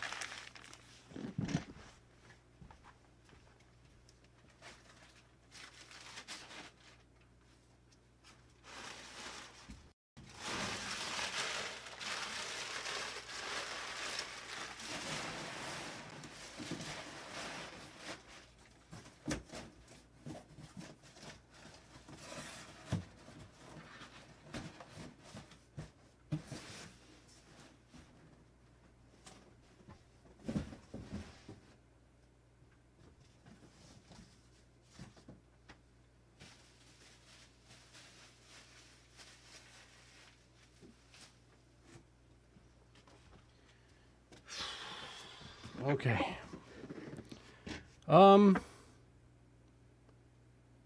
You know, it's probably a good stopping point. I have a lot more to do, and I'm probably going to be here really late tonight, but it's just going to be more of the same. Honestly, I don't have anything else unique to show you guys today. It's going to be pretty boring, so we'll probably wrap it up here tonight, if that's okay. I don't stock anything here. I have some spare plywood. We'll see. That's what I did for the pigtail flippers. I cut a hole out of it, and it like sat in perfect, and that worked great. So, you know, maybe something like that. I can't think about it right now. I'm fried. I just want to get through this fiber work. I still have all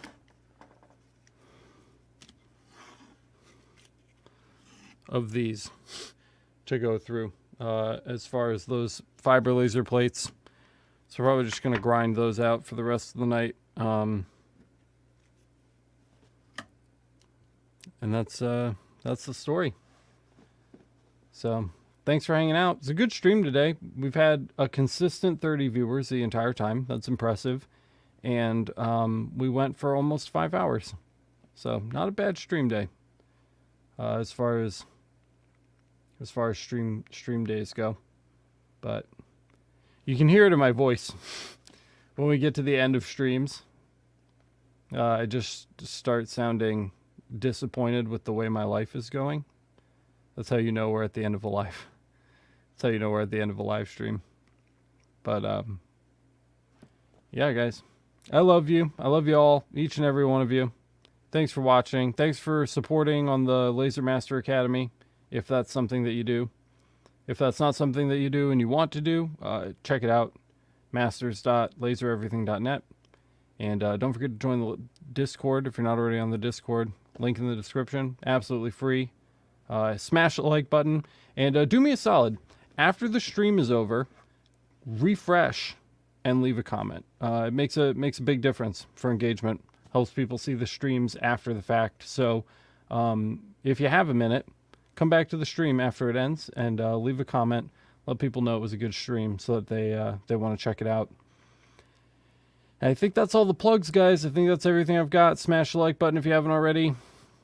New podcast episode probably coming out on Sunday. Maybe not, though. Depends on everything for like the next 7 to 10 days. Is going to be a super weird schedule. Just because this baby's coming. Literally any day, any hour. We have no idea. But she is coming in the next 7 to 10 days. So my upload schedule might be a little weird. I might go missing for a couple days if my wife goes into labor. So if I drop off the face of the planet for a little bit, that's where I'm at. I will be right back. You know, I'm only gonna miss a couple days and then I'll be right back to work. So yeah, when? That's the question, right? When? I don't know. So just warning everybody so that you guys don't think that I've disappeared, because I'm pretty regular on the Discord. I'm pretty regular on my upload schedule. I'm pretty regular on the Laser Master Academy. Thank you, Navar. So if I do vanish for a couple days, that's what I'm doing. Just fair warning. But yeah, check it out. Laser Master Academy, Discord, smash the like button, leave a comment after the stream. That's all I've got, guys. Thank you so much for watching, and I will see you in the next one. I love you guys. Bye.